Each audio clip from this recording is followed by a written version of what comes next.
With week 4 of the knockout stage coming to an end, the final 6 pieces of the puzzle were finally revealed. Team Flash, Buriram United Esports, Aurora Gaming, GAM XP Esports, Secret WAG, and Evos Divine. The grand finals picture of FFWS C2026 Spring was finally complete. Esports has always been ruthless. One slow moment, and every dream could collapse in an instant. But in the middle of this battlefield of ambition, Team Flash, the newly promoted team from FFWS Vietnam, shocked all of Southeast Asia. Nobody expected them to rise above giants like Buriram United Esports and Evos Divine, not because of luck, not because of one lucky breakout moment, but because of absolute confidence in their own mechanics. Nghĩ là do sự tự tin của 4 người đang thi đấu, mỗi cá nhân đều có kỹ năng tốt. And then, another monster awakened. Aurora Gaming. For 3 weeks, they stayed silent, patient, waiting for the perfect moment to strike. And in the final week, they exploded like a storm with 165 kills. The early game was no longer a fight. It became Aurora's hunting ground. If they can, Nolan hits the floor. Lauter is all alone. Jun gets there in time. But while Aurora were rising, Malaysia's other hopes slowly faded away. Aragon, once sitting inside the top 12, collapsed all the way down. And a brutal reminder that C had never been a region that forgave mistakes. Meanwhile, Buriram United Esports still marched into the grand finals. But this time, the Kings of Thailand no longer looked untouchable. Moshi and Jonah. They do manage to get the Basana as well. There goes Buriram. It's a full team clear at Aurora. Buriram played colder, more calculated, more patient, and it made everyone wonder, was the king waiting for the perfect moment to strike? Or had the era of the new generation already begun? Avida X KDC, the rookie from Thailand, finally ended their losing streak with one last booyah. One final farewell to the fans before saying goodbye. GAM XP Esports delivered one of the craziest comebacks of the tournament. They started with only 42 points, the lowest among Vietnam's teams. But on day 2, they exploded with 109 points. But while GAM XP Esports kept rising, Secret WAG began to fall. For 2 straight days, they stood at the top of the leaderboard, so close to the golden ticket, so close to glory. But day 3 dragged them back to the edge of elimination. And in the final moments, they had to fight with everything they had left. And ironically, it was Secret WAG themselves who crushed Heavy's last hope in Game 6 to secure their own ticket into the grand finals. This is not good. Heavy needs to make a choice now. Is WAG coming in? The retirement might be the end. ABD is out and Heavy. This is the end. Heavy once gave Vietnam hope. They opened the tournament with an emotional 34-point booyah. But in a tournament like this, hope alone was never enough. In the end, they fell in 7th place, just 1 step away from the grand finals. And somehow, Evos Divine survived once again. The EWC champions struggled from the very beginning, constantly entering and dropping out of the top 6, living on the edge of elimination every single day. But true champions always showed up when it mattered the most. The remaining 2 representatives from Indonesia, Shadow Esports and Onyx, had an intense battle for 5th place in the Indonesian region. And in the end, the heartbreaking conclusion belonged to Shadow Esports as their journey ended. The grand finals lineup for FFWS C2026 Spring was now locked in. 4 teams from Vietnam, 4 teams from Thailand, 3 teams from Indonesia, 1 team from Malaysia. 12 teams, 12 dreams, but only 1 team will lift the trophy. Which team will have the mentality, the power, and the strength to lift that prestigious trophy? Watch the FFWS C2026 Spring Grand Finals on May 30th and 31st.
Let's go. Tip top and tip off the rock steady. Tick tock, the game clock to get ready. Gun cock, the shots off the key lock. The trash talked in the whole room looking at me. When I move, the whole room will bounce with me. Vroom vroom, the wheels up to my city. Octane, the fast lane, the bang bang, go insane and they insane with me. Set the table when I'm eating my supper, eating my supper, eating my supper. Set the table when I'm eating my supper, eating my supper. Get a hold of yourself. 74 sitting, Tokyo dripping, Louis Vuitton dripping, stacks. Natural killing, butterfly giving, under my minute flat. I got a gold clock with a white body and a gold rock on my right wrist. No one do it like this, no one do it like me, no one do it like that. Dance in the ring, everybody want a ticket. Take a good ride. Set the table when I'm eating my supper, eating my supper, eating my supper. Set the table when I'm eating my supper, eating my supper. Set the table when I'm eating my supper, eating my supper. Get a hold of yourself.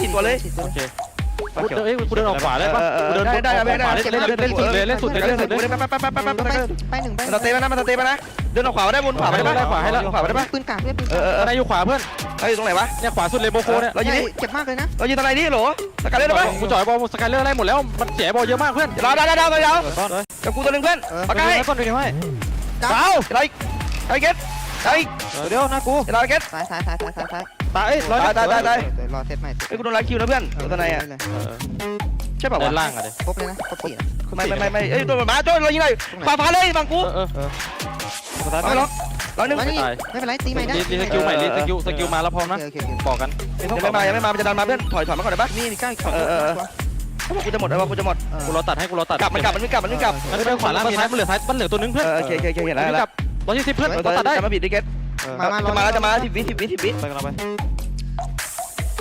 ร้อยหนึ่ง มาดันเข้าไปในบ้านกัน ร้อยหนึ่งตัวนึง ก็มีระเบิดปะกูมีนะ ไม่มีขอระเบิด 2 ลูกเนี่ยตัวนึงนะป้อน รออยู่ในบ้านรถเลยเพื่อน เชื่อมกูมี อยู่ข้างในเหรอ ไม่ข้างนอกในบ้านรถไม่มีนะบ้านรถไม่มีข้างนอกอยู่ มันเต็ม กูจะหมดนะ รอไปกูก่อน รออยู่ ฟ้าเขียวชิคของเขาด้วยแล้วฟ้าให้เต็มหมดแล้วนะไม่ได้ดันเล่นขอบไปดอกอ่ะ มาโดนฝั่งบายิงไม่หมดเลยเล่นกับกูได้เพื่อน รอระเบิดแทงกูมาแล้วเข้าไปแล้วเพื่อนมาแล้วต่อท้ายหมด ส เลย กายเลอร์นะเพื่อน มันจะโดนล็อก โดดาวหนึ่งต่อดิดาวสอง สวยเพื่อน ดาวเพื่อน เย็น เจนเรารอดันตู้นะเพื่อนตู้ ตรงนี้ก็อยู่ในวงอยู่ โอเค กดขาก่อนก็ได้ ได้ ขึ้นเนินที่สุดข้างในให้กูไหมเพื่อน ไม่50ไปนึงกูกดเขา กดเลย อยู่ขวาล่างไอ้โจ้ ใช่เนื้อขวาล่างมันรีบไปฟูลรอเพื่อนตั้งแต่แรก เรามีโดดนี่ เราอยู่ในบ้านรถได้นะแม็ก มี เฮ้ยกูอยากได้อันนี้อยากได้ยาฟ้าใครมีปะ ไม่มีเลยมาไว้บอกกูได้ป่ะเพื่อนมาไว้บอกกูนะ โอเค กำลังไปป้อนขอซื้อให้ ไม่มีใครยาฟ้าเลยจะได้ยาฟ้าป่ะ แต่ฟ้าไม่มีเลยป้อนมีสูตรหมดแล้วแค่ไป ยิงซ้ายได้ยิงซ้ายได้ แฮกตั้งโดดหน่อยได้ป่ะเพื่อน เก็บมาเลยสวย แฮกตั้งโดดหน่อยดิ ร้อนอีกซ้ำไม่อยู่ ไม่มึงกับเราโจ้มึงกับเราเพื่อน โอเคได้ป่ะ ค่อยดันเอาไม่ต้องออกไปเพื่อนเพราะเดี๋ยวกูทำเอารถไปกำบังให้เราไปนึงเฮ้ยเราช่วยกูหน่อยนะเก็ตเราดูกูหน่อย รู้เรื่องป้อนขวาล่างก็ยิงได้เพื่อนขวาล่างดันขึ้นเนินมาเต็มเลยเพื่อนไว้ดับเลย ได้เพื่อนร้อยหนึ่ง พอนะ เรารับกูหน่อยนะเรารถกูทำที่เล่นยิงกันเลย ป้อนเราอยู่ถ้าอยากไปดูซ้ายกับแฮกได้นะโจ้มันเห็นนะ กูอยู่กับซ้ายเนี่ย นั่นแหละเขาอยากไม่ได้ตรงรถนะเพื่อนเห็นอะไรเลยกดซ้ายได้ลองรถเปิดดาวนะ ร้อยหนึ่ง ป้อมไงบ้างเพื่อน ร้อยหนึ่ง รออยู่ก่อนกูเก็บสกายเลอร์ไปได้ตีท้ายนะเพื่อนไม่ยิงไกลเอาฟรีๆ ซ้าย นะ ก่อนได้ป่ะซ้าย กูยิงซ้ายอยู่ ดาวตัดได้ป่ะ สกายเลอร์ใส่กองนั้นนะ ขวาแล้วตัวขวาได้ปะตัวขวาตัวมาร์กอะตายแล้วเปล่าวะมันจะหมดแล้วเลย เดียวอยู่ฝ่ายว่าอยู่ป้อมปัดโดด เหลือเศษตัวนึงนะโมโคป่ะ เสียท้ายเปล่า เสียท้ายเปล่ามีเช็คป่ะเช็คหน่อยดิ หมดแล้วจอดโบโคอยู่กูจอดโบโคอยู่ ตายเดี๋ยวตัดตัวมันเก็บมาซ้ายมีอีกเปล่าวะ ขวาด้วยตัวนึงขวาด้วย ซ้ายสองขวาเดียว ไปขวา จอยว่าเอาขวาก่อนเช็คขวาก่อนมาดิมันขึ้นประตูมันขึ้นประตู เช็คขวามาเดินชิดตู้นะป้อน มันอยู่ข้างบนหน้ากูเนี่ย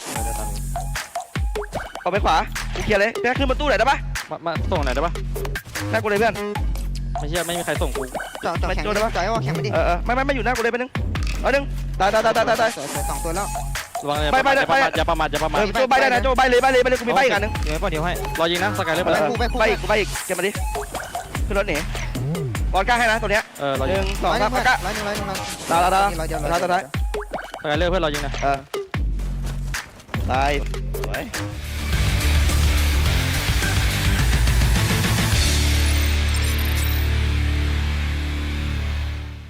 buka apa operas dia ayo pede nih ayo tim batu depan gua penting depan gua pelan gua tarik belakang paling ke kanan nih aman dia menarik oke kita bisa kanan santai bisa gua mikir dulu guys gua mikir dulu nampak kiri nampak tuh kedua rata dulu ya udah kalem kanan nih kanan gua ada 3 orang udah tahan bomin ada sini ada bom aman guys tarik nafas guys santai guys ale bagi bom 9 lagi satu jangan kanan ya oke pelan depan aman aja guys jadi tampil tau oke loncat kiri ada yang loncat biarin udah biar kita di open spam kanan aman kita berapa rahasia di kanan empat lagi guys jaspul ya ya apa yang kanan gua making dulu santai sabar sama udah aman guys 3 lawan sama aman dari kanan gua satu dua pegang tadi pelontar gua pegang lihat aman 3 lagi guys kanan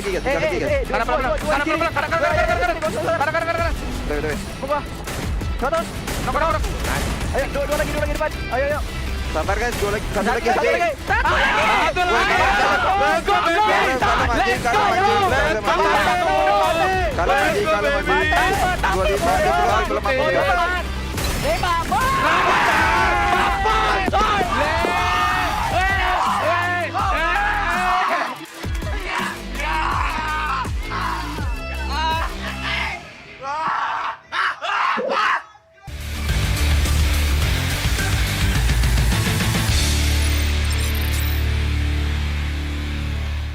đấy sáng này nè bay tôi kêu cho bay khóa 3 luôn nha không lộn rồi tao bờ máu đó anh em ơi rồi chậm rồi xong có Sky đúng không? rồi hết nhịp rồi đủ 2 Sky rồi Cẩn thận vô nó phóng lựu chết nha anh em. Rồi nè. vô đợi đặt keo hả là keo góc trái phải rồi từ kìa. đưa một chiếc lụa đây tống nè qua góc này Hoàng qua góc này Ai đi. rồi chứ Đây.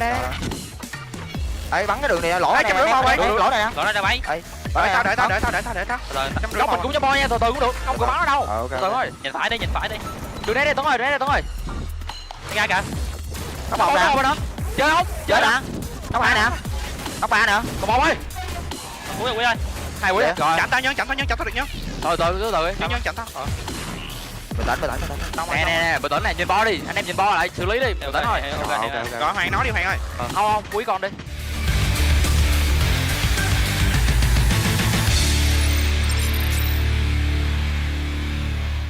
Không bị cháy không? ok Trái này, qua trái.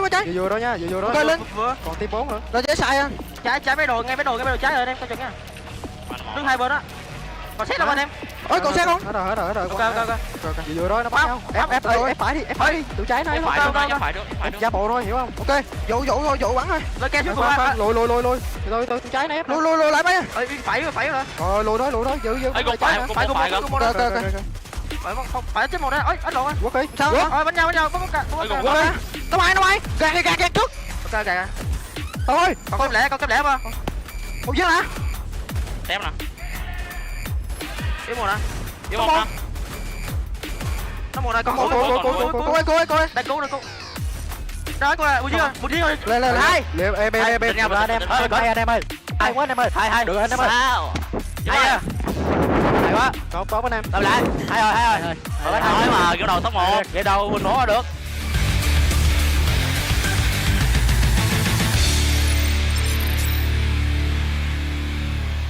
Konsep paling ke ini cok rumah. di lospet nembak Udah, gue turun. iya nembak di lospet ya Iya. mesti nembak Orang-orang. Ada yang baru hidup kiri, weh. Iya, kiri. Tembak orang. Bom cil. Kalau bisa cil. ini di pos nih Ini gue turunin ya. Gas aja itu. Kawan gua udah ini. jaga saja Keluar dia, keluar kiri. 52. Nice. Di kiri baru hidup. Ada di kiri woi. Di mana ya? Sini nih. Di kepala. Ini juga ada tuh.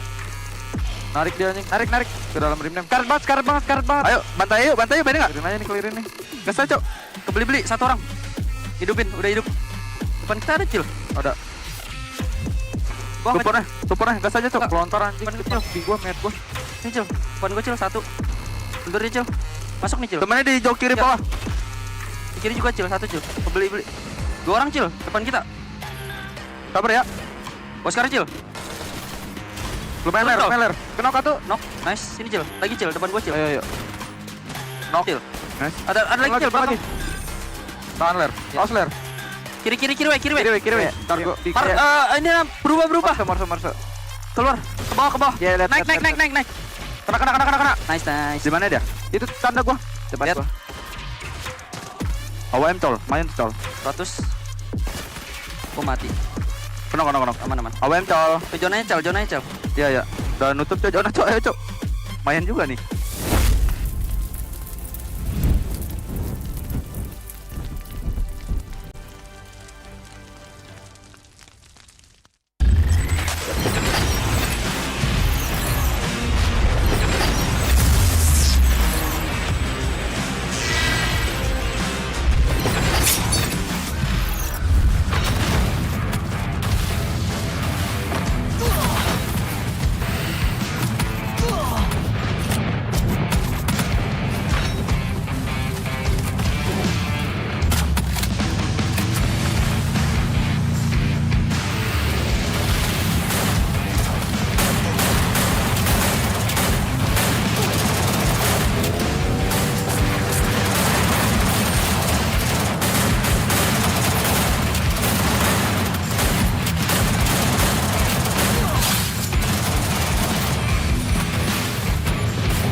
bước vào trận để tìm kiếm giao tranh.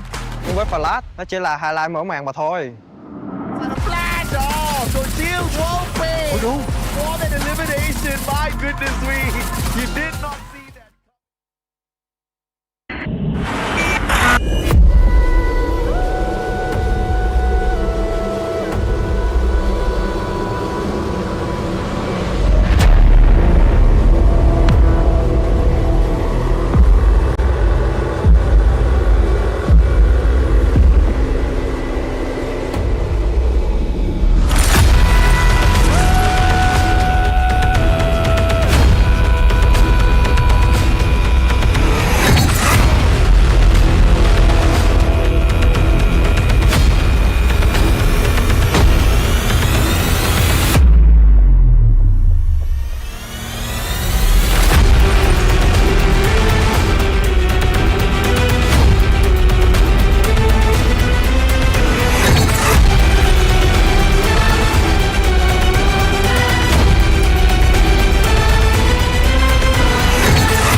Tip top and tip off the rock steady. Tick tock, the game clock to get ready. Gun cock, the shots off the key lock. The trash talked in the whole room looking at me. When I move, the whole room will bounce with me. Vroom vroom, the wheels up to my city. Octane, the fast lane, the bang bang, go insane and they insane with me. Set the table when I'm eating my supper, eating my supper, eating my supper. Set the table when I'm eating my supper, eating my supper. Get a hold of yourself. 74 sitting, Tokyo dripping, Louis Vuitton dripping, stacks. Natural killing, butterfly giving, under my minute flight. I got a gold clock with a white body and a gold rock on my right wrist. No one do it like this, no one do it like me, no one do it like that. Dance in the ring, everybody want a ticket. Take a good ride. Set the table when I'm eating my supper, eating my supper, eating my supper. Set the table when I'm eating my supper, eating my supper. Set the table when I'm eating my supper, eating my supper. Set the table when I'm eating my supper, eating my supper. Get a hold of yourself.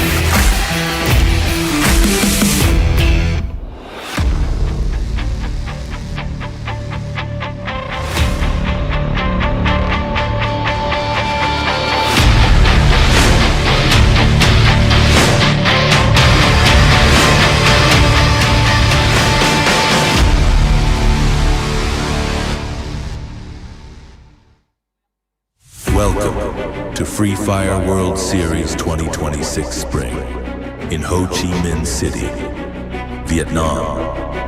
From across Southeast Asia, the fiercest squads have answered the call. Only the strongest will survive the fire. 12 teams, one trophy, one chance to make history.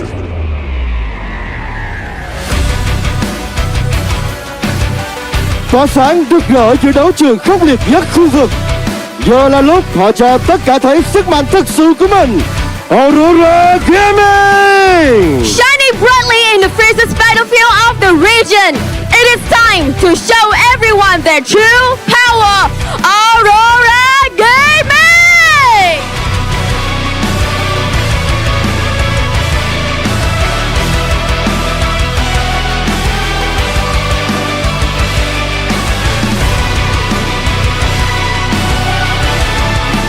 Một đội tuyển luôn mang tới những chiến thuật khiến mọi đối thủ phải đau đầu. Họ đã sẵn sàng khởi động sân khấu hôm nay. This is mine! A team known for strategies that give every opponent nightmares, ready to shake up the stage today, Twisted Minds!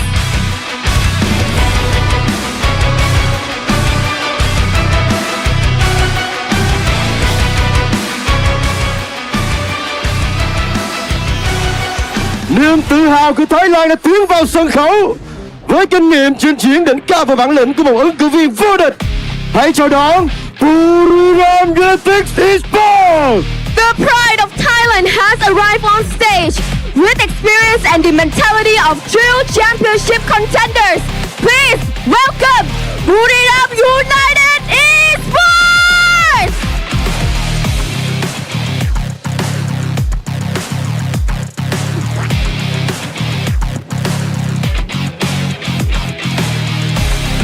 Những chú hổ trắng với lối chơi bùng nổ và tinh thần không bao giờ bỏ cuộc. Và hôm nay, họ muốn chứng minh rằng mình là một thế lực đáng gờm. FFWS! The White Tigers with their explosive playstyle and their never give up spirit, proving they are still a force to be reckoned with. Please welcome Esports Divine!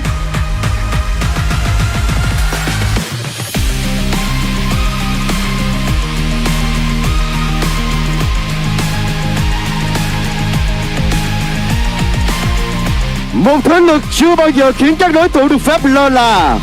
Họ đã trở lại mạnh mẽ hơn bao giờ hết. Being by Vitality! A powerhouse that never allows their opponents a moment to relax. They have returned stronger than ever before. Being by Vitality!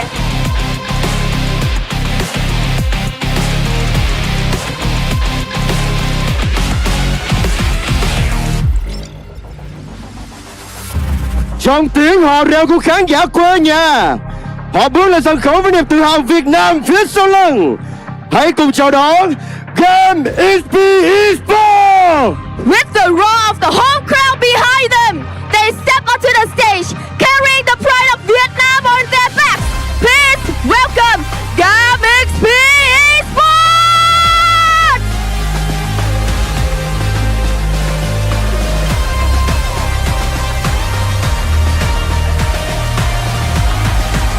Khi áp lực càng lớn, đội tuyển này càng trở nên mạnh mẽ hơn, sẵn sàng khuấy đảo toàn bộ chiến trường. Hãy cùng chào đón Secret WAG! The greater the pressure, the stronger this team becomes, ready to unleash chaos around the entire battlefield. Please welcome Secret WAG!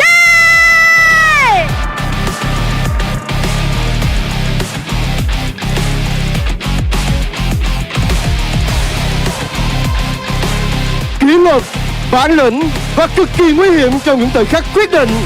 Họ đã sẵn sàng cho cuộc săn tìm vinh quang ngày hôm nay. Hãy cùng chào đón All Gamers Global! Disciplined, fearless, and incredibly dangerous in the most crucial moments. They are ready for the hunt for glory today. Please welcome All Gamers Global!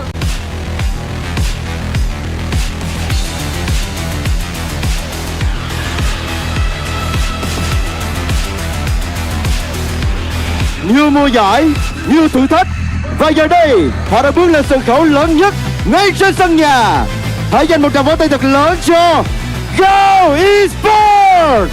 So many seasons, so many challenges, and now they have finally stepped onto the biggest stage right here on the home soil. Make some noise for Go Esports!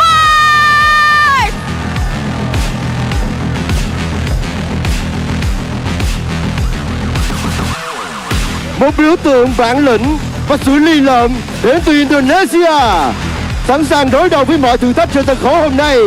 RRQ Kazu! A true symbol of resilience and determination from Indonesia, never backing down and ready to face every battle on today's stage.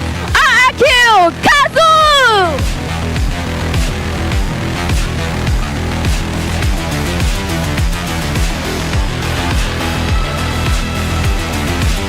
Luôn là cái tên khiến cho mọi đối thủ phải dè chân.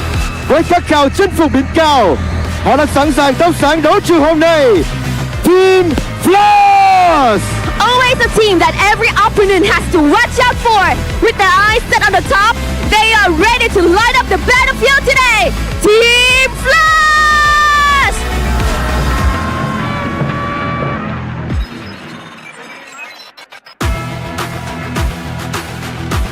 Những nhà đương kim vô địch đã trở lại. Họ không đến để bảo vệ ngai vàng, họ đến để tiếp tục thống trị. Hãy cùng chào đón những chiến binh của Team Falcon. The defending champions have returned. They are not here to defend the throne. They are here to continue their domination. Please welcome the warriors of Team Falcon.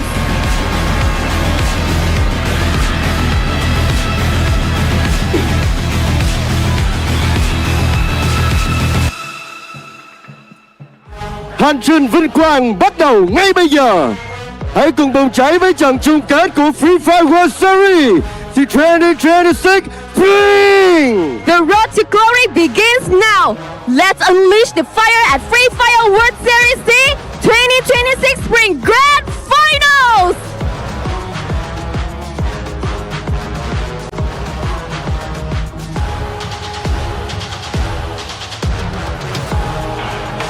Xin chào, xin chào. Xin được gửi lời chào đến tất cả quý vị đại biểu, tất cả quý vị khách quý và tất cả quý vị khán giả đang có mặt tại nhà thi đấu Quân khu 7 thành phố Hồ Chí Minh. Và bên cạnh đó là gửi lời chào đến tất cả quý vị khán giả đang theo dõi trực tiếp trên các kênh sóng của Garena Free Fire. Chào mừng tất cả quý vị và các bạn đến với giải đấu quốc tế Free Fire World Series C2026 Spring đang được diễn ra tại thành phố Hồ Chí Minh, Việt Nam. Welcome all distinguished guests and Free Fire fans to be at our international stage of Free Fire World Series C 2026 here in Ho Chi Minh City, Việt Nam. Quý vị và các bạn thân mến, 12 đội tuyển của chúng ta đã cống hiến cho chúng ta những trận đấu cực kỳ kịch tính và khốc liệt, cực kỳ căng thẳng tại vòng Final vào ngày hôm qua. Và từng điểm số của chúng ta đã được giành giật một cách quyết liệt để mang đến lợi thế cực kỳ quan trọng trong vòng thi đấu ngày hôm nay, thưa quý vị. Yesterday, the teams fought through an intense point rush stage, battling for every single point to gain an advantage heading into today. Nhưng tất cả chỉ là sự khởi đầu mà thôi. Vì chức vô địch của chúng ta vẫn đang chờ đợi đội tuyển bản lĩnh nhất chạm tay tới trong ngày hôm nay cho trận đấu cuối cùng. But that is just the beginning, because today, only one team will survive the road to the championship glory. Kính thưa quý vị và các bạn, và trong ngày hôm nay, chúng ta sẽ cùng đến với ngày thi đấu cuối cùng với thể thức thi đấu Champion Cross, nơi mọi thứ có thể kết thúc và được định đoạt chỉ bởi một khoảnh khắc quyết định mà thôi. Today's Grand Finals will follow our Champion Rush format. Và trong ngày thi đấu quan trọng này, trong trận chiến cuối cùng, đội tuyển nào đạt được mốc 90 điểm và nhận được một booyah sẽ chính thức trở thành nhà vô địch của Free Fire World Series C2026 Spring. The first team to reach 90 points and secure a booyah will be crowned the champion of Free Fire World Series C 2026 Spring. Và một điều đặc biệt trong ngày hôm nay nữa, sẽ không có giới hạn số lượng trận đấu. Vì vậy thì cảm xúc, áp lực và sự bùng nổ sẽ chỉ ngày càng tăng lên qua từng game mà thôi. There is no limit to the number of the matches played, meaning the tension's only gonna get higher with every single game. Kính thưa quý vị và các bạn, đối với trận chung kết quan trọng ngày hôm nay, chúng tôi cũng rất vinh dự được giới thiệu sự có mặt của các vị khách quý vị đại biểu, và hy vọng rằng tất cả mọi người sẽ dành những tràng pháo tay thật lớn để cùng đón chào họ, được không ạ? As we head into the Grand Finals, it is also our great honor to introduce and welcome our distinguished guests and delegates. Về phía đại diện Cục Thể dục Thể thao Việt Nam, chúng tôi xin được trân trọng giới thiệu và chào đón ông Đặng Danh Tuấn là Phó phòng Thể dục Thể thao cho mọi người. Xin được trân trọng giới thiệu. Representing the Vietnam Sports Authority, we are honored to introduce and welcome Mr. Đặng Danh Tuấn, Deputy Head of the Department of Sports for All. Chúng tôi xin được trân trọng giới thiệu và chào đón ông Nguyễn Đăng Khánh là trưởng phòng thể dục thể thao. We are honored to introduce and welcome Mr. Nguyễn Đăng Khánh, Head of Physical Training and Sports Department. Về phía đại diện của Garena, xin được chào đón ông Matthew, Phó Chủ tịch. Representing Garena, we are honored to welcome Mr. Marshall, Vice President of Garena. Cùng với đó là ông Vũ Chí Công, Tổng Giám đốc Garena Việt Nam. Alongside Mr. Vũ Chí Công, General Director of Garena Vietnam. Xin được trân trọng giới thiệu ông Anh Vũ, Giám đốc sản phẩm Free Fire Việt Nam. We would like to introduce Mr. Anh Vũ, Project Manager of Free Fire Vietnam. Và một lần nữa, đây sẽ là lời chào mừng đến với tất cả quý vị quan khách cùng với tất cả những đối tác thân thiết của Garena Việt Nam đã đến tham dự trận chung kết ngày hôm nay. Once again, we would like to extend our warmest welcome to all distinguished guests and valued partners of Garena for joining us at today's event. Vâng, thưa quý vị và các bạn, hiện tại thì tất cả mọi người cũng đã thấy rằng đại diện của 12 đội tuyển của chúng ta đã sẵn sàng tại vị trí của họ và họ đang rất chờ đợi sự reo hò, năng lượng cuồng nhiệt, sự ủng hộ của tất cả quý vị khán giả đang có mặt trong khán phòng ngày hôm nay. Và chúng ta sẽ cùng nhau một lần nữa thể hiện sự hiếu khách đối với bạn bè quốc tế, được không ạ? Thành phố Hồ Chí Minh ơi, các bạn đã sẵn sàng chưa nào? Ho Chi Minh City, are you ready? Nếu các bạn đã sẵn sàng rồi thì hãy hô thật to cái tên mà quý vị và các bạn cổ vũ trong ngày hôm nay. Ngày hôm nay các bạn đến đây để cổ vũ cho team nào ạ? Các bạn cổ vũ cho team nào ạ?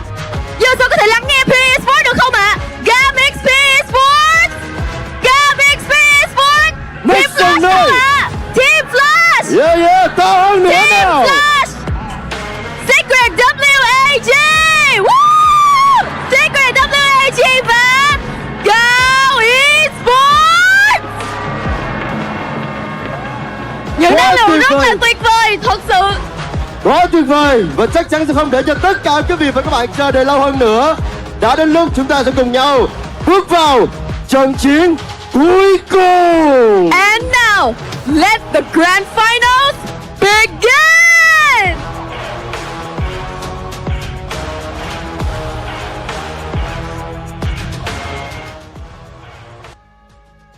Ladies and gentlemen, boys and girls, survivors of all ages, welcome to the grand finals of the Free Fire World Series Southeast Asia 2026 Spring. Live from Ho Chi Minh City, Vietnam. Of course, Neptune and I are not there. But after 5 weeks of absolute carnage in the knockout stage, only the strongest now remain. A massive $300,000 prize pool on the line, and the champions get to walk away with $100,000 USD plus flight tickets to the Esports World Cup 2026 in Paris. And of course, 7 other squads get to fly there as well. Point rush now has concluded. We have the squads who have the head start points. Now it's time for Champion Rush. Unlimited games, 12 teams, 5 maps, 2 casters. I am the Mustachio down with the secret uncle to Tatsuya and Shiru, Neptune, the gentleman Garcia. Bro, you are excited. I am excited. Today is going to be explosive. I don't know if you saw each and every single moment of yesterday, but it was insane. Oh, definitely. I mean, it is definitely gonna be insane, or more insane right now, because they're aiming not only for that ticket to EWC, but also the prize pool that we have right now. As you did mention, that's $100,000 out of the $300,000 we have for the total prize pool, and I'm really looking forward who's going to grab it. Absolutely, man. I mean, like you always say, it is about the qualifier to the Esports World Cup as well. This is the road to EWC, but at the same time, we also want to see who is the champion of Southeast Asia before we step on there. It's not necessary that the champion of Southeast Asia gets to stomp on the world stage as well, but you know, the chances are high. Point system as usual for our esports ecosystem. 12 points if you get the Booyah, 9 points for the second spot, 8, 7, 6. You know how it works. Down at the bottom though, no placement points at all for the 11th and 12th spot squads, but every elimination counts for 1 point. And if any in the tournament or any chance in the tournament that we're in, we are going to get a tie. We started off with counting the number of booyahs, followed by the total elimination. And if that doesn't work, we go with the rankings in the final game. And definitely, we want to see no ties at all. Well, I'm talking about the tiebreakers at all. But there's one thing that we often see, and we would like to see even further. We have a unique active skill for each of the player of the squad. Brings in a lot of flavor on what the teams can offer out of this competition. And I'm really loving it. Some of the teams are experimenting, but on this grand finals, I don't think the experimentation would continue. This is where they put all those antics into fruition right now to get the success. Yeah, we started this last year and it has been one of the best changes for unique active skill in each and every single squad. Easy to understand, no duplicates, and it has been just making the competition so much more exciting. Today, it'll be even more entertaining for all of you guys because again, this is the Champion Rush format. We've bumped up the qualifier, the activation point for the condition of the Champion Rush to 90 points. So you got to get there first, and after that, the first team to score a booyah will walk away as the champion. And we do not have restrictions on the number of matches. This will go on and on until we find a squad that satisfies this request. And one thing though, after watching and looking at numbers out of the point rush, that's just a preview of what might happen in the Champion Rush condition. So it's about 6 matches before they activate the Champion Rush condition, and it might extend even longer, especially if the denial can be done by the teams. But here are the grand final team lists that we have right now. Again, as introduced on the stage, we're going to do it once again. We have BTR or Bigatron by Vitality, AG Global R, QGOW, Team Falcons, Twisted Mind, Team Flash, Aurora Gaming. We have a Brim United, Secret, WAG, we have Evo Divine, as well a lot more in there. Team Flash that would be introduced into the mix. Isn't it crazy that the first 2 teams to find the qualifier to Point Rush was also the first 2 teams at the top of the leaderboard yesterday on Point Rush? Right? It's all Gamers Global as well as Bigatron by Vitality. They have the bonus to make their way in here. Of course, the team lineup, you guys know them. You've got Flash, Aurora, Buriram, who have been making a lot of noise. Vietnam, Malaysia, and Thailand as usual. Many people think Buriram is up to something here because they have not been as savage as they usually have been. But Moshi has still been pretty savage with the shots, right? He is the most capable player on the side of Buriram right now, at least based on what they're showing us in terms of assassination out there. The secret, the silent killer, right? But we're going to be starting things off on a place where Moshi loves as well. This is Kalahari. In fact, all the snipers are in love with Kalahari. Yeah, we followed up with Solara, and the third game would be Bermuda, followed by Purgatory and then Nextera. That's just the first 5 preset games. But as you can see, we have unlimited maps ongoing. So this can stretch to 10 or for how long they want to go and play, but that would depend on the team. If they will be letting go of those who have already activated Champion Rush condition and give them the booyah. But I don't think anyone will be giving them the booyah. Nah, man, nobody's gonna be gifting it just like that. You gotta earn it. You gotta get to the top first, though. Until you hit 90 points, no booyah, no problem. And therefore, you can be as savage as you want. You can go duck hunting. You can do whatever you want. Nobody's gonna... Okay, you can't... there are some things you cannot do, okay? But you have to go all out to get those points. And we have just not seen squads go all out just yet. And if all teams have been going all out, then I am quite worried because there's just no way of guessing who's going to dominate this time around. I mean, because there's a huge difference between what we saw during the group stage, the knockout, and of course, getting to Point Rush yesterday. The teams who are consistent at the top of the leaderboard are not necessarily doing it from one segment of our competition into the other. Right. And speaking about consistency, you did mention about AG Global and Bigatron by Vitality. I'm just looking at the numbers right here. And from the first day that they qualified, though it was a little bit reversed, it's a little bit flipped. Bigatron got 98, All Gamer Global got 92. Now looking at the Point Rush system, or Point Rush days, All Gamer Global got 98, and Bigatron by Vitality got 92. So we're seeing a pattern here. They were in 6 games, the teams will be able to get to 90 points. So Yeah. that's just a theory that we have right now. But again, as you mentioned, this grand finals champion rush would be different. I don't think anyone would be letting them get all those booyahs and all those points like quite easily. Or on the other hand, they might be getting a lot of points, just keeping them to go for a revive so they can farm out all of those points. Yeah, absolutely, man. And don't you dare forget that RRQ has 90 points at the end of 6 matches as well. So they're definitely going to be a major threat to the championship this time around. I wonder what Falcons have got anything to say about this, because they didn't do as well as they would have liked at the global finals, but they are the reigning defending champions of Southeast Asia. They were the champions of FFWSC Fall last year, 2025. And prior to that, they also won Sea Spring back in 2024. So your 2-time Southeast Asia champions are the current reigning defending ones. And I don't think they're going to let go of their throne so easy today, Neptune.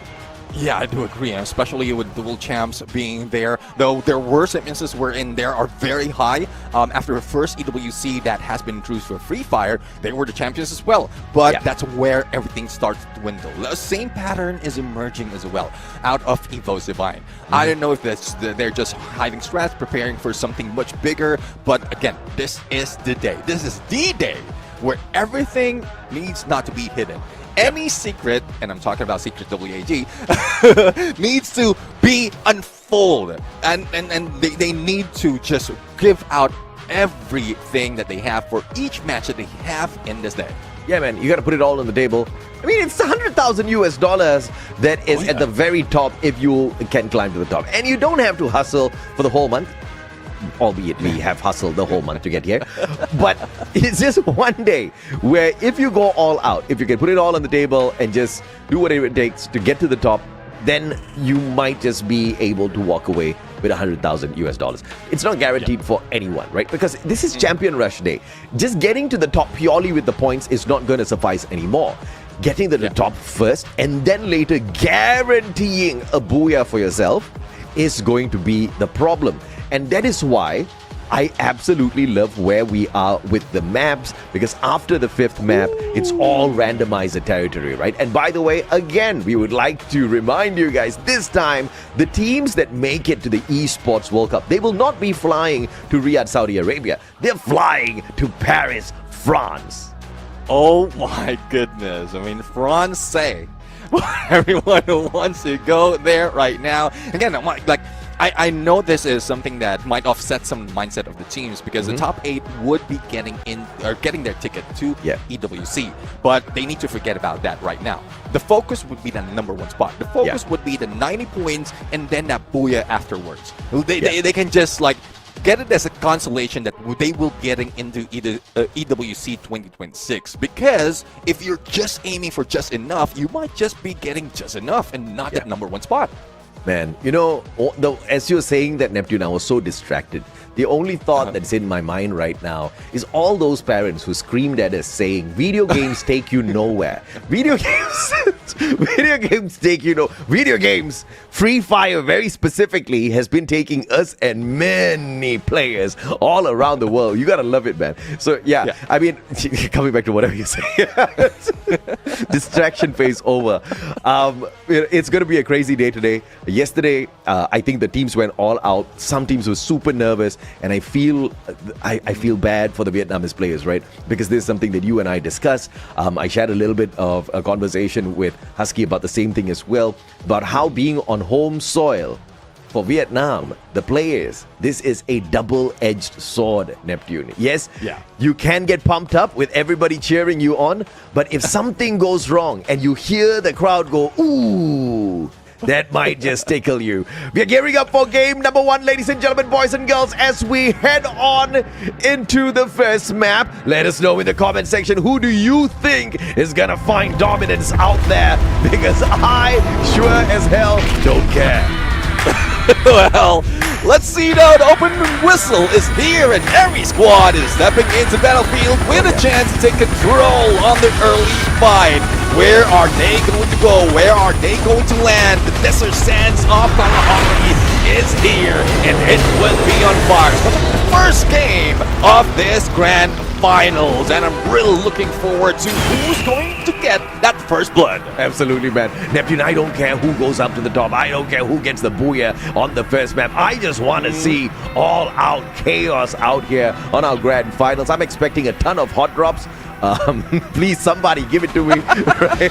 I'm expecting some chaos early on. Look at AG Global. So daring. In 3 compounds at the same time. All because we've got vending machines now. Yeah, definitely. I mean, they can secure vending machines just in case one of their teammates managed to falter. But right now, champions against champions. It's Evo Divine going against Team Falcons. And this is not even EWC just yet. But they are showing dominance already in the battlefield in Bayfront. Racha already MP5. This would be deadly if he have the armor to go in for the fight. But I guess it needs a little bit of coordination with the rest of the squad. But here comes Aim God going for the pinch. And Bison would not make the cut. Kororo has a UMP, and that buff-up weapon might be the downfall of Evo Divine. Champion versus champion, but Falcons will say, you guys never been Southeast Asia champions. Racha backing away, and Aim got caught by Kororo and the UMP. A sliver of health left on Racha. He almost got taken down. That was a fair fight. Just a little bit faster. 1 little second quicker. And they get the point off of the EVOS players. My goodness. And Falcons have forced a big reset for EVOS. The sniper, thankfully, was nowhere close to the incident. Was able to bring back 2 players already. So EVOS on a heavy reset. Let's see though, for Secret WAG, we haven't seen any of their teammates together with T Kuya right now, but he does have a weapon to spot out any opponents and plan an approach for the team. But I think I saw a shadow of AG Global within the vicinity when that minimap was showing. But Team Flash joining the party. Rasia might be spotted right now as he is being chased by the Zom. Team Falcons will be out of the picture as they pull away from the southern side of the Bayfront. Yeah, you hear the drums, man. Flash almost in a skirmish with EVOS. Now Flash almost in a skirmish with another squad called Falcons. Man, it's not looking good. Bigger drop by Vitality within the vicinity as well. Zom already shot at. Cryomine in hand. Koja on the whole squad of Bigatron. We're just going to town with the guy. Extra point picked up now. Early one for Sibeng. The God saying hello to Kochil. Oh, he's going to miss him. They just want to escape from the compound as quickly as possible, but it looks like EVOS is not backing away from the battle just yet. Yeah, I do agree. I mean, Coach Hill is trying to go for that revive for teammates as well. The God being tagged up as well as the Cryo Mine, but he might not be seeing or feeling the rest of the squad of Team Flash already going for him. Coach Hill almost being taken down. Riptide with him, and then a shot coming from Mink with Becker. The God for the finisher. Team Flash definitely on fire. Yeah, Flash showing them that you're messing with the wrong guy here, messing with the wrong squad. Everybody on point this time round for Flash. Teamwork was solid. Narrow though, finding Kororo. Falcons in a bump with PE Sports now. LBT M590 in hand. Not enough top caught by Racha. Max 7 takes him down. They need to recover PE Sports. Narrow forcing Pina away. And it's a fair fight for the time being. Both squads just pulling a little blood and a point away from each other. Choosing to play truce for the moment. Racha don't want to let it go just yet. As Nero shows up, one shot back up from Pina, puts Nero down on the ground. Look at that coordination. The glue wall plus that shot from that AC-80 from the other side. And LBT stood no chance. Even if he can get away from Racha. Everyone from Falcons is just gunning whoever they see in this fight. 6 elimination already, though they don't have limit. They still have Pina on that marksman. And they are still here for the battle. The Falcon Hunters will be introducing themselves. Well, they introduced themselves earlier. But if or GAM XP didn't show up, they could have battled already.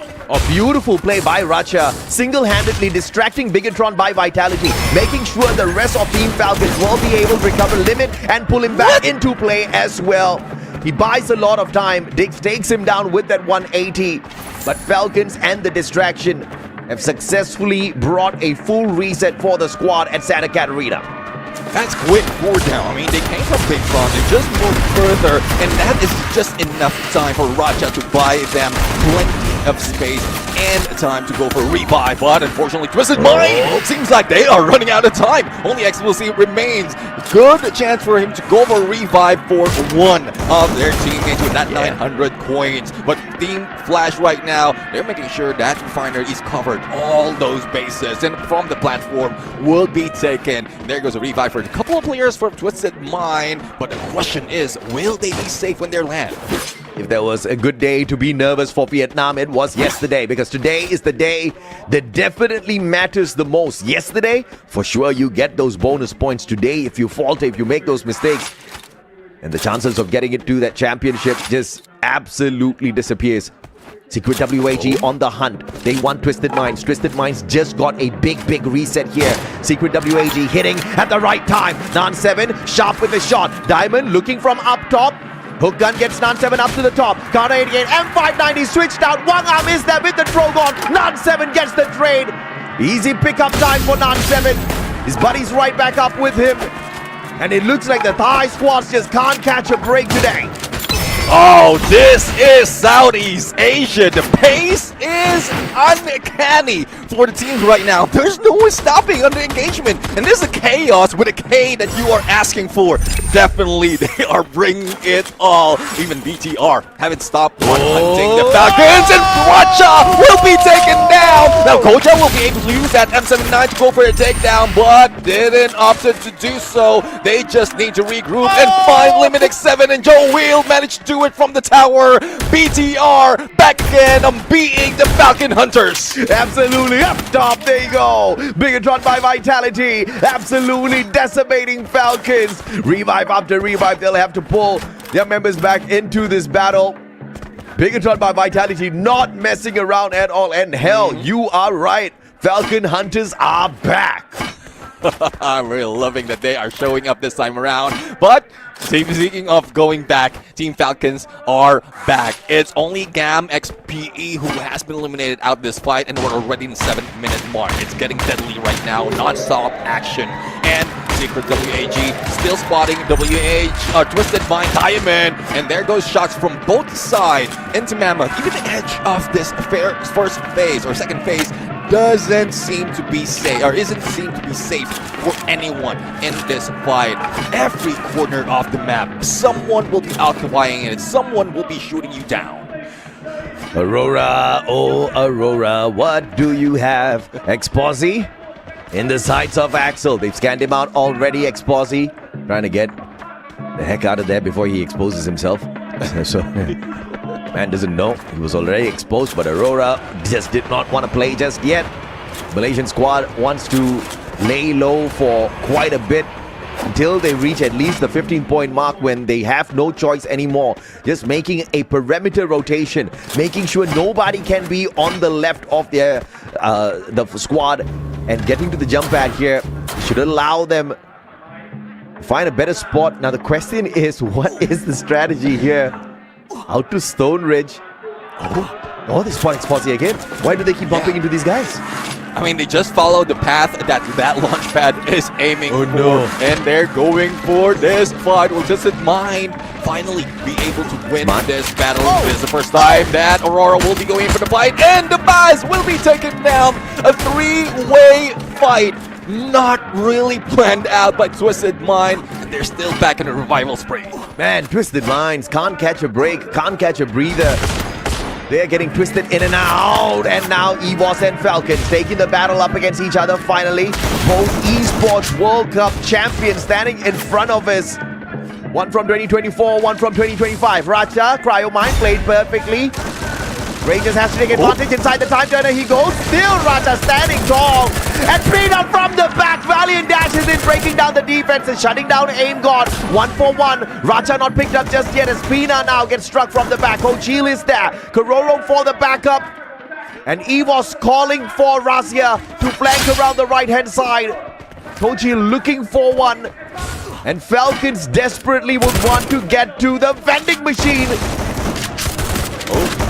see if they will be able to complete that revival. I think Luna 7 did manage to revive one of their teammates, and they are still safe. Well, safe is an understatement from what we've seen in this fight, because as we look into the map right now, there will be, in a bit, there will be no more spaces for them to go in for the drop. And there you have it. The next phase would be dead smack in the middle of Refinery, and you know who it is who's occupying that spot. And we have Team Flash as well as RRQ just sitting pretty, chilling like a villain at this point. And a villain definitely they will be, especially if they spot out any opponents that they can snipe.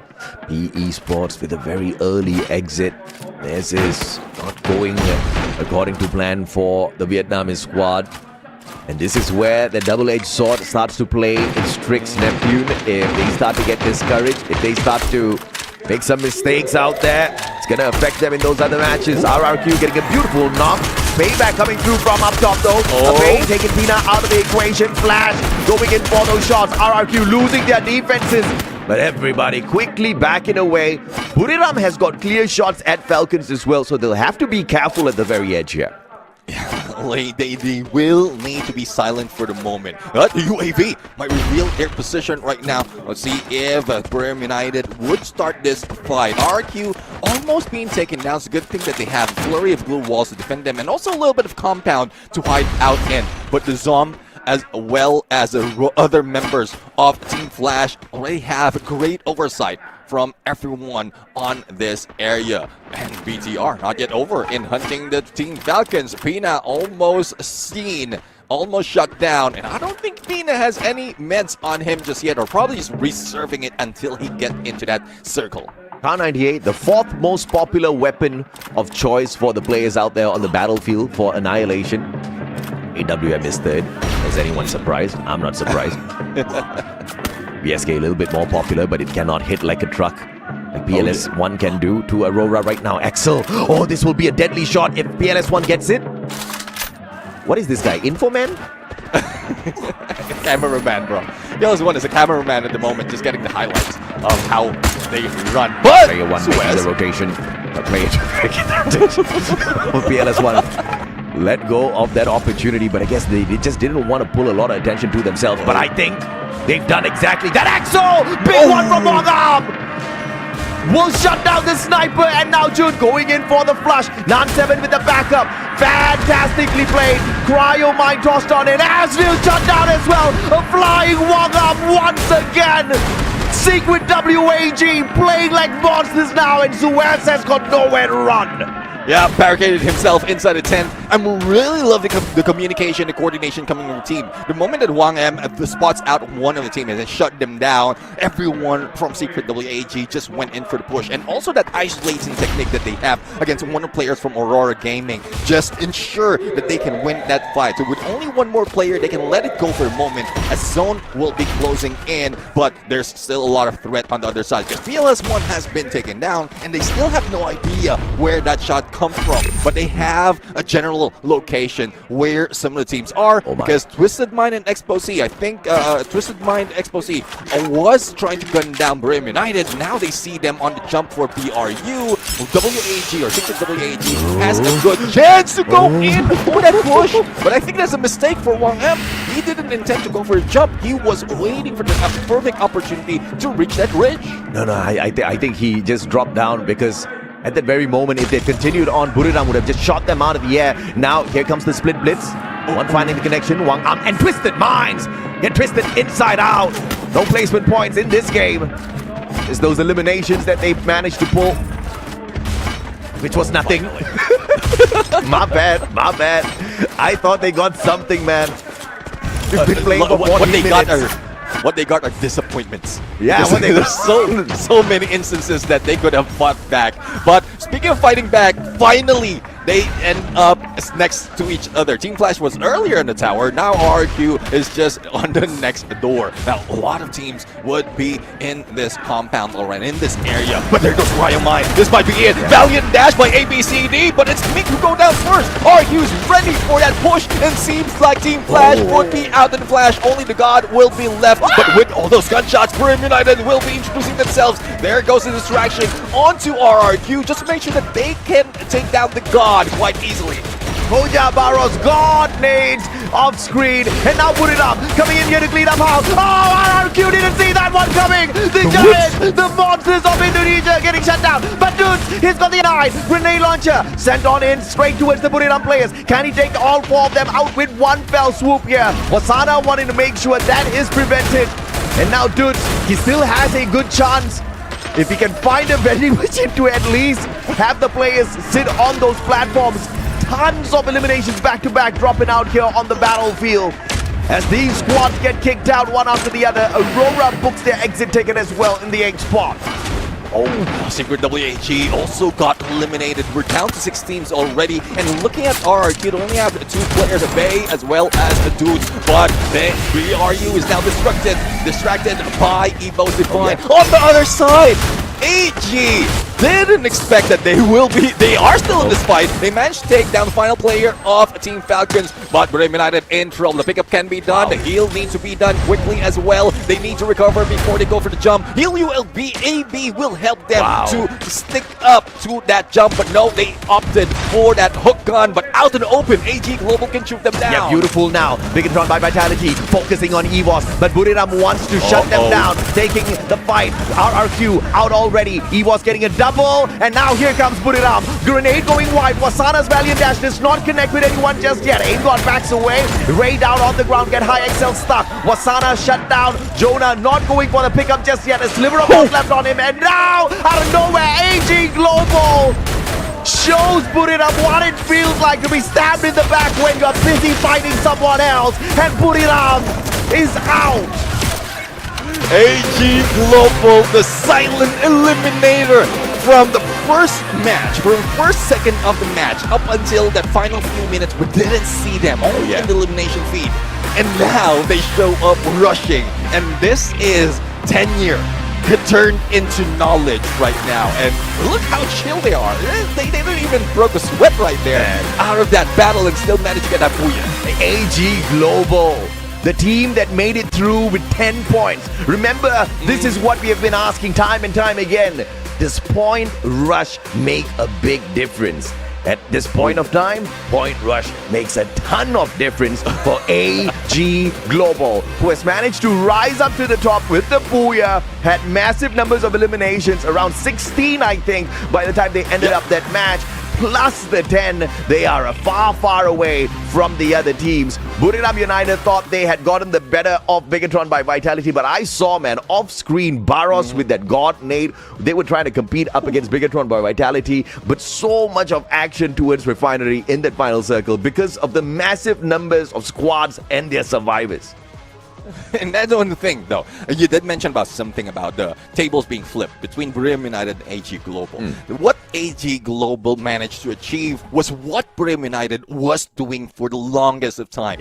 Being silent, just getting elimination. But the moment that BRU just pop off, they tried to chase out of those elimination that has been dealt with by the other teams earlier on. That's where they got caught off guard by AG Global, which managed to pull off that booyah. So it's still no luck for them. They didn't get as much elimination as possible for BRU, but AG Global, as silent as they are, they managed to get 16. Yeah, and they wanted to control the compound, right? Because they looked at the final circle and they understood a very simple thing. We can now just rush after Bigatron and potentially bump into EVOS on the right, or we can flank around towards the left. But towards the left, towards where AG was, that was slightly lower ground, and I don't think they wanted to go towards, there wasn't any natural cover there. They'll have to depend on a lot of those glue walls, and that one simple decision making left AG all alone with nothing to do. Now they just didn't want to sit around and watch. They jumped into the battle at the very end and they pulled away great numbers. I mean, fantastic.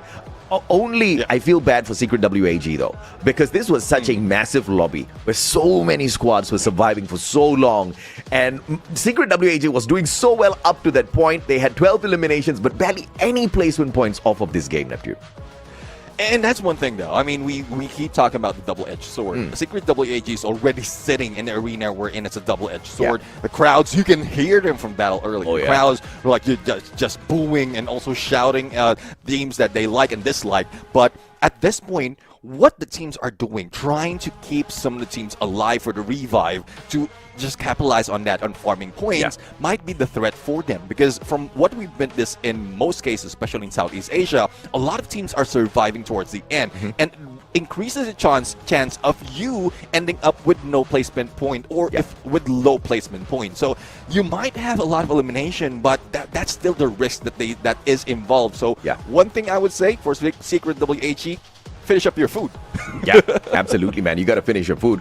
At the end of the day, let's see if or not their plan succeeded, right? Because Secret WAG were focused on the aggression a little bit more. They could have backed away with some of these engagements out there. They chose to go in for those fights, and they did get many eliminations first. So we'll look at the leaderboard in a little bit to see if or not that strategy worked out, or a strategy like EVOS Divine or even Buriram, because I think both of these teams were avoiding everyone, very silent, just getting towards the final circle. This is what we have always been talking about, and they have gotten far enough, but not a lot of eliminations at all before they got taken out of the cycle on this first Kalahari map. So we will see if that is the better strategy in comparison with what Secret WAG did. We get a test of both, and of course, if you have a little bit of extra grace, blessings from the gods of RNG or Free Fire, and you're like all gamers global, then everywhere that you want to rotate to just happens to have slightly lesser problems, all right? And AG Gamers, All Gamers Global didn't have to solve a lot of problems in this game, and they were in the perfect opportune spot to pull away many elimination points towards that final circle. Yeah, one thing that they're also capitalizing on is, Duo is one of the best snipers in Southeast Asia. Yes. And also with the rest of the squad who has this back this time around. Now, with that being said, we're in Kalahari, we're in the sniper meta. That's just a perfect timing that they can keep themselves distance from a lot of fights. Just steal all of those eliminations out of everyone who's battling, as long as you have better elevation, great cover. Because we've seen from other teams as well, they have better elevation, but doesn't have that much cover. Thus, they didn't even survive much longer. So from both ends of the spectrum, we're seeing different tactics. But one thing is for sure, Southeast Asia is on fire because no one is waiting for them to meet up in the rotation. They're starting it off with a hot drop. The moment they hear the gunshots, they are just like, it's like magnet to the teams right there. They're being pulled in, and then they want to be part of the party. Yeah, this was a savage lobby. That's as far as I can tell you, man. Because the teams that got eliminated early, I think, it was just a little too soon for them. So they could barely farm anything. I mean, obviously, barely any placement points. And eliminations, not too much at all. Secret WAG just happened to be one of them who got eliminated early. So they are the outlier there. But everybody else who survived towards that final circle, I think, went through some rinse and repeat processes. So they had a decent number of eliminations on their side. And I think this is where you will start seeing Point Rush make a very big difference for us, Neptune. Just to buffer some points, just to keep their spirits up high if they just messed up something out there on the battlefield. Yeah, exactly. I mean, I'm really looking forward to how the team is going to treat this right now. The number of points that each team has gathered, especially AG Global, because they started off with already that additional 10 points. Now with that 10 points, and they got that booyah, so that's a secured 22 points already. But how much elimination? We did mention about 16, because that's the last time that we saw a glimpse of the elimination from one of the players or for the entire team. But that might be different right now. But if that's the case, they're already almost halfway through in getting or achieving the champion rush condition. And with how silent they were in that Kalahari, given that another opportunity in that same map, they might be the champions in just 6 games or 4 games? Man, don't say halfway through. Okay, we bumped it up to 90. There's no way they're halfway through. Those guys need to be at 45 points to be halfway through. If they are at 45 points, man, I will not know what to say. Ibaros, this guy was an annihilator, right? He's got the A124. He's the disabler, but he's also the grenadier of the squad. And Baros was just cooking up those nades perfectly. I think he got a triple knock elimination towards that final circle earlier. All I could see was based on the elimination feed and not that action, because we were focused on what RRQ and Buriram were doing, but this guy was just popping off. 9 eliminations, 2k plus on the damage, and as usual, had the Alvaro, had the Beastin, and that A124, I think when he's not chucking grenades at everyone, is a huge playmaker for the squad to just rush at their opponents. Yeah, I do agree. I mean, on that final circle, that A124 would be deadly. 20 seconds is enough time for them to end it quick. And they did manage to do it against two opponents who they just third party. To include that Oscar as well as Cassie from Sypha and Nameless, that would even be more deadlier. Yeah. They can go for a rush. They are a little bit bumped up, but if in case they falter, there is a Tiva on the side of Nameless. So they just know the specific role, what they have to do to back up their frontliners, and that's the result. They get that booyah. Everybody contributing, either through eliminations or through those assists. This is a teamwork. This was AG Global working together as a well-oiled machine. This is, I tell you, because of just hard work, sweat, and a lot of pain, and of course a lot of complaint from their fans, like, can you just get some better team members? And everybody was like, wait, don't fire us, we will step it up. And man, oh man, they have stepped it up. 28 points, which means All Gamers Global should have 38 points right now, all thanks to the fact they dominated yesterday. So if my statement was right earlier, if it's only 80 points, they're almost halfway through. Now they're still almost halfway through, but a little bit more is needed. Oh, yeah. If they can do it 3 times, I think they will be able to do it, somewhat close to do it. But I don't think anyone else, especially for those who fell for the trap of AG Global, they would be hunting this team. Yeah, they don't want to be a surprise towards the end. And I'm talking about Buram United, who was aiming to get that booyah earlier on. Absolutely. And of course, 90 points will activate the champion rush condition. And AG Global looks like they are speeding, sprinting towards it. Bigatron by Vitality, who did manage to pick up decent points yesterday as well off of Point Rush, have now made it to that second spot. You gotta love this. You gotta appreciate what they have been able to do and show us so far. But Buriram United Esports showing us their grit, showing us that they can get massive elimination points, but they just did not make that right decision within the final circle. And that's actually a very rare thing to see out of the champion version of Buriram. I do agree. I mean, most of the time they're the ones who are cool, calm, collected. They know exactly what to do. And it's because of the elevation of that refinery. But talking about massive elimination, look at Secret WHE, 12 elimination, outlier as you mentioned, in the middle of the pack. If they survive a little longer or revive most of their teammates towards that tail end of that game, they might have grabbed even more seconding or third, or making a third onto this list. But again, it's still early. It's still early to say. We're just on the first game, and you know how it is. We have unlimited rounds in this Champion Rush format. Unlimited rounds, but if the lobbies are that crazy, I don't think we are going to need very many rounds. Crazy from a perspective of the teams that got crushed, they got annihilated, right? If that continues for 2 or 3 more games, I think it'll crush their spirits, making a comeback. Grand finals, we've seen that story before. Very difficult. Is it impossible? No. Is it going to be a monumental task? Absolutely yes. Consistency has always been key. Teams who are on fire to activate that champion rush condition usually are fairly consistent. Getting the booyah after has been the problem. But let's see if or not anybody breaks that curse. Ladies and gentlemen, boys and girls, survivors, we are getting ready for game number 2. Now, we promised you that teams will go out there and try to dominate. Do they slip or do they slide? It's time for Solara. Let's head on out there and see who's got some hot drops for us. Oh, yes, indeed. The blue walls will rise. Grenades will fly. Somewhere in the madness, one squad will find their moment. Will this be it?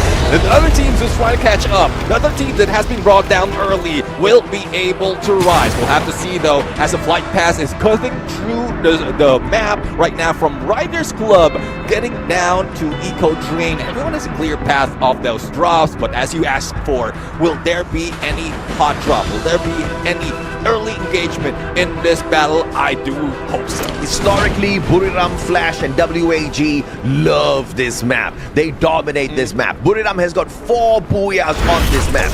They didn't get a booyah yesterday. So I wonder if today is going to be the day when they get that booyah. Let's see exactly what happens as AG Global drops a little bit uncomfortably close. Ooh, another squad here. WAG up against EVOS as well. Multiple hot drops. I think we're going to have some fun then.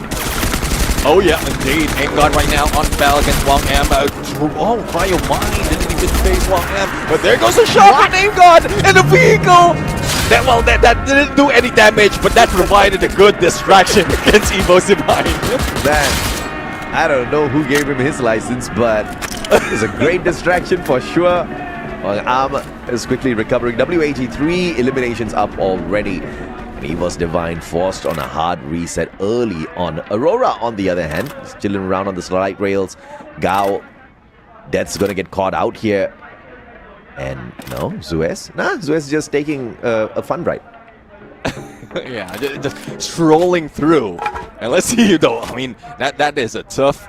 I don't think this will be a fun run, especially if you're ending up in front of AG Global. But AG Global would be seeing some of the players of Gao Esports. And Joe managed to take down one. Demon though managed to take down two. It's Gao who's winning this fight, but Nameless is back in play. And this is what I'm talking about, the Tifa revival. Plus that basic therapy connection. There's no way that they can go down that easily. And Demon caught off guard, but it's a good thing that there's backup on the other side.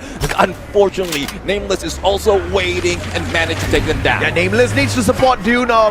This sniper stabbed in the back. He did manage to knock Dune down just a moment ago, and Asriel reaches there with the Bison. AG Global did not see that one coming, and Aurora still looking hot. The Malaysians have definitely not given up hope just yet. The recovery is going to be a little tough though. They do get teased here. Aurora backing away. Axel, double shot! The third one finds it. Cypher just staying behind to torture Aurora.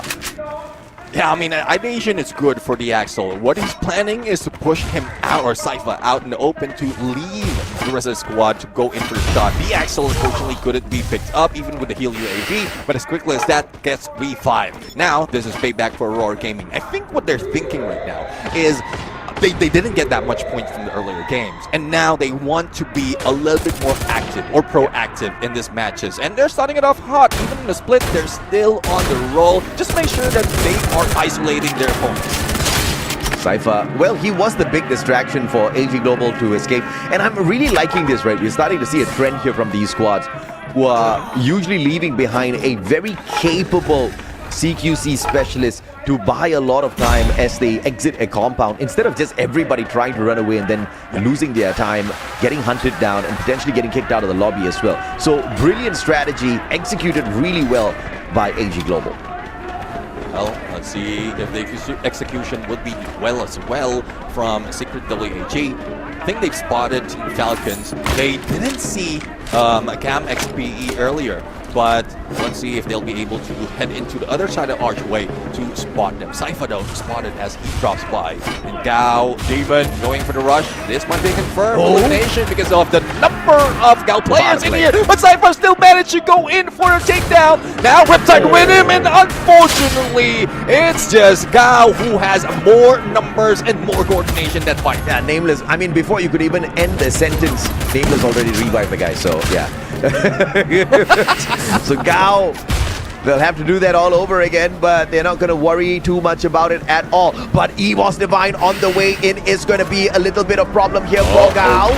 AG Global might be able to escape with this distraction. Hans shuts down Dew, but Coach Chiu finds him, puts him on the ground. The end taken out. And Gao now is going to scramble as EVOS look to take over this situation. AG Global heading to the vending machine. Aim God finds Hans. Demon shut down. Gao could not exit quick enough.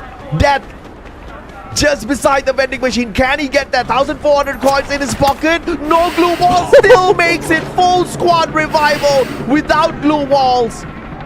Gao escaping. I was surprised that AG didn't take advantage of that shot. I mean, he could have been taken down already. Even before Evo's Divine managed to spot him, Cold Shield goes in for a shot with SKS. Now, it's more of how they can get back later on. Twisted Mind, a team who didn't get any point earlier, is now going against RRQ. Now, if RRQ will be caught off guard in here in low ground, this is their disadvantage. They don't have that elevation for Maal. They don't have that elevation for Toots to rock those grenades and shots, as well as ice grenades being done by Twisted Mind to pull everyone in onto a bay. I don't think they will be going for the finisher. They want to spot out the opponent, but a great pickup has been done in there by the team boosters. And I think that was quite a surprise that is being done. I think that the heel pistol, rather, that is being done by ATG.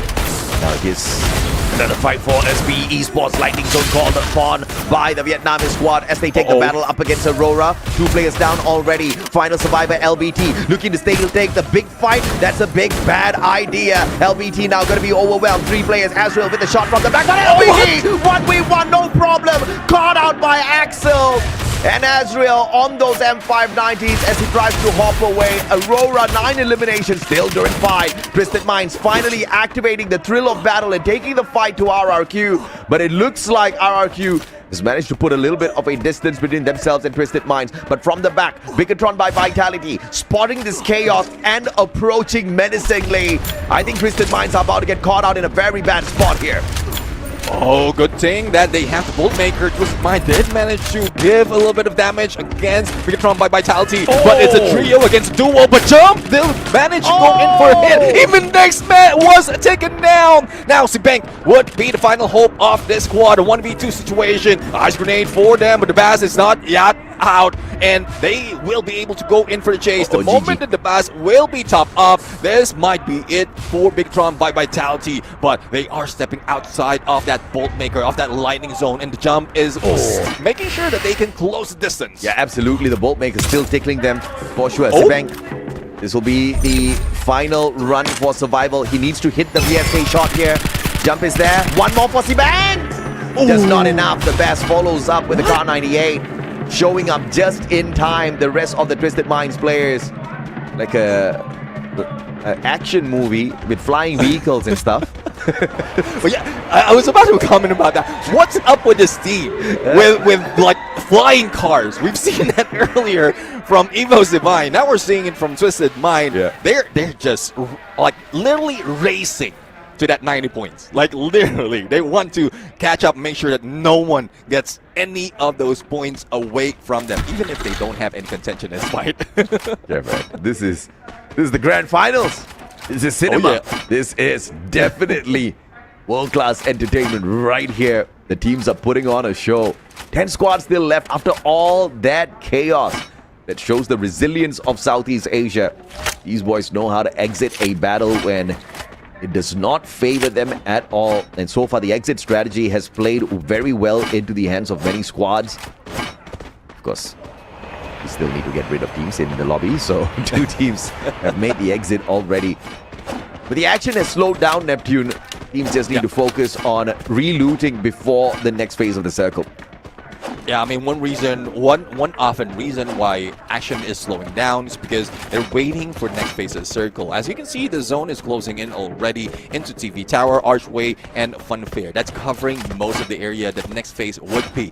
But looking at some of the teams who's far away, I guess this might have been the plan of AG Global earlier on, staying outside Circle, and we do have the team booster that could help them speed up their movement in running towards that next phase. But it might be troublesome later on, especially if everyone would be gunning out on that edges of the circle, similar to what we've seen so many times in other seasons.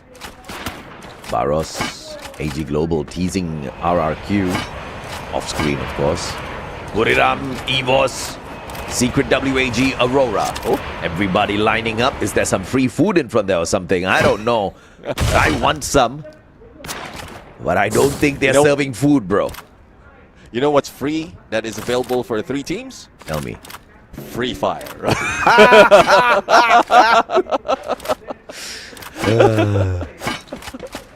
Don't change, Neptune. Don't change. Buriram outside the next zone. Oh, Riptide. Who's Riptide rhythming them? Is that you, Moshi? Moshi's like, it's been a while, guys. I just need to tease someone. Took a shot at them. It might be rusty later on when they get to the final circle. He want to make sure that it's working fine. Yeah.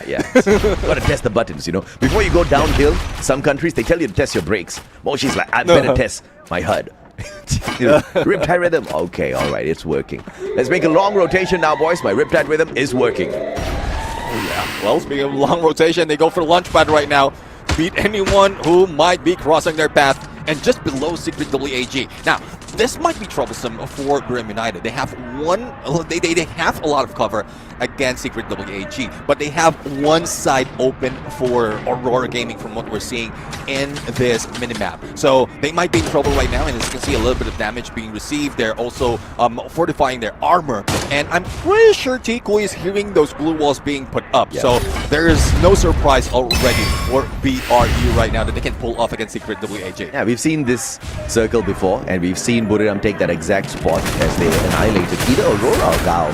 One of the two, Hans did stand a chance the best. The M590, but Demon Valiant dash perfectly into Exposi, makes the 180, and the Demon of Death could not take down Jump with the Thompson, shuts him down, and the Bass with the solid backup, still keeping Twisted Minds in the mix here. Gao's not out this yet though.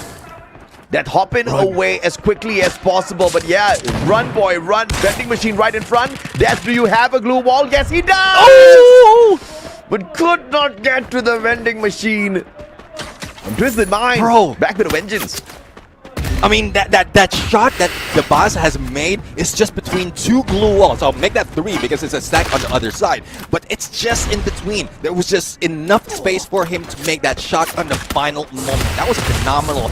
I was just hoping that we had a POV of that. But let's go over to the POV of Aurora Gaming, who is dominating in this fight right now with Red Elimination and a full-man squad. Now, they're also in the middle of this pack, and they are trying to take down AG Global. 3 takers from a previous round, but here comes a new challenger.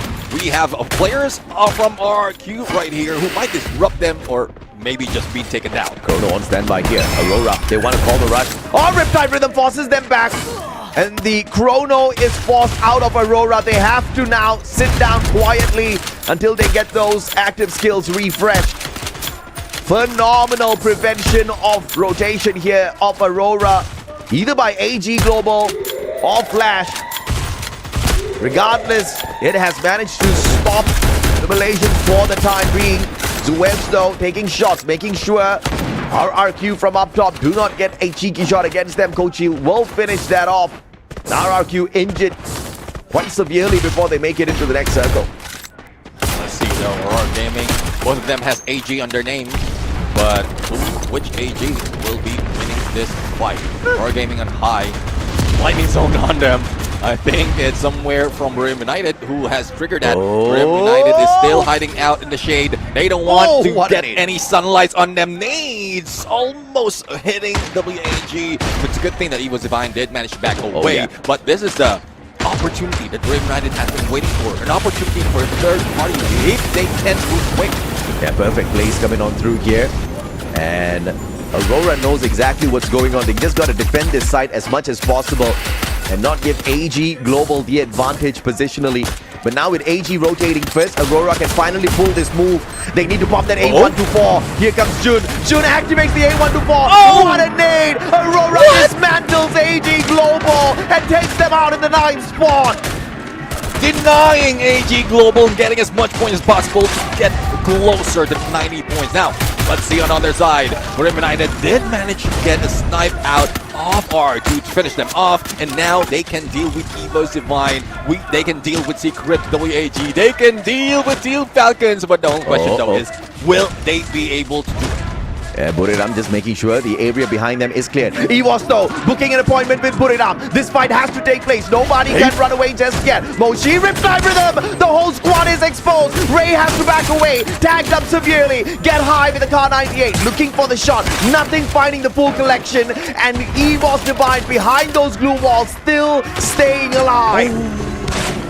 Speaking of staying alive, the team that has the most elimination in this fight didn't stay alive for long. They got taken down by Team Flash, but Team Flash has been eliminated. Jonah right now is throwing a flurry of grenade, making sure that no one can revive. Now only Aim God remains, and this still is a full squad for BRU. Oh, Buriram, Savage, Jonah Savage just tanking the damage from the blue, getting the angle perfected on the grenades, tagging them up. The rest of the work from the amazing team members on the side of Buriram. But now WAG, the danger above them. Twisted Minds can cut off anybody's rotation.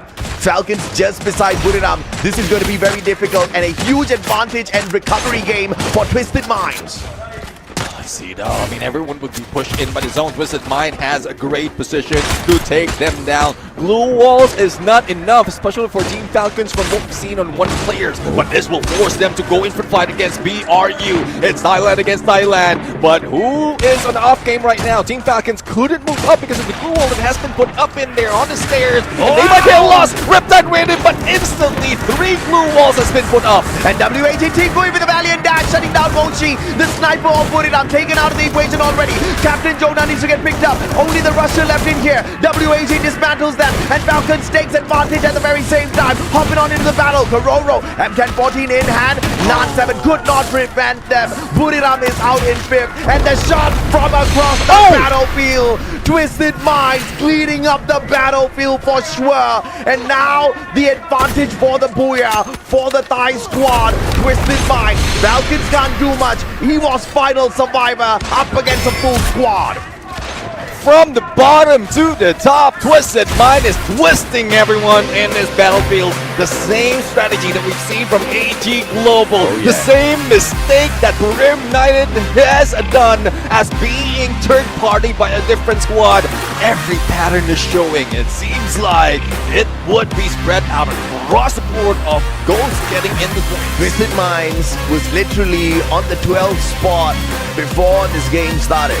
Twisted Minds had 0 points when this game started. Twisted Minds just collected 20 off of eliminations and a mad booyah here.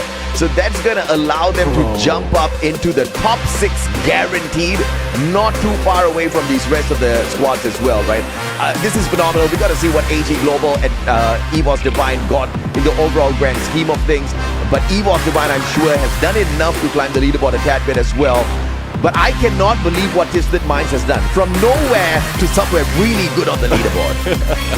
Yeah, we're going to find out which, somewhere in that leaderboard, the team is going to end up. But that was just phenomenal. Yeah. Again, the same tactics that has been done by AG Global. Keep themselves distance, not even being face of where the shift of the circle is. They know they have clear view. As long as their sides are covered, they're all good. And it's just a final moment that everyone has been forced from that bleachers or from that bridge towards that lower ground. Grim United, Secret WAG, even Team Falcons was forced out in the open to be the target of Twisted Mind. And now you can say AG Global is halfway to our champion rush condition, because regardless of whatever they got out of that lobby, they were definitely very close to being halfway there already. They just needed a few points. Unfortunate for AG, very early exit this time round. I was not expecting that out of the squad, but you can expect the unexpected here in the Southeast Asian lobby on the grand finals day, where everybody is hungry. These rotations are insane, and everybody's going all out, man. Aurora is still holding on for their dear lives. I need to warn the squad again. They're doing great on the eliminations. The rotations are not looking too strong. Yeah, survivability. I mean, even off camera, we thought that they have the advantage already. They were at some point the elimination leader, but off camera they were taken down. I think the isolation play against Aurora Gaming is definitely not working for them. It's one by one that they were being taken down, and if I'm not mistaken, it's one of Team Flash who managed to eliminate the final player of AG Global. But going back to Twisted Mind, let's not forget that this is a team that has the highest total in one match out of all the matches that we have in here. So they can easily put themselves up on the board if needed. And I think this is a result of that. Yeah, I think Twisted Minds just got a bomber of a matchup, right? I mean, 30 plus points for sure. 30 how many? We'll have to wait and see for, because I didn't really get the stat on the final elimination there. But either way, that's a massive, massive climb for Twisted Minds, who looked like they were challenged. Although the rotations were solid on that first game, it was unfortunate, right? Too early of an end. AG Global this time round, like I said, should have done enough to be halfway point, but they gotta manage the consistency a little bit here, Neptune. You walk away from a booyah and then the curse hits you right after. Yeah, that's the thing though. I mean, AG Global is one of the teams that hasn't pulled out from the curse just yet. It's just, it's a good thing that they have a good chance of recovery. We've seen that many times. They failed once, and then they can bring themselves back up. Even from, I believe even in Point Rush, that's the same pattern. They got the first booyah, and then they lost a little bit early, and then they got the booyah once again. But again, it's just how they work it up to get all those points. So hopefully they will be able to do it again and achieve that championship condition to end it in less than 6 games. Absolutely, man. The thrill of battle has been making these battles a little bit more thrilling, if I could say the least, because the efficacy of that A124 to disable a squad and their active skills for a good amount of time where you can annihilate them the moment you spot them on the battlefield has been a huge game changer. Those Riptide rhythms are back. There are so many valid active skills that you can use out there right now that bring so much of flavor to the game. You never know what to expect, because in the past, I mean, when we first started these the unique active skill rule, we just kept seeing a very similar pattern repeat across squads. If you're a sniper, this is your build, right? If you're a rusher, this is what you have. But now there are a plethora of active skills out there where you just can't guess what your opponents are going to do, because you've got no idea who they are and what skill's going to come your way, right? And those Riptide rhythms, again, as well as the A124s, when you're expecting one, you're getting the other. This is really throwing off some of the squads out there, and I love it, because the response from the teams playing defense, they'll have to depend on those mechanical skills a little bit more now. Yeah, well, let's see though. I mean, speaking of mechanical skills, this is a guy who not only can jump, but also can shoot. 7 elimination, 2,978 on the damage, a shield gun to boot as the best weapon in this game. And we've seen that so far. Connected with that basic character. Twisted Mind Jump. And with Nameless in there in the backup, I think they've done so much, so well in this fight as well. Remember the Bass in there with that snipe in between, and that was the moment in between that blue wall on the highlights. But I know what you're saying, wow, because Aurora Gaming, out of the 12, 13 eliminations that they have, 8 of which managed to be grabbed by June. That's not bad at all. June with the 8 eliminations. I wonder how many eliminations in total did Aurora get, because they got quite deep down this circle. Just couldn't really sustain their efforts on the battlefield for too long. And with the sheer number of squads that were in there, again, just like what we saw happen to a couple of other squads earlier on, right? Big eliminations, but then early exit from the lobby that must have messed with them a tad bit. Cassie, Oscar, A124, Riptide Rhythm. Dude, these guys have literally everything that we were just talking about. You know, this is the deadly combo. And this is exactly what Twisted Mind says, that A124 can be used defensively or offensively. If you get your active skills locked, you don't know if you're going to get rushed or they're going to run away from you, right? That Riptide Rhythm is usually the sign that you're about to get your butt kicked by Twisted Minds. And these guys whooped everyone into shape in this game. And if that fail, we still have that Valiant Dash coming from that Oscar that definitely will take them down, knock them back. And that's one reason as well why the Bass managed to put in 4k of a damage in 7 elimination, because he's always in the front line. He timed that Valiant Dash quite phenomenally. And look at the numbers, 23 elimination. Plus that Booyah's 35 points. They're really catching up. And oh my, Malaysia. Aurora Gaming, 17 eliminations, 4 placement points. Very bad on the placements, but holy lord, what kind of monstrous run is this, Malaysia? 17 is a big number, and I think the Malaysians have definitely awoken. Even EVOS Divine, not too shabby this time around. I think they're quite consistent. Previous game, they walked away with 15 points. This time, they walked away with 15. This is the recovery for Secret WAG on the 13. Down at the bottom, though, Bigatron by Vitality crashing out big time. A great, just like AG on that first match, not so great this time around. And speaking of AG, only 7 points, which gets them up to literally 45, halfway there. Halfway there. So that's 2 matches already. If they can do it once again, but I'm hoping it's more, because they didn't get that much in this game.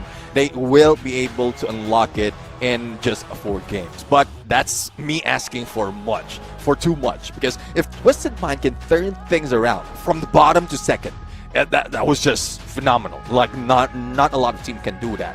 Yep. But if they can do it just like that, or a lot of teams who's trying to catch up can do it once again, eliminate AG Global in the early parts of that Bermuda map, then this might this might be dragging along up to 6 games before anyone can achieve the champion rush condition. Well, if someone can pull what Twisted Minds just pulled, a 35 bomber, then climbing from the dead bottom up to the top 3 is no problems whatsoever, even for PE Esports later on, right? But they got to remember, the longer they take to pull a Twisted Minds, the harder and harder it will get, because the distance will get, the margins, everything will get a little bit bigger and bigger as we go. Currently, 3 Vietnamese squads sitting down at the bottom. Flash, Gao, and PE. But Secret WAG is roaring, and they are up top, man. In the top 5 right now. I'm really loving how this is kind of suiting up. Bigatron by Vitality and RRQ, they haven't really found the aggressive side just yet as well. Yeah. And as we look at Bermuda, Neptune, we need to focus in on what Flash can do here. Because we saw their run all throughout the competition so far. Within Phase 1 and Phase 2, they walked away with 4 booyahs. I said RRQ. RRQ has 3 booyahs on this map that's coming up called Bermuda. So these 2 teams, we definitely have to keep an eye on them. Yeah, let's not forget though, Aurora Gaming, despite of only having 1 booyah, they managed to put up a lot of elimination. And this That's is true. just, I think this is just a warm-up. That's true. The Solar map is just a warm-up in preparation to Bermuda. If they can rack up all those elimination once again, and just to just move up slowly to achieve that champion rush condition, then that's the only time that they can worry about getting the booyah. But it might be a little bit too late because a lot of teams are already moving that quickly. So Aurora Gaming needs to move even faster. Falcons and Twisted Minds are quite good at this map as well. This will be a problem for these guys because we just saw the fight out of Falcons and Twisted Minds. Yeah. Twisted Minds looking much, much sharper. 1 game, 35 bomber. They just need to do this yet again. Can they do it again is going to be a big, big question. I mean, to pull it off once on a stage like this is ridiculous. To pull it off twice, maybe back to back, could just be a thing here as Twisted Minds know their way around Bermuda, just like the other squads. Ladies and gentlemen, boys and girls, survivors, we are about to hop on into the next match. This time, Game 3. It is at our good old Bermuda. So if you guys are not ready yet, I suggest you get ready right now. Strap on in. We are about to fly into the map. And as we prepare the flight path, let's take what is up for the skies right. Well, today's forecast, it shows clear skies above the plane path, but after heavy pressure is forming across every drop zone in this map. Over-familiarity might be a double-edged sword that teams couldn't get away from. As we slice through the map from west to east, we're going to find out which team would be going for the hot rock. KRRQ splitting up 2 compounds. Abe is going to be far, far away from them at a hangar. Vending machine fairly close to them, so picking up the loot, bringing back buddies. Not going to be an issue for the squad at all. PE Esports, close proximity with their Vietnamese brothers. Factory clock tower is going to be quite busy in a little bit. Moshi peak? I don't think that's going to be a thing, is it? Let's see now. I mean, one thing's for sure, out of WAG's drop, most of the target they have is AG Global. It's a good thing that AG Global managed to pull away from this drop, and it's Cam XPE who's bringing them a little bit of trouble, and LBT couldn't escape in that. Even if he had that plasma gun, he doesn't have the fire rate to put against a mini Uzi and 2 players going against him. So let's see on what they can do right now. But speaking of AG Global, they're dealing with Bigatron by Vitality and VTR, so one losing it. But Sibang just saw June, and the highest eliminator from squad has been taken down. AG punishing Bigatron very early on, and the 2 remaining players will split up. Falcons, on the other hand, up against EVOS.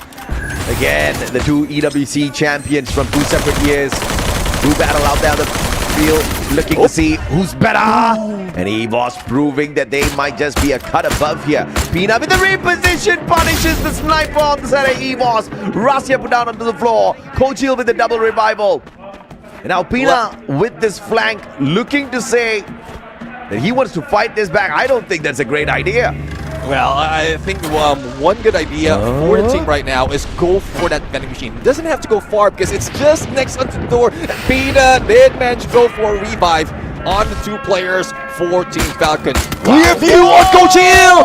And see 80 hit. He doesn't even have to wait. He just saw pixels in there on the opponent. He just shot at them. But here comes Team Flash, who might be able to bring them down. Yeah, not a good thing here for Team Falcons. Flash on the way in. Limit's going to be pressured. Already less than half HP on him. The God pressuring him from up top. And Falcons punish 2 players in a row. Shut down by Flash. The Survivors do have the vending machine advantage. Pina's going to be forced back here. Blue balls pulled up. Ice Grenade do not find the full connection, but 2v1. Pina has got nowhere to go, nowhere to run. He will get taken down here. And Mink just jumping on it to make it absolutely impossible. Escape not on the cards, but Flash can still revive their players. And that was just tough. If Team Flash was just in one specific area, in one specific corner of that wall, and that Valiant Dash is already available before that glue wall went down, then he could have knocked back the 3 players in there, at least take down 2, or can manage a clutch. But that's really tough to say right now. Not everyone can do that, even pros just like this. But Team Flash right now is still a hunt against one of the players of Team Falcons. I think they've spotted them as they went into the drop. And this is one thing why a lot of teams has been occupying the northern part of this area. Again, we have a graveyard, we have shipyard, as well as as another that could have been a yard as well. Close enough, bullseye, close enough, they have a lot of vending machines to choose from. And those big launch pads is also available for them if in case they want to. Wonderful Valiant Dash by ABCD. Does not find the full connection yet. And ABCD punishes, though, with a little bit of distraction, assistance from his buddy. Ray getting into position now. Zom with the backup. This is EVOS Divine on the run. Forced back by Flash, who are back in it in terms of aggression, but they have to play this careful now as they hold the outside compound. See though, Dazom trying to heal up. Rasia doesn't have any view. Cryo Mine onto him, and instantly he gets back up and Mark Dazom half an HP. Rasia trying to go for the fight, but up close and personal with M24, definitely the 1/3 hit. Oh, beautiful stuff out of the guy. I think he used the M590 in that situation, so trying to get good on the shotguns as well, Mr. Rasia. It's fairly impressive for the sniper.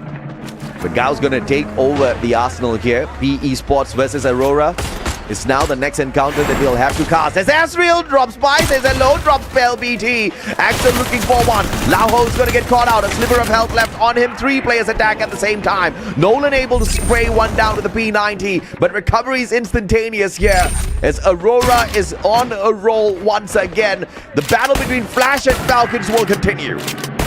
Well, let's see though. Team Flash right now with 5 elimination. A couple of revival has been done already. 1 can be done, but not enough points for them.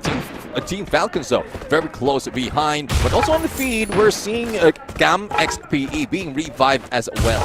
Now, Team Flash, I thought they are winning it right now, but a lot of pressure is coming in from all sides of the spectrum, and we'll have to find out though if they can manage to escape from Katolistiwa, because it's getting harder and harder to get to survive this battle with a lot of teams surrounding them. 5 minutes in, 12 squads steady in the fight. Falcons are gonna allow Ming to just back away from the compound, not looking for another engagement. I think Falcons are also looking to recover after those initial few incidents. Twisted Minds versus Bigatron is not gonna happen because Bigatron's looking for that recovery. But Gao versus RRQ though. RRQ is just waiting for this fight to begin. 8 India takes that cryo mine out of the equation. Grenade will not find him, man. He just moved out of that defense. Yeah, I mean, it's a good thing that he moved out as well, because we saw earlier Gao cooking up some nades, also has an M79, so it would be deadly. And I don't think RQ is wearing that Steffi anymore. They pull away from that active skill, and they still have it. They still have it, but there's little no chance for them to use it for the moment. He's just cooking all those nades for the team against them. And now the exit strategy with that monster truck into the hands of EVOS Divine. Well, EVOS Divine spotted out here, dudes. Able to find one. Riptide Rhythm sent out. Rasia, beautiful shot. Abe with the follow-up. And the glue wall recovery. But P Esports attacking EVOS from the back. No, they're not. They just drove by. My bad.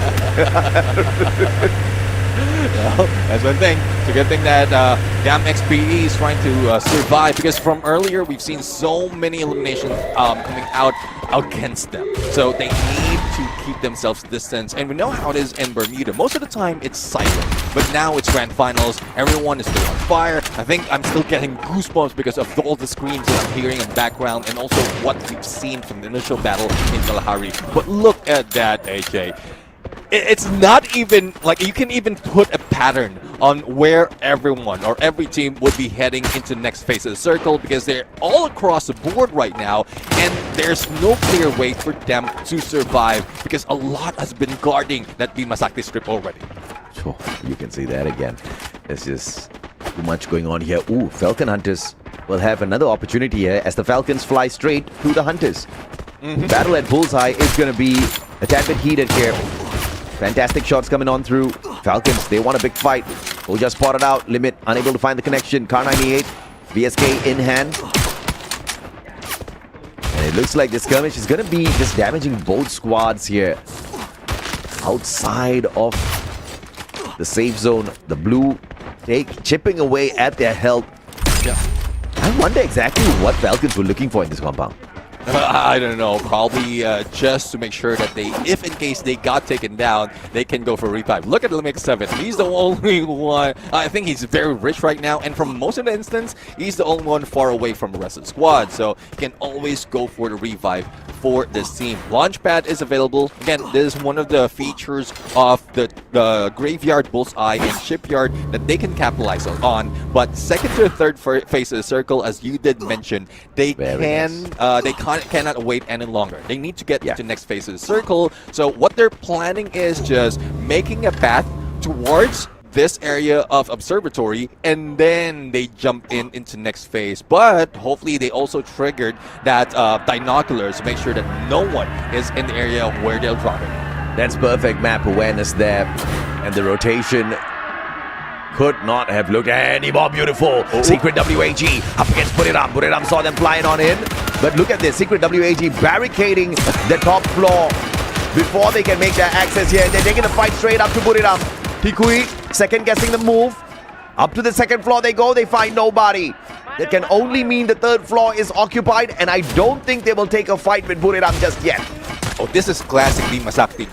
We've seen so many teams occupy, or 3 teams occupy this compound in just one moment. Especially on the ship circle, it's dead smack where they are. So they will be staying here for the longest time. They will be safe for the moment, and then they can just invite anyone there at the bottom. But how it is on the high ground, that's where more the advantage is, because they can snipe anyone who gets close, and they might get a number of elimination just from that position. If you ever wondered which is the best lobby, 10 minutes, 48 players still alive after so many eliminations, go take a wild guess, man. This lobby is crazy. Savage and just so good at playing recovery. Yeah. I say that one player's down. Two about to get taken out. Shots to the car, limit X7 VSK. Fantastically done. Espina with a backup. Looking for one more. Looks like Bigatron by Vitality. Hunted down by the Falcons instead. How does that feel, they say? Constantly coming after us. Aurora versus Flash is going to be a thing in a bit as well. Yeah, VTR felt that Road Rage is not an answer to everything. They are now answering to Team Falcons. But as you can see, all damage being dealt by Aurora Gaming right now, and the isolation being done to West on the Valiant Dash recounter. And there goes a take now by Alphabet King ABCD, barricading himself in. But I don't think this is safe. Ice Grenade missed that shot, but he still goes down. Aurora Gaming back to their farming way. Absolutely. 9 eliminations, but ABCD laid that one out of your... You gotta hate it, man. You gotta hate it when that happens, but thank goodness that was not outside the circle. Yeah. And nobody else was there to see it. Of course, it would have been embarrassing, but it would have also cost the squad big time. A couple of grenade follow-up would have annihilated Aurora in that particular spot. Yeah, Flash got the trip mine knock, but just no follow-up. Trip by a trip mine. And that's The worst kind. And the worst kind is you're already taken down the opponent and still manage to knock you down. So I don't know which is worse, tripping on a trip mine in Free Fire or stubbing your little toe when you're walking. I think Free Fire still hits a lot. Yeah, exactly. Stubbing your toe, it happens so many times that I think your little toe is already immune to it. Especially on the grand final stage here for Southeast Asia. Yeah, losing a battle will hurt more. 300k USD on the line, on the table, to decide how big of a piece from the 300k you want. Oh yeah. Stubbing toe is a problem, then you're not meant for this stage. Oh, if they get that $100,000 US, can put an armor on their small toes.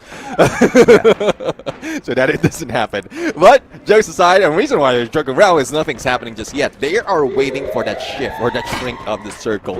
And again, we still have 12 teams in here. This is not the first time we've seen this, but this is the first time that we're seeing it in the grand final. Most of the time it happens in group stage, it happens in knockout stage, but this is how deadly Southeast Asia is. Survivability is in point, and they are not slowing down. Well, just a moment ago they did, but from the earlier parts, they are always constantly engaging, and even Team Falcons are receiving a lot of shots, not from RQ, but from Gao Esports. Absolutely, man. Gao. Falcons 2 plays down already. Buriram spotted at the top of this hill. And Gao, literally the king of the hill, highest ground. They're taking advantage of this well. Girl's going to be spotted out as well. The end. Ooh, SVDY in hand. Perfect for this play. Diamond takes himself out of the equation. Twisted Minds, getting the minds twisted in that moment. The God finds Biggentron's player. Joel's out of the equation as well. But still 12 squads standing as we approach the 14th minute. 14 minutes, 12 teams remaining, and out of the teams, we're still looking at 40 survivors, and the chances of them being revived get smaller and smaller. Even the circle is getting smaller and smaller. Now, how can you fit 12 teams in here without having any elimination? I don't think that would happen. In the pit, we're going to see one squad being taken down, and let's see if Eva's Divine is the one who survived that fight. Absolutely, Evo's Divine. Beautiful rotation so far. Layering those blue walls. Aimon gets caught out by Wasana though. The cord just too spicy from that distance. Oh no. Blazo takes out 3 lives. Aimon not picked up just yet, and PE Sports cleaning up house. 3 more survivors on the side of AP. And Evo's Divine is unable to step away from this spot. If they step out, they're gonna get annihilated. PE on the right here. And RRQ is the danger. PE can't find cover for themselves. They're outside. They'll have to take RRQ out. This is PE Sports fight. Oh, let's see though which rotation will be taking, which risk will they be taking. It's Evo's Defiance tunnel that they managed to clean out. Nolan can be picked up, but the glue wall needs to be taken out. And they might have been waiting on the other side. Evo's Divine got eliminated as well. Grimminite is now taking advantage of this riot, and slowly every team is going down. Gao Esports is having trouble moving up as well. And that Riptide Rhythm was absolutely deadly, breaking down those defenses in such open ground, exposing these players. Buriram now getting up onto that high ground, punishing player after player. Mochi with a knock, Mochi with a double knock. Twisted Minds getting cooked by Mochi alone. This guy just running the squad down. RRQ Ma'al 77 alive and kicking. That's what happens when you've got 12 squads alive in the 14th minute. Bro, I think that's less than a minute, or within a minute, that from 12 to 4. That was historical. That is quick cinema. Math. That was quick math.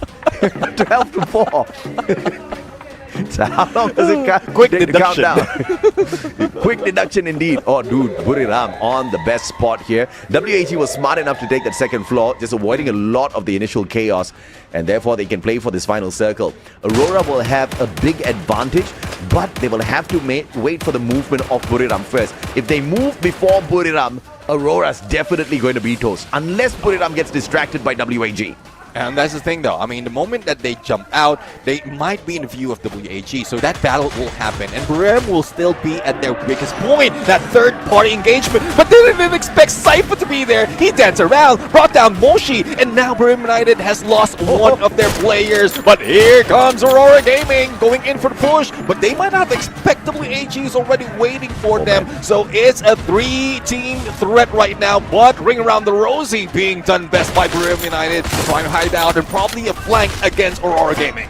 Yes, smart play by Aurora here, not going for the flank towards the lower ground, looking for the next zone. Instead, they're going to move up, taking the backstab and fighting WAG. Buriram has the big brains here as well, pulling off an Aurora move on Aurora themselves, keeping behind them. Ring around the rosy, now we go, as WAG assumes the lowest part of this position. This circle is going to be deadly for a team that gets caught by Buriram, but WAG looking to catch Buriram themselves. Oh, a short Riptide Rhythm, wasted it. BLS1 punished. Zuaz with a double headshot from the back, and WAG is paused. Buriram can take advantage, but they're still focusing on Aurora. Oh, that's the thing. I mean, it might turn to a duck goose from a ring around the rosy. Here comes West taking aim against Brim United. They can't shot down WAG just yet, but the third party from Aurora Gaming might be the downfall once again of BRU. And slowly, they're receiving a lot of damage. Riptide right in front of them. It is high, but still, they couldn't survive. Only the captain, Jonah, is alive. Oh, beautiful play by Aurora. And now, it's all about timing. It's all about selection of your opponents. And Zuez pulls the distraction, distracts them before they could get to Jonah. And now WAG moving their focus over to the Aurora squad. Riptide Rhythm, one wasted here. They've got another one on standby. Zuez with a long shot on the headshot. Jun and Zuez pushing forth now. Tuikui up on top, just keeping an eye on them. Look at that trip mine, a trap being set by Aurora Gaming. All they have to do is force everyone to go in there, but it might be troublesome in a bit. In spite of the knockdown being done by West against Secret WAG, they are still constantly picking them up. But here we have it. This might be it. The funnel coming from Aurora Gaming. They're just opening up that gates into the trap, but no, WAG is a little bit smarter. They're going in for the other side. The Axel might be spotted, but they get the isolation. The Axel is down. A beautiful play by Zuez. He still punishes Wang Am. Jun backing away. Zuez is the distraction. Jun steps out at the wrong timing, leaving Zuez now all alone. Riptide Rhythm, the second one, breaking down the defense, and Zuez has got nowhere else to run and hide. 3 players alive. Tikui turning around. Nan 7, the distraction on the left-hand side, and the finisher by Zuez. Just not enough. Secret WAG rips away the Booyah at Bermuda. Now coming from 4th with this Booyah together with a lot of elimination, I think they are closing up to get into the top spot. I think with some of the teams right there, like AG Global, who didn't put so much of fight in that map. It's we'll have to find out though on how much Brim United did manage to get out there, because I think with the position that they had a lot of elimination as well. So our leaderboard will be shuffled once again. Secret WAG, the best performing Vietnamese squad on that stage right now. You gotta love it. I know a few people who will definitely be loving this. They have got a massive fan base in Vietnam, and they are performing hella well right now. The best placement that they have got on a Southeast Asian leg here on Spring has been the 12th spot. That was back in 2024. In C-Fall, the best they've ever done was the 5th spot, but now they're so close to activating Champion Rush for themselves and maybe even becoming champions of the Free Fire World Series Southeast Asia Spring 2026. Exciting for sure, like a fairy tale, but they still have a few games to get that done, man. Yeah, I mean, it's a good thing that with that Booyah, I think they can pull even further away from bottom of leaderboard. From last time we saw the leaderboard, we have 3 of the Vietnamese team who's, I think, receiving the sharper edge of that double-edged sword, because they're being pushed down. They're having the jitters overall. We can see some elimination, but they're not the ones who's familiar with the crowd. And you did mention about Secret WAG being the fan favorite out there, and I guess that's where they're getting the energy right now. They still manage to bring themselves up, even grab the Booyah, and even from the background noise over the match noise that we're hearing earlier, I can feel goosebumps running up my arms right now because of how I feel WAG is on fire in that fight. I mean, they're definitely on fire. Yesterday, they only lit up at the very final game. They couldn't afford to do that on this grand finals.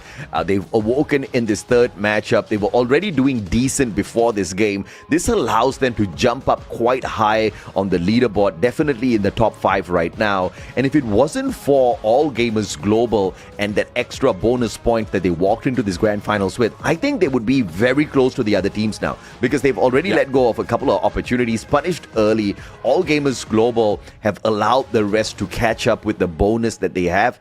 But I still think that, maybe it's still there working its magic a little bit, but not too much. Well, let's see now. I mean, magic is still there. We'll have to find out in a bit on how much the team has done. But speaking of how much, Aurora Gaming, two games already consecutively. They've gathered a lot of elimination. I think even in the final moment, they managed to survive as a second place.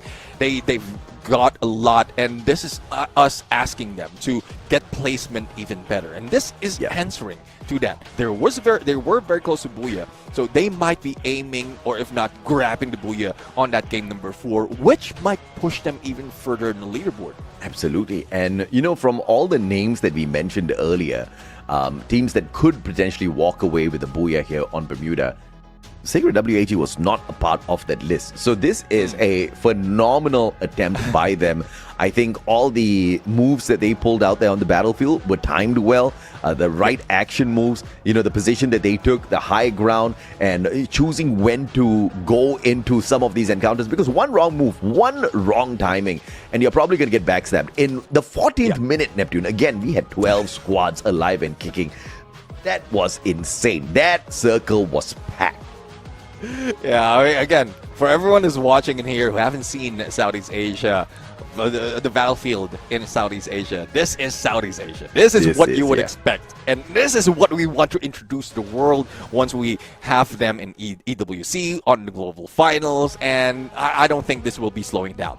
For every time that we see battle between these regions, we have Thailand, we have Malaysia, we have Indonesia, and Vietnam.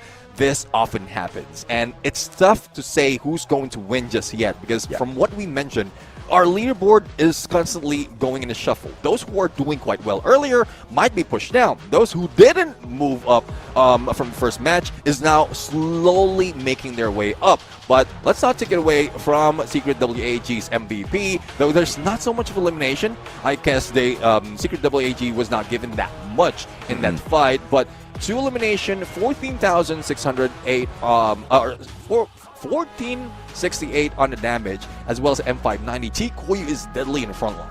Oh, I mean, Tiku is definitely... These numbers do not do Tiku any justice whatsoever.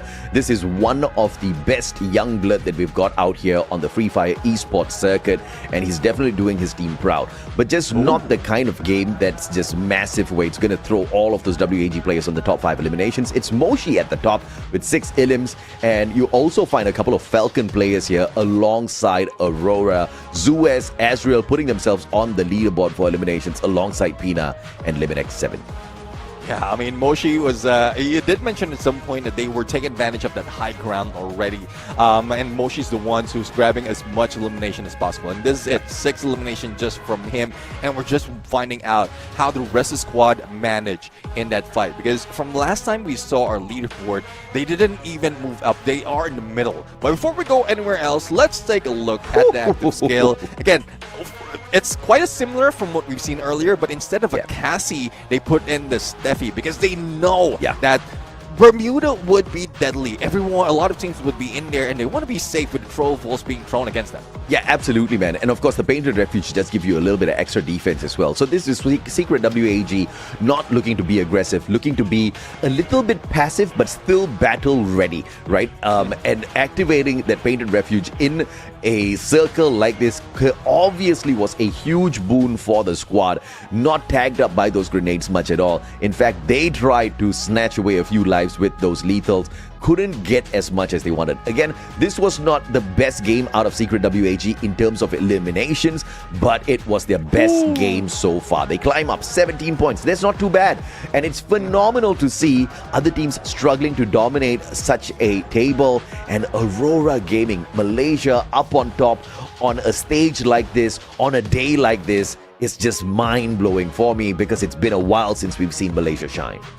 Yeah, I mean, after their somewhat failure in Kalahari, back-to-back Solara, 20 points, another 20 bomber coming from Aurora Gaming in here. And look at that. If it wasn't for the 10 points from AG Global from a point rush, Aurora Gaming could have been on the top already. But this is still phenomenal for Malaysia. Yeah, still sprinkling their pixie dust up there. Big run by Vitality though, not doing much with their bonus. So somebody's gonna get a spanking from somebody else if they don't start to fix whatever they need to fix. Big run by Vitality, very aggressive, very capable. They looked scary yesterday. Today is just, I think they're doing everything right as far as we have seen. But the other teams have just really stepped it up. AG Global and Aurora to be up on top. AG Global, maybe some would have expected. But Aurora, after they messed up point rush yesterday, this is a phenomenal comeback. Yeah, and again, they're still on the top of the board without any Puyas. And yes, I know, I understand what they're aiming for. Get as much elimination, try to catch up with a lot of teams, get to that 90 points, and then deal with the Booyah. But this is the closest they got onto that final circle, to that Booyah, second place. Hopefully, we see more of that happening, more of the Booyah being taken out of this team. Though it might require them to switch up their tactics even more, but at least they are prepared once they reach at 90 point and to grab that championship. But there's still a lot of question of who can challenge them, and a lot of teams is poised to do that. Absolutely, man. It's good to see Aurora in a very, very good spot now. This is off of 2 back-to-back really good games. 21 points. They managed to snatch at Solara. Bermuda gave them 22. But we want to hear what our hosts have on the stage. We've got an interview coming up for you guys. We'll be right back. Xin được chào mừng tất cả quý vị và các bạn đã quay trở lại sân khấu của Free Fire World Series The 2026 Spring. Và chúng ta đã cùng nhau trải qua 3 game đầu tiên với rất nhiều những diễn biến kịch tính và đặc biệt là có những kết quả quá bất ngờ trong ngày hôm nay. Và hiện tại thì Quốc Bảo và Yusun đang đứng bên cạnh những nhân vật phải nói là có khả năng thi đấu cũng như là rất là nhiều những cái phong độ tuyệt vời kể từ ngày hôm qua là ngày đầu tiên và ngày hôm nay là ngày thi đấu quyết định nữa. Vì đây là những chàng trai ngày hôm qua đã đứng top 1 thưa quý vị và các bạn, Ogrammer Global. Và ngày hôm nay chính những chàng trai này, chính những tuyển thủ này cũng đã mang đến một cú Booyah đầu tiên với vòng thi đấu game thứ nhất cả. Và ngay bây giờ thì chúng ta sẽ cùng nhau trò chuyện chút xíu để cùng lắng nghe những chia sẻ cũng như là cảm xúc của họ. Và đứng bên cạnh Quốc Bảo đó chính là Baros.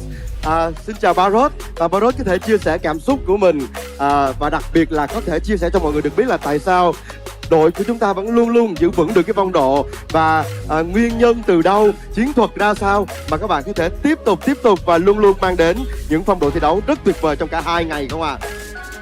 Survivors, greeting to all of you into our international stage of Free Fire World Series C 2026 Spring here in Ho Chi Minh City of Vietnam. And greetings to you, Alice. Right next to me is Baros from All Gamers Global. So, as we all know that AG is one of the first team got the first ticket to access the grand finals early, and they have to wait 3 weeks until they come back here to the final stage of Free Fire World Series. So, from yesterday, you guys are in the first ranking of the leaderboard of Pawn Rush, and until today, got 1 Booyah for a very pretty opening. Can I ask that how can you guys maintain that peak performance like that? ก็คือเรา AG นะคะได้ตั๋วที่เข้ามาในรอบนี้แล้วก็รอถึง3สัปดาห์เลยแล้วก็เมื่อวานนะคะรอบ Point Rush ก็ทำได้ดีมากๆได้คะแนนสูงที่สุดค่ะแล้วก็วันนี้เรามีกลยุทธ์อะไรบ้างไหมที่จะรักษาตำแหน่งแล้วก็ทำไมถึงทำออกมาได้ดีแบบนี้ค่ะก็พยายามรักษาฟอร์มไว้ครับแล้วก็ค่อยๆเก็บคะแนนไปเรื่อยๆครับ Okay, he got the practice to collect the score. Does he change any play style, or he just gonna keep the same tactics like that? Does he change game style, or does he change any tactics of the team? Because I think each phase is a different play style. มีการเปลี่ยนแปลงในการฝึกซ้อมบ้างไหมคะก็ซ้อมตามปกติเลยครับซ้อมตามแผนที่ซ้อมเล่นตามแผนที่เล่น He practice follow his plan. Follow the leader, right? Yes. Đối với Baros thì tại sao trong một trong khoảng thời gian 3 tuần thi đấu mà họ đã ngưng thi đấu, nhưng mà khi quay trở lại với sân khấu chung kết lần này, họ vẫn thi đấu rất là ổn định, đặc biệt là trong ngày Power Rush ngày hôm qua với vị trí đầu tiên và mang về cho mình là 10 điểm, rất là lợi thế. Và ngày hôm nay với một Booyah mở đầu thì một cái bí quyết rất là đơn giản là họ đã luôn luôn luyện tập xuyên suốt trong khoảng thời gian đó và cũng như là đáp ứng được theo được những cái lối chơi mà đội trưởng Điều đã đưa ra cho AG. Vâng ạ, và đó là những chia sẻ ở câu trả lời đầu tiên của bạn. Vậy thì ngay bây giờ thêm một câu hỏi nữa dành cho Paros. Hiện tại thì số điểm của AG cũng khá là cao rồi, gần 60 điểm và các bạn đang tiếp tục dẫn đầu top 1 của chúng tôi. Và như thể thức thi đấu của ngày hôm nay, chỉ cần đội tuyển nào đạt được 90 điểm đầu tiên và thêm một cú Booyah nữa thì các bạn sẽ chạm tay vào chiếc cúp vô địch. Vậy thì đối với Paros thì Paros có thể chia sẻ cái dự đoán của mình là nhà vô địch của chúng ta sẽ được tìm ra trong khoảng bao nhiêu game nữa không ạ? Alright, we can see that right now AG is at the first top ranking, right, with 57 points. And we all know the champion rush only need 90 points and one Booyah, boom, you become the champions. Oh, sorry, I want to listen to Barra's prediction. How many games you guys end to become the champions here? วันนี้นะคะก็คือเราจะต้องได้ 90 คะแนนเพื่อที่จะได้แชมเปี้ยนแต่ว่าตอนนี้ AG มี 57 แล้วก็อยู่ที่ 1 คิดว่าบาร์ล็อกคิดว่าเราจะเล่นไปกี่เกมถึงจะได้แชมป์คะ น่าจะประมาณอีก2เกมครับน่าจะครบ90 Maybe in 2 games he will get a champion. 2 more games? Yes, only 2 more games. Only in 5 games? Really? How is that possible? How is he that confident? อะไรที่ทำให้เรามั่นใจขนาดนี้คะ ก็เป็นแผนครับ He got the exclusive plan. Exclusive Yes. plan. Wow. Baras dự đoán rằng là mình sẽ kết thúc ngày thi đấu hôm nay chỉ trong 2 game nữa thôi, bởi vì bạn ấy có một cái kế hoạch rất là đặc biệt cùng với AG để chuẩn bị triển khai. Vâng ạ, và đó chính là nguồn năng lượng của Baros cũng như là những đồng đội của mình trong team AG. Và trước khi chúng ta quay trở lại những diễn biến tiếp theo của những game còn lại, và không biết là khoảng bao nhiêu game nữa, có thể là 2 game nữa như là Baros dự đoán. Vậy thì trước khi chào tạm biệt mọi người và quay trở lại sàn đấu của mình, thì Baros có thể chia sẻ một vài câu đối với tất cả quý vị khán giả, đặc biệt là fan của All Gamer Global tại quê nhà và tất cả quý vị khán giả fan còn lại trên toàn thế giới không ạ? Xin được mời bạn. I think everyone and especially all of the AG's fan in Thailand would love to listen to Baras' feelings right now. So does he have anything he wants to share to the viewers and also to the audience here? ตอนนี้นะคะมีแฟนๆเชียร์เราอยู่เยอะมากทั้งแฟนเอเชียแล้วก็แฟนไทยด้วยมีอะไรอยากฝากถึงคนดูแล้วก็แฟนๆไหมคะ ก็ขอบคุณทุกคนที่เชียร์ครับแล้วก็ฝากเชียร์ทีม AG แล้วก็ทีมไทยทุกทีมด้วยนะครับจะเอาตั๋วไป Esports World Cup ให้ได้ครบทุกทีมครับ Okay, he says thanks for all support and also please cheer up Thailand team and also AG. Cảm ơn tất cả mọi người vì đã luôn theo dõi và ủng hộ cho bọn mình, và đừng quên rằng là hãy ủng hộ cho các đại diện Việt Nam và tất nhiên là cả All Gamers Global nữa nhé. Vâng, xin được cảm ơn những chia sẻ đến từ Paros rất là nhiều. Và một lần nữa xin được chúc cho tất cả những tuyển thủ của chúng ta, những đội tuyển còn lại sẽ tiếp tục mạnh hơn nữa, nhanh hơn nữa, và chỉ còn ít phút nữa thôi, chỉ còn một vài tình huống nữa thôi, chúng ta sẽ cùng nhau chạm tay đến chiếc cúp vô địch và ai cũng nào ước à. Còn bây giờ thì quý vị và các bạn ơi, đừng quên cổ vũ thật to, thật mạnh hơn nữa dành cho những tuyển thủ của chúng ta, được không ạ? Và ngay bây giờ xin được mời tất cả quý vị và các bạn sẽ quay trở lại khu vực của bạn Caster. Xin mời.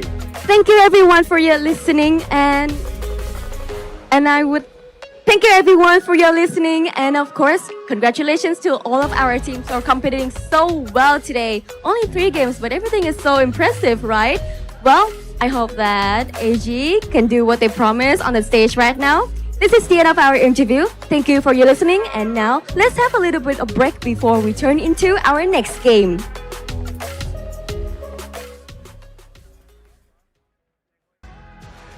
And thank you very much to our wonderful host. I don't know what's up with that, AJ, or probably it's because of the promise that Baros has that they might end it after 2 more games, was it? Why did you have to promise Yunsul anything? Okay? Aurora went there. Aurora was a little bit more confident. And Aurora made promises. And then we saw nothing of them. All right, AG, what have you done? But jokes aside, it's good to see these boys confident. I think AG Global, this has been a long time coming for these guys. You look at what they've been able to do. Clash Squad Global Finals champion. And of course, they didn't really manage to get as far, but of course, the podium finish for the Global Finals. The rules of the game are as follows. Players stand at the starting line, bend down, and spin around 5 times on the spot. After finishing the spins, they must cover one eye and move toward the prepared water bottle. The objective is to flick the bottle cap placed on top of the bottle and knock it onto the ground. Are you ready? Sẵn sàng. Rồi, chú ơi.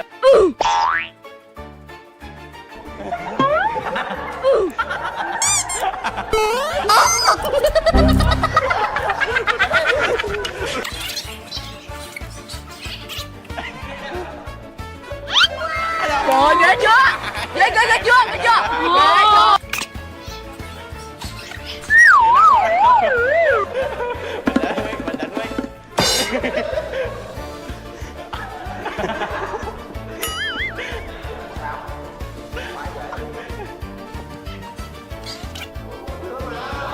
Chơi cho cái nữa luôn. Là sao nữa? 5 vòng ba ơi.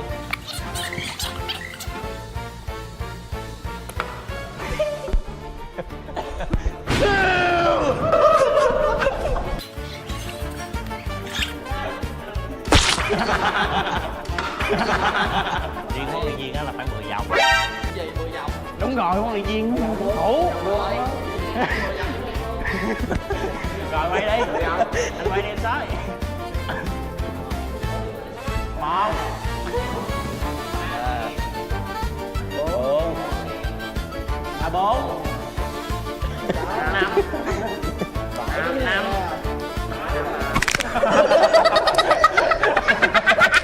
Trời ơi, cứu tôi trời ơi, chết tôi trời ơi. Kém. 3 vòng nữa đó, 3 vòng nữa.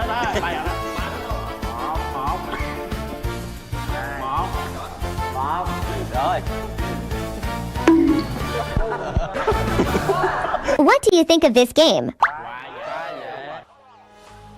Ladies and gentlemen, welcome to the show. This is the Free Fire World Series Southeast Asia 2026 Spring Grand Finals. And so far, as you mentioned earlier, AG has made a promise to Yoon-Sul, and I don't think that is a good idea. Hopefully, they stay true to that. But one promise is true. We will be sticking with you all throughout the tournament. I'm Neptune the Gentleman Garcia. Join my brother, the Mustachio AJ, will be your casters for today. Ah, man.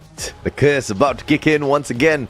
Chat, I don't know about you, but I think AG is in trouble. All right? Anybody that has a chat with Yoon-Sul is in trouble right after. Yesterday we saw it for Aurora. Today we might just see it with AG Global, unless, of course, just like how they break their Booyah curse, they're able to break this one too, Neptune.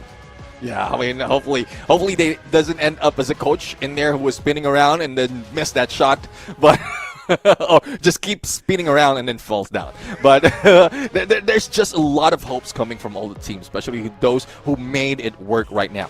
AG Global, again, they had a phenomenal game number 1, but it's just unfortunate that they couldn't continue that. Aurora Gaming, though, back-to-back, game number 2, game number 3, 20 pointers, and that brought them to second place. Again, I want to repeat this. If it wasn't for the additional 10 points, AG Global could have ended up in second place, and Aurora Gaming would be a number 1. That's insane, right? Man, lucky she didn't interview Aurora instead. Like, hey, come here. You seem to be doing it good again today at the halfway point. What's up with that? AG, Twisted Minds, WAG. 3 teams who have scored the Booyah so far. Do we have only 6 games? Of course not. We have got unlimited games today. Someone's got to get to the 90 points and then rush to get that Booyah so that they can get the competition in the bag. Is it going to be AG Global, the best squad on the leaderboard right now? Because like I said, they are already your Clash Squad Global Finals champion. The closest they have gotten to is just that podium where they took the 3rd spot at the Global Finals for Battle Royale last year. Apart from that, we haven't really seen them be as aggressive, but they have definitely been very consistent. Yeah, if they want to stay true to their promise, they just need to be to give out a rocker of a game, similar to what we've seen from Twisted Mind. 33 is what they need right now to be able to achieve 90 points. And then towards the next match, they just have to be chilling like a villain. Wait for that perfect opportunity to grab the booyah. And we've witnessed that from the earlier games. Hopefully it does end Kalahari on that consecutive maps that we have after the 5th one, but they might not be waiting for that because they're very, very close. A lot of teams, I would say, is very close, but they need a few more points to make sure that to ensure that they reach that 90 points easily in 1 or 2 maps. Yeah, no doubt, man. I mean, if you look at how the teams have been progressing so far, I think many of them have got a plan out there. Problem is they can't execute the plan because of the constant interference. 3 teams have faced this multiple times. Flash, Gao, and PE. No matter what they try, no matter where they go, no matter how they rotate, no matter how quiet they are, someone just turns up on the battlefield to kick them out early. This has not been good. 3 games in a row, these 3 Vietnamese squads have really not been seeing good luck at all. I think the stadium is very lucky that WAG has chosen today to just be on fire. Oh yeah, I do agree. I mean, they might be getting that energy, and that probably is one reason why in most cases, if it just involves to be online, like Secret WAG is not showing that much. They're the ones who are more confident, and we've seen now the evidence we're in. Because they have a lot of fans cheering for them, they are greatly motivated. So hopefully, even if without fans, without the stadium, and even in the comfort of the studios, I would say I don't think they will be going in the homes and the matches for Southeast Asia, but they find that fire as well. Just recall the experience, the feeling that they're getting right now, and they might be consistent overall, whatever tournament they are in. Absolutely, man. At the moment, obviously, everybody knows. If you guys don't know, we'll tell you now. Moshi is leading with the eliminations. What makes me so shocked, what makes me pleasantly surprised, is that who's close behind him? It's Zuez from Aurora. How incredible is that for Malaysia?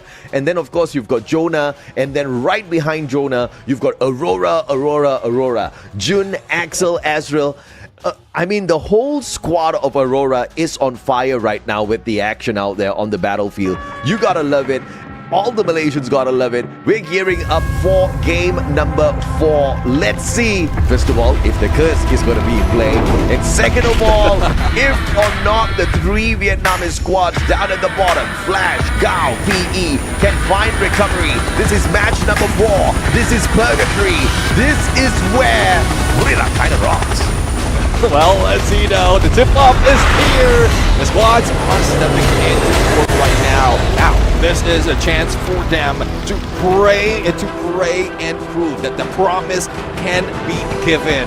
This time around, Purgatory doesn't give us a skewed flight path, but this is good for every team who wants to gather all the points. And I think from Central heading into Moat House, there's plenty of space for this team off the drop. The only thing that we're looking for is a hot drop that might happen in most cases than not, but this time the southern island of this area, it will be occupied by RQ and Team Falcons, and that might be the battle that we didn't expect to happen in the early fight.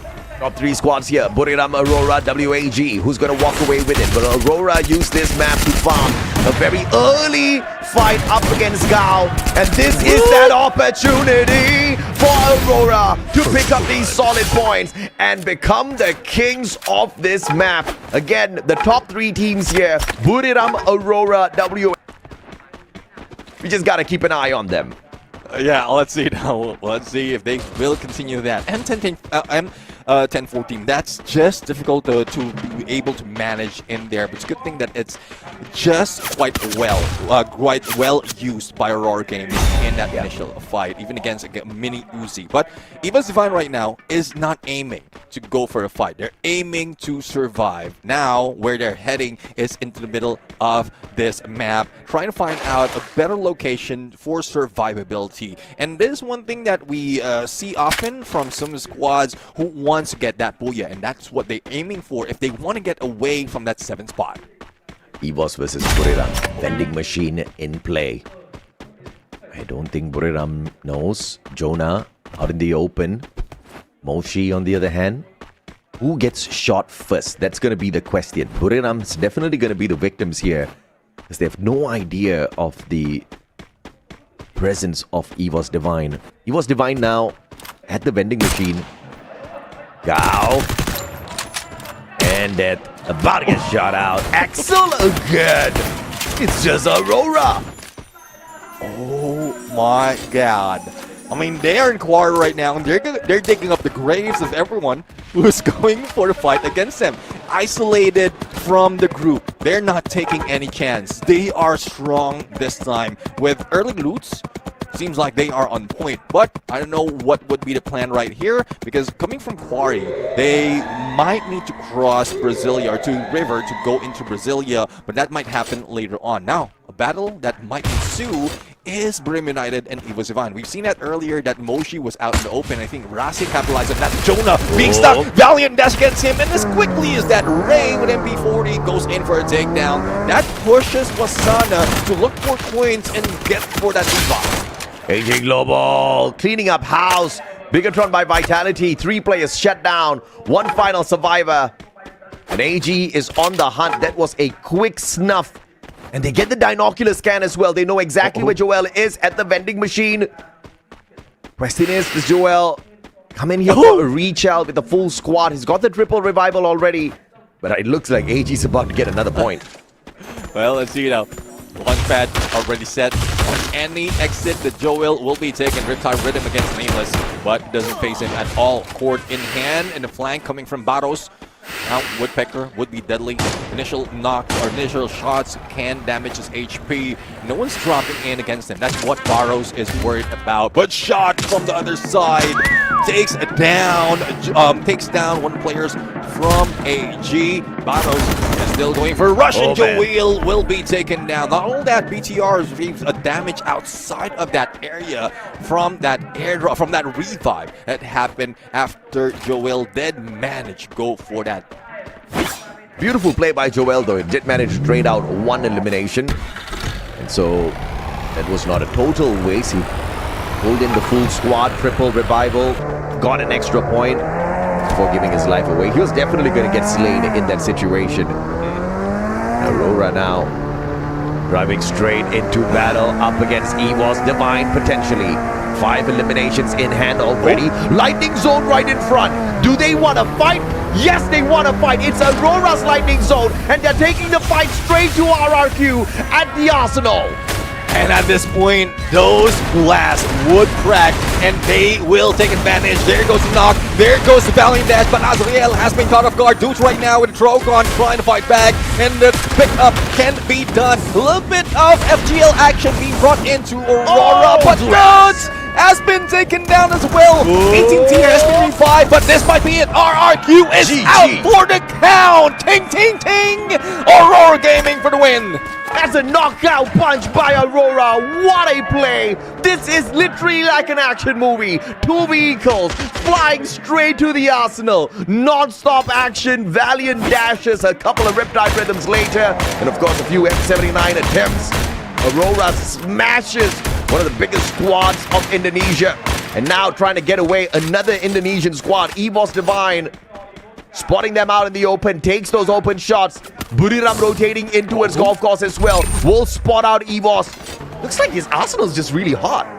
Oh, definitely. Arsenal, well, it's because of how fast the engagements are. There's a little time for them to loot up, find any utilities on every compound. So why not go in to where there's sure enough better equipment that you can use? Now, Twisted Mind dealing with WAJ, Secret WAJ Wang M, hiding out in the tower. And there was a time where in the tower was not the best way to go in for the hide.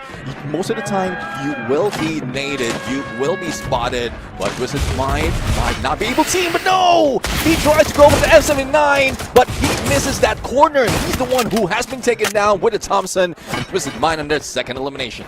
Yesterday, Aurora took 2 games to recover from the Yunsul curse.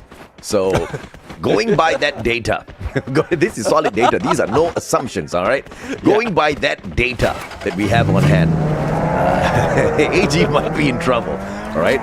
But after they get out of trouble, I'm sure they'll bounce back just like Aurora. Look at these boys fly, man. They've got the UAV to deal with right now. Flash, perfect reading once again, getting that info. moving towards that safer zone. And Aurora has got the defensive spot earlier than anybody else out there. XBE dealing damage against Beatron by Vitality. But he goes behind. We also have one player from Gao. Revive has been done by Demon onto Dion. But there goes the takedown by Death with that Woodpecker. Let's see if response would be prime. He might be able to go in for a shot against the glue wall, but he got shot down first. Good enough that he was not knocked down. Superman's being used by Glam XPE, and there goes Death out the window, out in play, and they can continue battling against BTR, but no. Glam XPE wants to bring it to Death, but they might not know the Twisted Mind is waiting for them on that harbor. LBT one more, but Diamond follow up. Hey! Try to steal that away. And PE Esports is nothing doing. Took that shot, pulled that elimination point, and hasta la vista, they go. Twisted Minds, cheeky indeed. That was criminal. Criminal indeed. The mindset was to just get all those knocks away from Gam XP. I mean, hey, this is a different game. Man, what are we looking at? Bro, I mean, this might be 3 players. Oh, yes, it is! 3 players in a horse. Let's go. They just need one more. They just need one more. Okay, come on. This is AG Global at the best, man. Clippity clop, they go. As they ride off, not into the sunset, but into Brasilia. High ground advantage now for AG Global. This is... Free Fire is just too good at this point, man. Oh, yeah.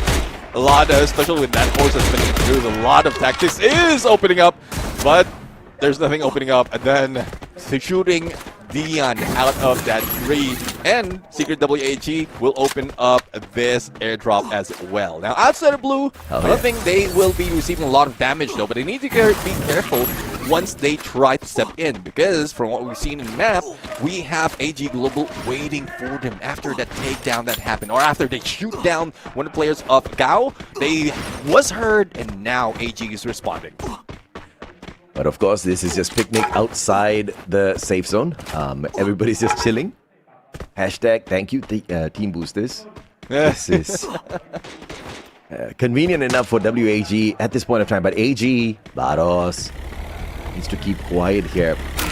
I think that 198 in hand, be able to just get him a couple of knocks. But the rest of the squad of AG right beside him as well. WAG just ignoring their presence as they continue on looking for the circle, but a long rotation in by WAG. See if they can make that. They will need to cross Gao, and then they might meet up for United.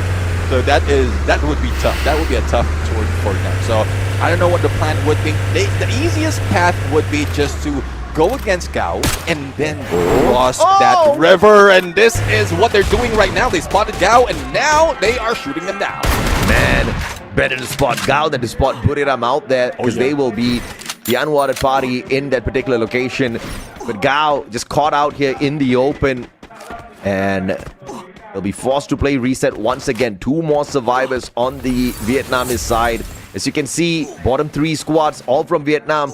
They need massive games to climb up the leaderboard here. It's getting tough right now. I mean, other than Secret WAG, the rest of the squad is trying. Even from the earlier match, Team Flash is only getting 1 or a few elimination in most of the engagement, but Team Falcons Guerrero didn't expect Sibank to be waiting on that bridge, and there goes the execution. Now, Sibank, with that stealth bites, might be able to distract the opponents, jumping into the water. No fall damage indeed, and now he might be going for that backstab together with the rest of the squad going for the flank. Let's see what Sibank pulls off here. Great rotation. Stealth bites helping him out. The rest of the team members just surviving this. Nobody's spotting them out. As I say that, you Cypher AG Global hitting big time. Big control by Vitality. 2 players down. Koja on the pickup. Blue balls will have to be used here. Joel saved by Koja. Man does not have the Thiva. Does take a little bit of time, but no follow-up from AG Global just yet. But they're making the jump. They want this big fight. Here comes Ice Grenade onto AG Global. Cypher right in the front lines. Damage! He needs to be careful, but quick recovery is being done right now. Nameless trying to go for that follow-up to break down Koja's armor. Dix will be taken out. Now Koja follows. Joel follows. Back to back to back, and only one remains. This is it. AG Global Prime! Do you monster! And that now sets up AG Global in a battle up against Falcons. And Dew was just getting started. What a player! What a sniper! Oh yes indeed, the rise of Sniper, the rise of AG is here, and this is them. I guess it's they're not waiting for 2 matches to keep up with the promise. They're waiting for 2 circles to keep their promise and a good revival right now. But no, Team Flash, what a surprise against them. It's ABCD making sure that they will still be cursed. This is Yunsul right here. This is Yunsul right here. Cypher, final survivor. Can he get into a safer spot? Answer might just be no. The chaos all around the battlefield. Aurora now dealing with their own fight. Stuck in a tight little spot here up against 3 squads. Flash on the right. EVOS in front. Falcons on the left. Aurora is stuck. Oh, definitely. I mean, Aurora is stuck. Cypher is stuck as well. So good thing no one managed to break down the blue wall. But June is waiting for it to break down. Team Falcons has been spotted already. And Cypher would be a casualty. And there you have it. Azrael managed to beat him down. And AG Global out for the count. 19 remaining in the 13.5-minute mark. But still, we have a lot to work with, especially in the small circle that follows this fight. Yunsul said, "You are cursed." Thank you for the promise. Next! This is Vietnam's greatest weapon is Yunsul at this point of time. Alright? The teams are rolling around out there. Apart from Secret WAG, they've got Yunsul. She's just not on the battlefield. That's the only biggest problem here. Aurora now hopping on in. He was to their left, Flash on their right. Flash is doing decent this time round. Esports still stuck outside the circle. Cordon off, gate kept by Twisted Minds. Yeah, let's see though how they can get away from that gatekeeping. But Aurora Gaming, great flank. Launchpad has been used. The moment they step down, that time turner has been triggered. So they're a little bit safe together with a few of those blue walls. But how safe can they be? Because on the other side, it's Thailand domination. We have Twisted Mind on high ground. We have Rim United onto the wall. And we have Team Flash who might be stuck in between. Diamond, good knock, narrow, but pickup can be done here. Twisted Minds needs to just find a little better angle. Flash up against Aurora is not a thing as Falcons exits early. Flash still barricading themselves with those glue walls. Exposy finding the back lines with the M82B just penetrating those glue walls. Riptide Rhythm, big shot coming through from Twisted Minds, and now they're all wide open. Flash scurrying to pull out more glue walls and quickly reposition. Aurora on the other hand just facing a little bit of extra pressure. Buriram with the Riptide Rhythm to help out the team that's trying to tickle Aurora out of position. EVOS does not get the knock just yet. Esports on the left hand side. Esports, Riptide Rhythm responds to Aurora. Both sides have the Skylar. Narrow gets knocked down. Aurora on fire. And Twisted Minds wrapping up stuff on the other side.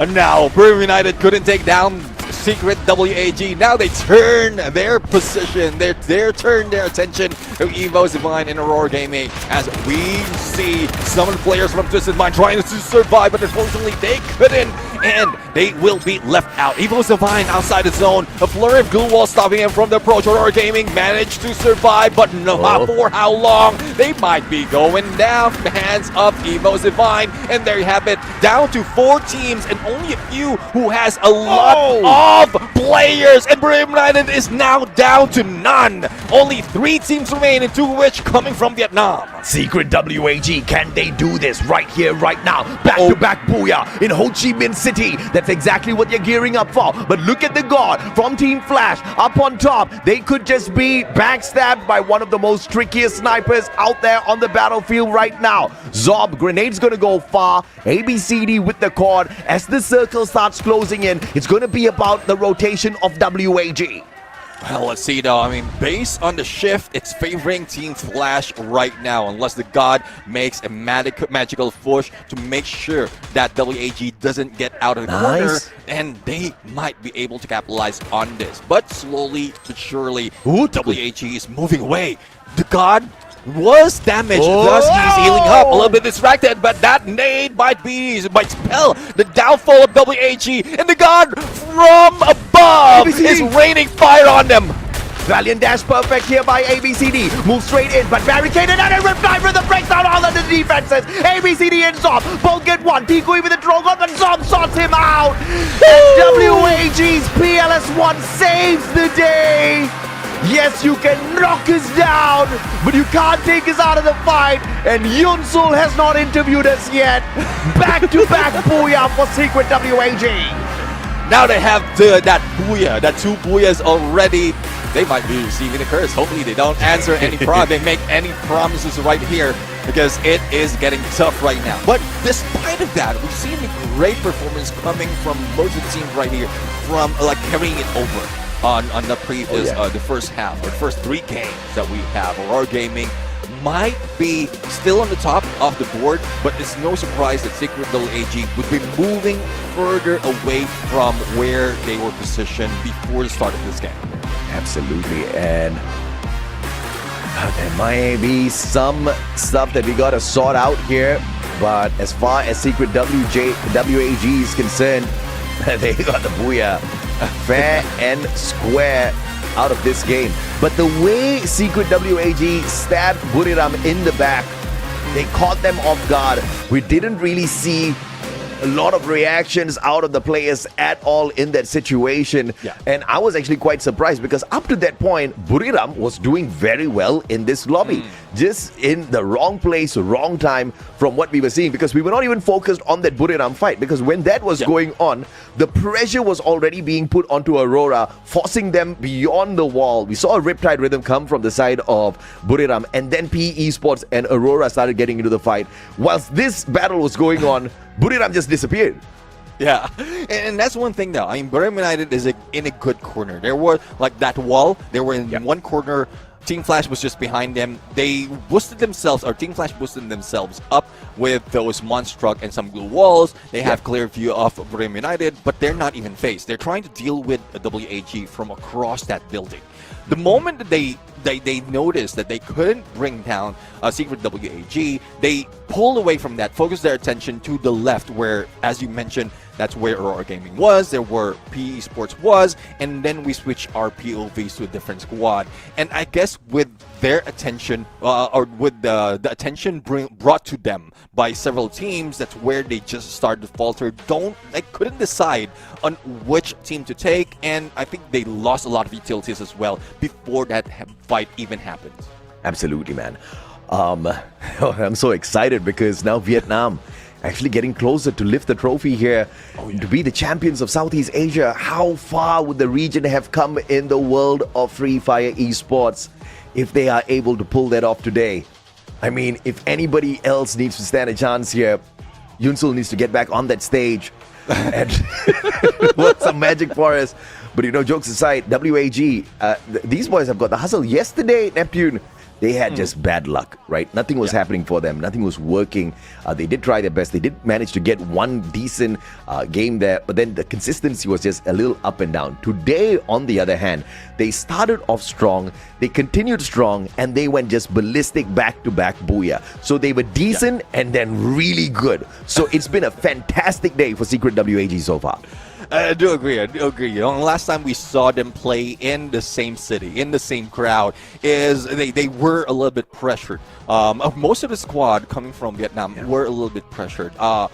Even before, there's a lot of teams who didn't even make it to the grand final. So there's just one promise that they were able to deliver at this point. 4 teams in the grand finals representing their city, their region. But it's only Secret WAG who might have the chance to move that representation towards EWC. So we're going to see more, or we might be seeing more of some of Team Flash in performance, so that they can catch up to the top 8 and add another representative for the squad. Absolutely, man. I mean, let's check out the highlights here as we praise our MVP, PLS1, the guy who got the clutch at the very final circle, the guy who was just torturing people from across the battlefield with the M82B.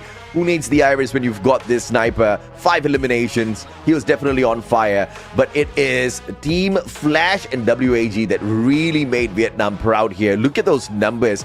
5-4-4 through PLS1, God, as well as ABCD. Flash lasting long enough for that final encounter. Ezreal, of course, again, Aurora always finding a way to shine, Neptune. Yeah, I mean, I'm really loving the Aurora Gaming. Despite of how less expectation people have for them, they are now showing up, and especially when they reach closer to the number 1 spot. But right now, let's focus more on the skills that has been brought in. I guess there won't be any changes for skills. It did work for earlier Booyah. It is still working for this time, and that A124 is the deal breaker for them. The moment that they spot out that final moment, that final 20 seconds, that would be crucial for them to trigger that trail of battle, and then the rest will just go for the party. Absolutely, man. And, you know, this is a tense situation indeed for the rest of the squads, because WAG is getting closer and closer to the goal of activating Champion Rush. If they continue to run on this sort of consistency, look at the numbers stacked up here. 4-9, a total of 12 eliminations. May not look like it's the world right now, but it's more than enough when you are hitting the Booyah as well, Neptune. Yeah, I'm really loving that. They're getting the Booyah. This time, they get as much elimination compared to what we've seen them earlier. And let's take a look at the game standings. 24, they will not be pushed down. Almost, though, because Aurora Gaming still bring in the 20 bomber into the game. Again, 3 back-to-back games, if I'm not mistaken, that they managed to get 20 plus on the point. So it's even, probably not even, but not equal. But it's still amazing that the back-to-back Booyah being brought in by WAG, and then the back-to-back 20 pointers coming from Aurora Gaming that might be able to help them secure that 90 points a little bit faster. Absolutely. Let's take a look at the grand final standings. His Secret WAG 20 points away from activating Champion Rush condition. Aurora not too far as well, 21 away from the Champion Rush condition. AG Global slowly slipping down here, but recovery can be made. One solid stuff, one solid game. Booyah and maybe a 20-pointer elimination can put them on that Champion Rush condition as well. Buriram in that 4th spot. Although they don't look like the most lethal, aggressive squad, they're still keeping up, man. No Booyah, no problem for Buriram. Yeah, definitely. I mean, again, the goal would be to reach at 90 points, and then that's when we see them try to chase up with that Booyah. So it's like still 4 matches to go. If this is some other season, if this is some other tournament, then we might be saying like getting closer to the end. But now there's no end. They just have to go in for more of those battles, climb up to 90 points, and then get the Booyah afterwards.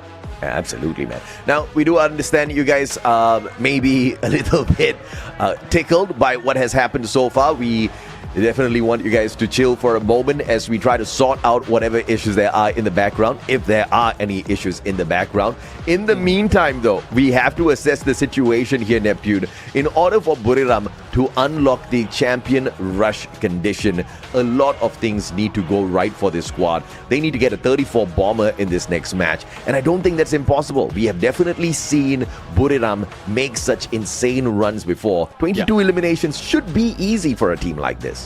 Yeah, I do agree. I mean, they will be able to catch up. Let's see, though, on how they can do it. So far, it's not just Buriram United who's aiming for the number 1 spot. It's not just Buriram United who's aiming for the 90 points. Because from what we've witnessed, from what we've seen earlier, we have 20 for Secret WAG, 21 for Aurora Gaming, as well as AG Global aiming for 24. So, if they really want to beat them down, get closer to achieving the 90 points, then what they have to do right now is try and spot out those 3 teams, WAG, or Secret WAG, Aurora Gaming, as well as AG Global. Easier said than done, but I'm pretty sure Buriram United will be able to pull it off.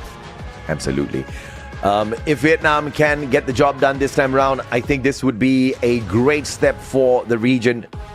WAG is close enough to doing it, but the journey is not over just yet. It's just the first part where they would have unlocked it, which is the champion rush condition. Getting the booyah after that has seemed to be the biggest problem, the biggest stumbling block for a lot of teams in a champion rush grand final. And with Secret WAG getting 2 booyahs already so far, have they maxed out their booyah potential for the day? That's definitely going to be a big question for teams like Buriram, who have not gotten a single booyah so far, but enough points to get close enough to activate it.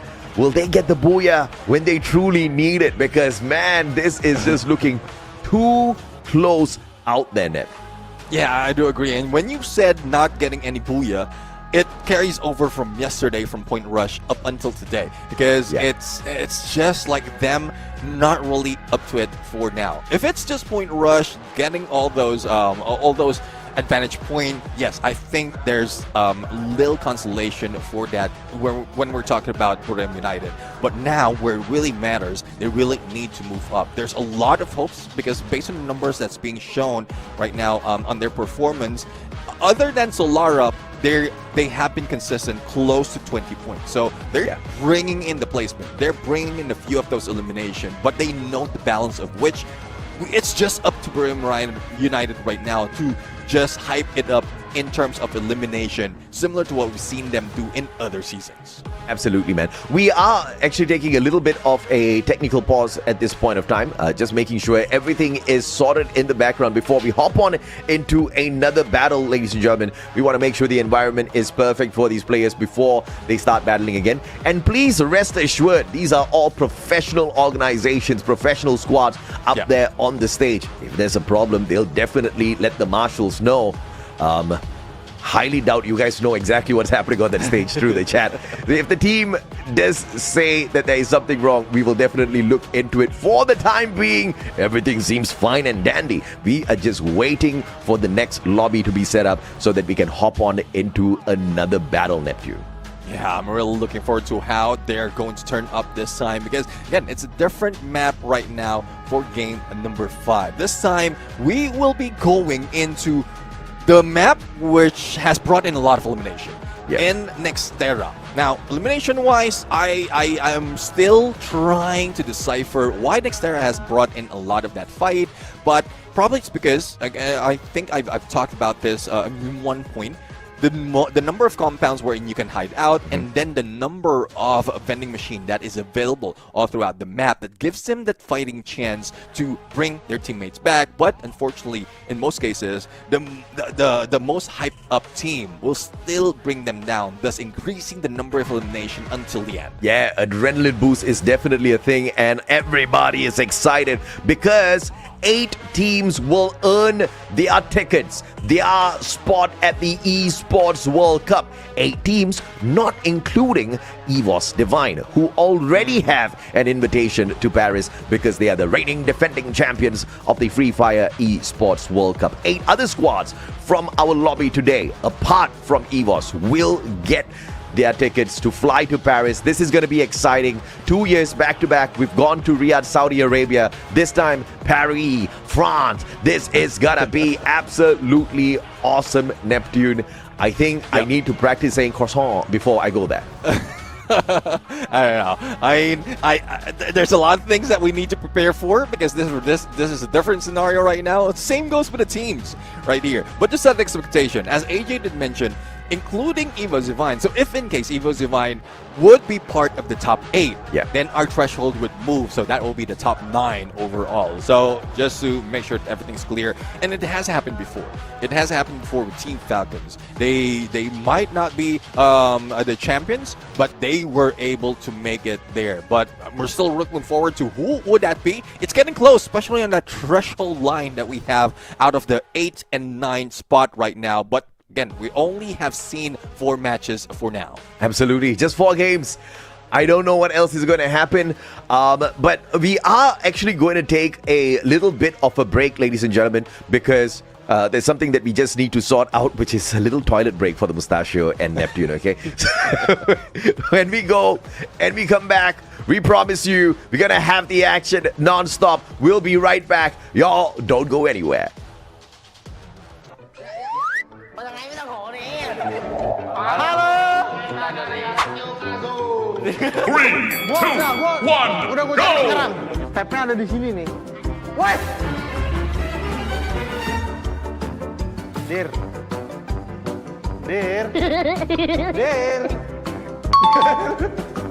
Bang, tadi bener apa salah bang? Bang, Curang ini lihat sepatu nih. gue malah cepat. Sini tuh siapa lagi yang besar? Udah ocak belum? Gue pakai kata batin.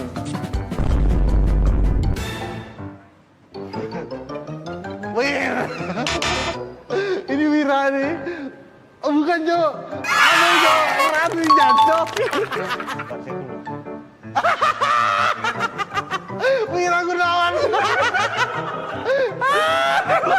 Yeah, boy. Abai. Salah dua. Lah, gue udah menang, bos. Salah dua. Udah kan, Bang? Cho mình là gà mesti Esports. Cái ngộ này quá. Xì.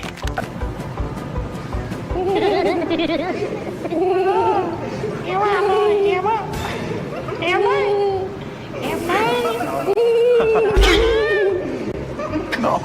Sợ lắm đấy. Please don't say that.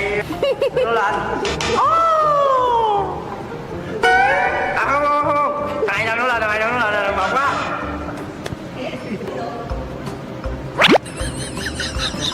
Anh nhập thì cái qua. I am the one, the way you turn them.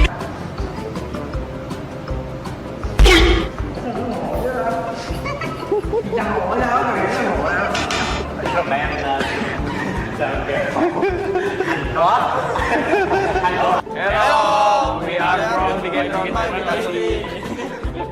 3, 2, 1, go!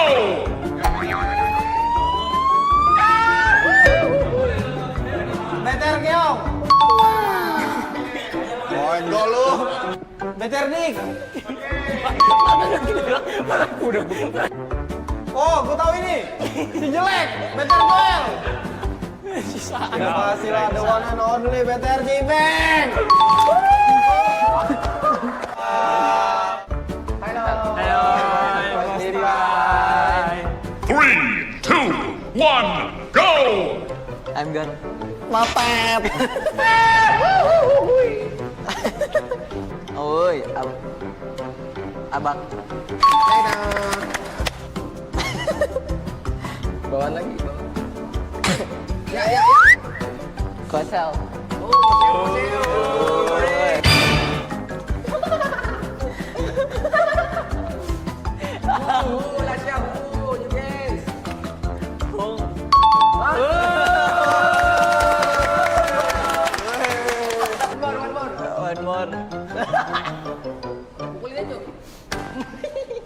I'm God. No. Yeah, I'm God.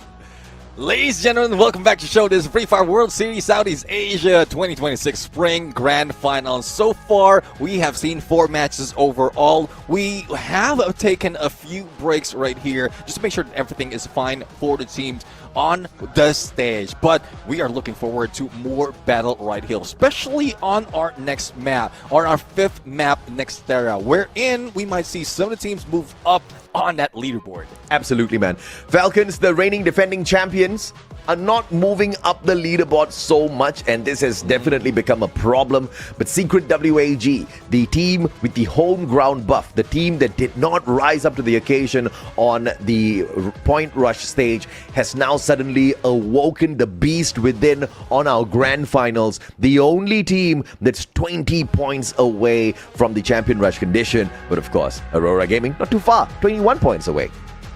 Yeah, I mean, it's just a few points, and we know that they can pull it off, especially for Aurora Gaming. I did mention earlier that out of 3 games, they managed to get 20 plus on those points already, and I don't think they will be slowing down unless some of their teams try to challenge them in the early part and eliminate them early. We've seen that so far, but if we're talking about one team specifically Twisted Mind, we know that they can recover. One game brought them up on the leaderboard, but unfortunately the others is planning the same thing. Thus, it's just a scramble out of this grand finals. Yeah, no doubt at all, man. I mean, you know, you look at the situation out there on the battlefield and you definitely have to question how are these teams going to manage the stress of being on that stage and not performing, right? Especially if you're one of the squads from Vietnam. Flash P, Esports, Gao, they have been down at the bottom for a little while already, and I think, you know, the pressure is definitely getting to them. RRQ and Bigatron by Vitality, man, I don't know what to say. RRQ, one of the most lethal squads out there, even they are struggling. But that's what's going to happen to you in a solid lobby of Southeast Asia. These are no easy lobbies to survive, man. I mean, even as I say that, the supremacy of Southeast Asia just has 12 squads in some of these maps on the 14th minute mark. How insane is that? Exactly. I mean, it's really tough to say who's going to win those engagements, but you've seen how quick everyone was eliminated. And it gives you, like, any hiding spot on those situations. A good thing that it might take a while before we get back to Bermuda and see some similar scenarios. And Bermuda is one of the map that we've seen most of those instances, whether it's 11, 12, 10, 11, 12, there's still a lot of teams surviving towards the end. And it's not just about survivability and camping. They are fighting against each other. They just know how to pick their teammates back, and they know how to revive them just in case vending machine is available. But for now, we'll have to see if that would happen constantly in Nextera. That has been a recurring problem for most teams. They get eliminated and then they get back on the revive. Thus, we might be seeing a lot of points being gathered by the top dogs in this match, and they can easily achieve that 90 points. Yeah, absolutely, man.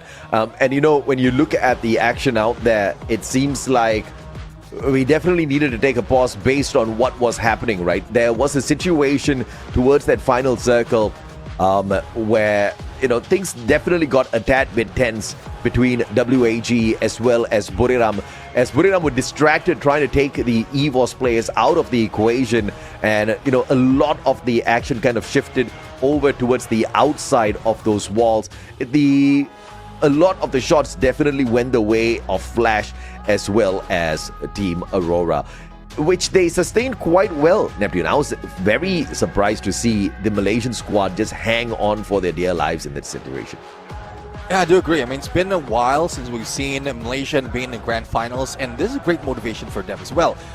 You did mention about, like, teams who are not performing. They are receiving a lot of words from their management. So I guess this time around, they are just paying tribute to all those support that is being given for them, especially for Aurora Gaming. Being acquired by a team or a brand like Aurora Gaming is something huge already, and this is a good preparation for them, not only for this grand finals, but also if they make it, or if or when they make it to EWC. Yeah, man. And you know, this situation makes things even more tense. We are waiting for the game. What sucks more than playing a game that you're going to get kicked out of early is waiting for the game to start, because you're not so sure what's going to happen in that match. You know, but jokes aside, Aurora Gaming currently doing it without a booyah at all makes me very confident that this is the year that the Malaysians might be able to pull this off, right? And I say I'm confident that they might, right? So, not very confident, but there's a high likelihood that Aurora Gaming does manage to get the job done. Without a booyah so far, they've been making a phenomenal run. All they need is one booyah after they hit 90 points. And if they're just going to give me that one booyah after achieving the champion rush condition, I'm going to be a happy camper here. Definitely. I mean, they're bringing a trophy to your home. Oh, yeah. Amen. Amen. So I'm really looking forward to them really pop off this time. I'm like, again, it's like with the current champion rush condition, even before this unlimited games, even with the cap, Onyx Olympus, remember them. They managed to take the last year's spring. So it is given away to those who are smart enough to know the reaction that they have to do within each game. All they have to do is achieve the champion rush condition, and then what they can do is just slow the pace down. copy whatever the other teams are doing to survive towards the end and make sure they have better vantage point to secure that Booyah. We've seen that from Onyx Olympus, we've seen that in any instances already, and hopefully we see this again, not only for Aurora Gaming, for the other teams who haven't achieved that championship in Southeast Asia. Absolutely. We're just taking a quick stock check of the players on the stage, and it looks like, yeah, everybody's here. Bear with us, guys. Even Marshall's are here. Bear with us, guys. We're just trying to get these matches back up for you. We know you're very tense. You're more nervous than the players on the stage, which is very nice to watch. It's very entertaining that you guys are so passionate about Free Fire esports, and we love that. That's exactly what we need out of the community, this undying fiery passion for you guys. Keep it up. That's exactly what's going to keep Free Fire esports alive for a long time. So thank you for your love, but in the meantime, apart from love, what we need is more points out there on the leaderboard. Neptune, 4 games down, potentially 4 more games to go. By the pacing of these squads and based on history, it has taken us an average of 8 games to sort out Champion Rush. What do you think? Do we get to 8 games, or a little earlier we see it ending this time? I'm assuming it might be earlier. I didn't expect that battle to happen, like the battle that we've seen from the first few maps, to be that continuous. And we have been seeing that. There's only a few instances where in a pause or a stalemate is happening within a game. But now, we are ready. The lights are out, and the playing path is set, and every squad is racing to get the #1 spot. The only question though is who can get the 91st? Well, we are geared up for this next game.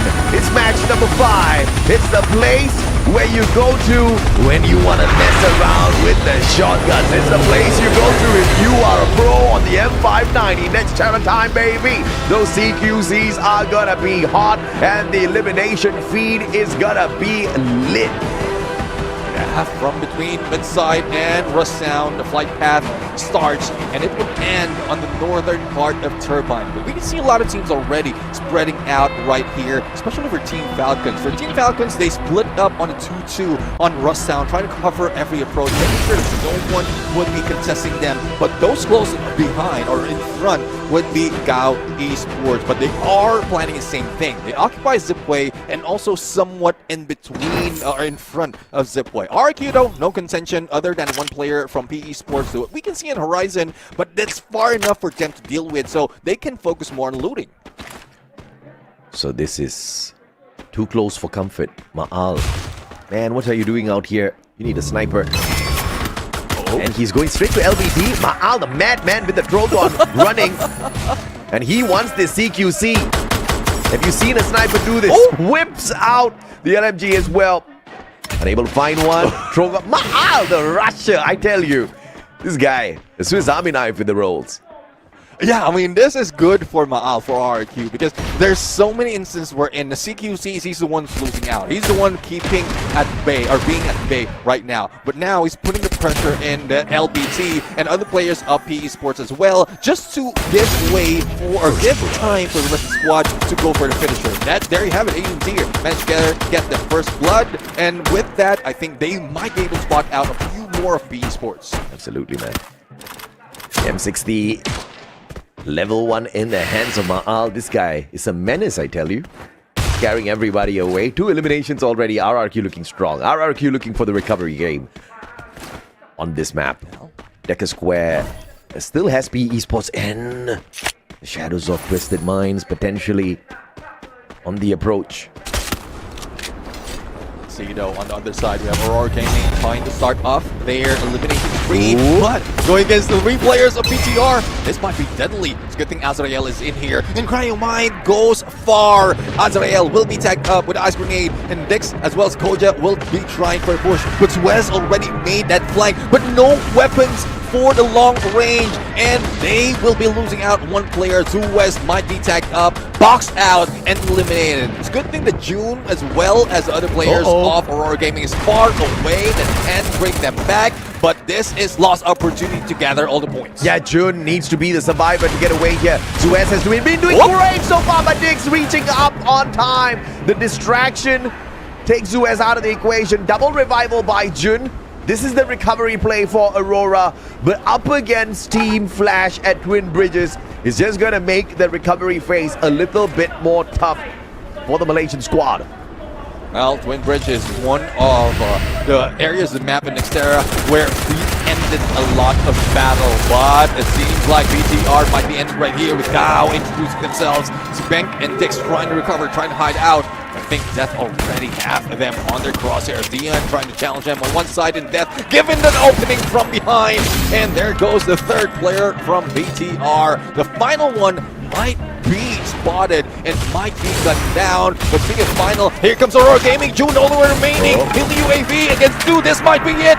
Aurora Gaming lost opportunity to get that 21 points and reach that 90. Such an early exit for Aurora. The Malaysian squad didn't even have a chat with Yunsul yet. So that was just on death in that situation. But unfortunate, I think, very early skirmish. Just took their chances down a couple of notches. Buriram one elimination in hand, but now Twisted Minds. Pina, beautiful shot with the M590, Valiant dash, breaks down the defenses, but Bass with the instantly quick pickup, and they turn around the matches here. But Raja ripped that rhythm away from far away up on Diamond. And that puts Falcons in a little bit of hot soup. 700 coins, not much for the revival. Racha brought in just a second before Limit gets taken out of the equation. Survival run here for Falcons. Oh, let's see on how well they can survive. They're going past Twin Bridge, might be meeting up a few more teams. But AG this time around, meeting Evo's Divine. But one thing that we're not sure of is why Evo's Divine is far away from each other. They're spread out a lot too thin. A revive has been put in onto Kochil, and Russia is trying a Fender machine to bring back one more. BTR though, managing to survive that battle that we've seen earlier. Now needs to deal with one player from Buriram United. Have they spotted him? Have they seen him? And will he be targeted? The question might be yes, because Jonah was spotted on that rooftop and now being gunned down by Dix. AG, secret AG, but Dew with a big save off screen. Players getting annihilated one after the other by RRQ, but Dew brings the squad back in. Bigotron by Vitality on the other hand, going to catch a couple of Buriram players, but Wasana the savior for the side of Buriram. Knocks and recovery. This is the phase where we see the squads come back, and now 11 full squads on the map yet again. And that's one reason why Xterra has brought in a lot of elimination, because despite of how heated teams is, the vending machine is well available from most instances on each compound. So all they have to do is gather all those coins and then find the closest vending machine and revive the rest of the teams. We've seen that summer times already, and now we have full squad on all 11 teams. We are just waiting for next phase's circles show up, as we are now seeing AG, or a couple of players of AG Global, who might be able to spot out Wasana, but there's also one more player from afar. I think that was Moshi, who might be able to gun them down. Same goes with Get High and Jonah. Oh, big fight here, big fight. AG Global looking for the activation on Point Rush.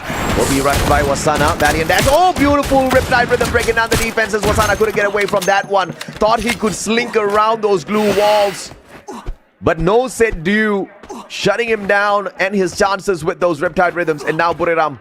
2 more players for the pick in here if AG Global can get to them. Get High is the closest one. Cypher moving straight on in, but they've got great defensive compounds for cover, so AG Global will have to overextend to find these players of Buriram.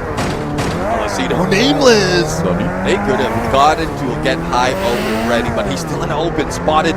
Even the Arc couldn't save him right now, and they will be jumping out, gunning them down, and making sure that all bases are covered. Saifa with a back 10 brings him down, and that is 8 elimination already for AG Global. They are hungry, they are heated, and they want to get more. AG Global needs 24 points. All they need is 4 more eliminations and the Booyah, and they will activate Champion Rush. How about the Jonah? As Nameless drive by, hopping out of the vehicle. Vehicle disappears, and so does Jonah. But Moshi brings him back instantly in. How much does Moshi have? I don't know. Moshi has skipped this distance from most of the fights right here, and he's just focusing on gathering all the points. Won't be surprised if they have a Suzy similar to what we're seeing from 2 right now. But Saifa, I think with the UAV, they spotted where they're coming from. Saifa with a little bit of drift action, but heading to that vending machine was a little bit too late. So I guess the ideation for AG Global right now is once they beat up one team or one player from the team, they spot out the nearest vending machine to spot out an opponent as well. Oh, RRQ this time hunting down Jonah. Mochi's gonna get caught out here if he's unlucky as well. Oh, Jonah, defensive play, and Mochi with the backup from a farmer, all catching Jonah. That knock on Abe was all Mochi. Riptide Rhythm from afar. Mochi single-handedly trying to annihilate RRQ's players, who quickly back away. Mochi giving away his position, but he definitely scat the crap out of them. So I don't know if they're going to go in for the attack. Man, this Mochi is dangerous. Oh, definitely dangerous indeed. But a couple of binoculars, triple on the binoculars being laid out just in the south of Twin Bridge, spotting out Team Falcons, Gao, Team Flash, and BTR. Even GAM XPE would be in that area, and I won't be surprised if a lot more will be joining them. Still, we have 11 teams in this fight, full squad from everyone, and they just need to buy a little bit more time to get into that western part of that next circle because it's quite open for everyone. Buriram has managed to make a full recovery already. Revival after revival after revival, and they haven't managed to take a pause just yet until this moment. Gao will find one, digs down on the ground. Team Flash up against EVOS is another appointment that's running. Cryo Mine tossed out here already, tagging up the Zom. Information given away, but no takedown just yet as Flash quickly recovers. EVOS takes the lower ground. Oh, look at that. Team Flash already regrouping on a 1v3, and also on switching it up on a 2-2. On the second round, this is a good plan. They don't have that much window to be shot at, and they can just invite Evo's Divine in on one of those stairs. But they need to be careful because in a bit, some of the teams might be joining this party, making sure that third party would be real. But it's a good thing that Flash did manage to put up a barricade of blue walls right there to stop that from happening. Buying time from second to the third phase of the circle is what everyone needs right now to find out if they need to move away from this compound. And EVOS was also looking to find the refreshes on their active skills. Were all on cooldown after tossing out that Cryo Mine and attempting the initial push into the compound. But now that those active skills have recovered, I am expecting EVOS to get a little proactive in a bit. WAG though, on the revival, sending out the UAV, making sure nobody's coming for their vending machine. Let's see now. RRQ with this new gameplay coming from RRQ. It's just refreshing that they're trying something new. Even Mahal is going in for that aggressive run in CQC. And this might be them listening to what we keep saying. Wherein every time that the team will be eliminated, Mahal was the outlier wherein he can be gunned down in CQC. So they're just trying to avoid that right now. Similar to what we've seen on Twisted Mind. This time they're playing safe, and it is a good plan. Definitely a good ball. What a break on those glue walls. Look at the pelting off those shots. What's that, a cord? He's just going non-stop. Pop, one after the other. Mahal now with the Car 98 looking for the knocks, but Twisted Minds has not given away any at all to RRQ. I guess what's happening as well, other than the shots on the opponents, 18 tiers making sure that everyone's healed up with that heal pistol. And this is a good plan as well. Not really wasting resources, making sure that they utilize everything without spending that much, because they would need that on the final circle. If it ends up similar to what we've seen in that Bermuda. But Buriram United jumping in just next to Team Falcons. Not quite sure if they have been spotted already, but shots has been fired and BTR is just next to them. So this might be spelling trouble for the three teams within that area. WAG UAV play, and the binocular scans out RRQ. WAG and RRQ now. The potential 4v4 about to blow up on the battlefield. AG on the other hand at Zipway need to make their way in, and P Esports already trying to stop them off screen. RRQ on the other hand is continuously topping up their HP here as they're shot from across the battlefield. Gao is probably one of those culprits who are trying to reach them. See now, and Gao is in the middle of everyone else now on the edge. The only team was close enough to be able to get into next phase circle. And judging from this, there's not so much of compound to play with. in this area. So this would force everyone out in the open, and the 11 teams might be going down in less than a minute, similar to what we've seen in Bermuda. But it starts right here. AG spotted by Agam XBE. Will they be taken down though? That is a question, because it seems like Du is taking the front lines compared to what we see them up in play. Bigger question is when the world is putting them on the battlefield. AG versus PE might just be a thing in a little bit, but AG very quickly, sneakily rotating right below PE Sports, cutting down the distance, using those blue walls really well. A124 will be popped. Those players cannot use their active skills just yet. Ice grenades up to the top. And Steffi instantly popped to protect them for a bit as they recover. Smart play by PE Sports. Esports right now. It's a good thing that the angle is being taken by AG. Global was just not that on point. Even FGL is not burning them. So they have plenty of time right now and good opportunity to shoot them down if in case AG Global will not expect it. But they hide away in compound. They have plenty more time. But speaking of Buddha United, they are now in fight against Team Falcons. Let's see if they can break through. Pina's already in ground, and here comes the rest of the squad going in for a rush, but get high backstab by Limit 7. They didn't expect that to happen. And Guerrero is still in play. Jonah will be taken out, and Buddha United taken down by Team Falcons. And Gao, not even beside them, activated the A124 on time and got the eliminations. How insane was that? Gao actually takes 2 points away from that elimination. And now AG Global needs to pick up barrels here. Pressure by Megatron by Vitality from across the battlefield. AG Global looking to activate the champion rush condition for themselves here. With Secret WAG on the other hand, annihilating Twisted Minds. Oh, Twisted Mind out at 8. Now we have 17 remaining. Team Flash being dealt with by AG Global, but up close and personal, Gao and BTR. Now it's trouble for Gao or for BTR right now. If in case they will be spotted from afar, but even Spot will be eliminated. And RQ might be next. Abe managed to go for a cross that container, but they get tucked up with that cryo mine. Here comes Secret WAG going in for the push. Will they be able to break through on that defense being done by BTR? And I don't know if this is a great idea from Secret WAG. They could have just rotated around looking for the AG squad. And one shot! PLS1, BSK, AWM combo. Deadly indeed. RRQ out of the way. Riptide Rhythm from the back. And Bigatron by Vitality. Shot from the back and the front. And WAG cleans up house. The Ant sneaks away the points. Cypher gets one for himself. It's now AG Global, Gao, and Secret WAG. Two Vietnamese squads in the final circle. Two teams from the top and one team in the bottom. It's a good chance for Gao Esports right now to stack up with points and reach that top 8. But how will they do it if Secret WAG is already gunning them? One down already, a few more to go. Ice grenades, glue wall melters, even the Steffi, they need to step out because there's a lot of damage being received out of Secret WAG, and they might be going down a bit. Even the damage, even the pressure coming from AG Global is that high, so that they might not survive. Now, this is the rivalry that we've seen so many times. AG and WAG.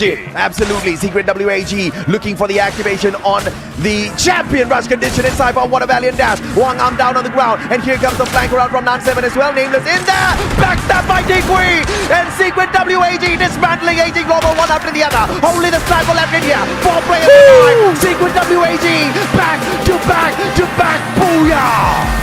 I definitely love this side of Secret WAG, and now with that alone, they have activated the champion rush condition. The question though is who would be joining them, because we've seen 3 teams very close to that activation. Apart from Aurora Gaming, who was eliminated early, there's a lot of elimination that has been farmed out of this game. Man, 3 booyahs in a row. Everybody sit down. Secret WAG is here to rule. And these boys were savage. I can guarantee you, Neptune, 2 teams have activated champion rush condition with this game. There is no doubt whatsoever, because the top 2 teams who were so close, and we were talking about how Secret WAG needed to go for the booyah. They needed to get a massive game, 24 points minimum, 20 points minimum, no problem whatsoever, says both teams at the same time. So now we have 1 Thai squad, 1 Vietnamese squad up on the top. who can walk away champion. And if Vietnam does it, this is going to be history. This will be the first time ever Vietnam gets crowned the champions of Southeast Asia. Man, I have to say this again. How much have they grown? This is beautiful. I do agree.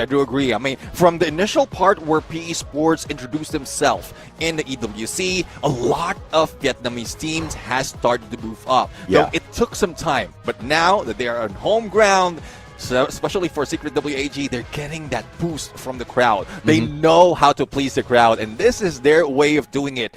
Hat trick out of that booyah, and it's rare that we see that anymore because of how aggressive Southeast Asia is, but Secret WAG managed to pull it off once again. Absolutely, man. Aurora robbed of their opportunity this time round. 21 points required by the squad to activate Champion Rush. They were so close because we've seen games where Aurora made 21 points look like absolutely nothing. In fact, in 2 games today, they scored 21 points. One game was just slightly better, 22.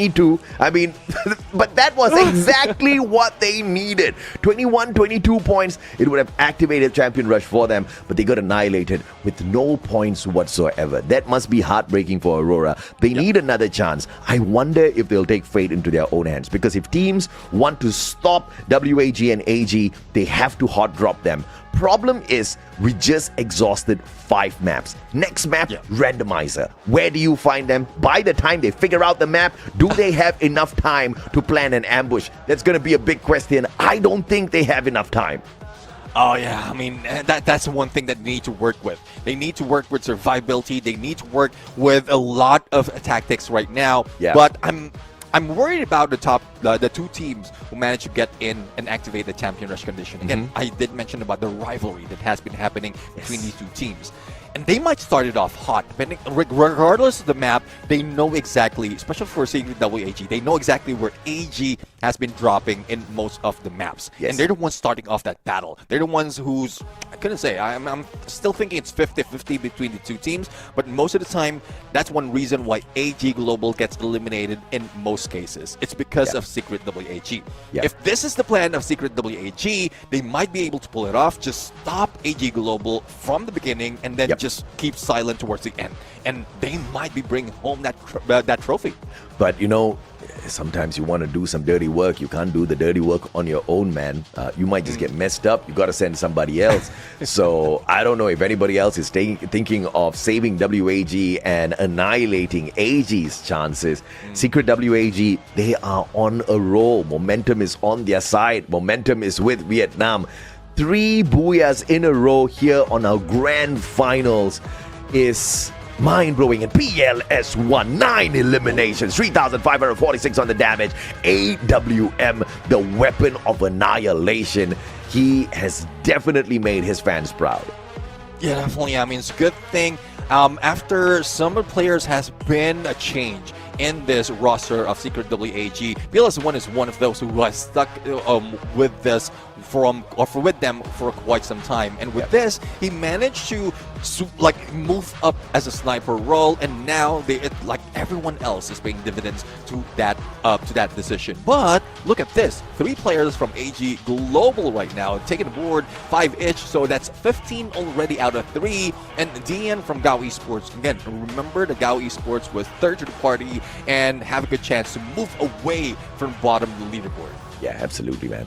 And if you look at this in the grand scheme of things, AG Global, they did a lot in this match, because those eliminations, man, that was just fire. But PLS1 stole the attention at the very end. Look at this setup. Skylar, Oscar, A124, Steffi. This is a 50-50. Again, aggressively, they can go all out. Defensively, they can go all out. And they depend on Nan7 desperately, all because they want to avoid those grenades. And, you know, PLS1 has just been on fire with those Riptide rhythms, man. This has just been an untouchable version of WAG today.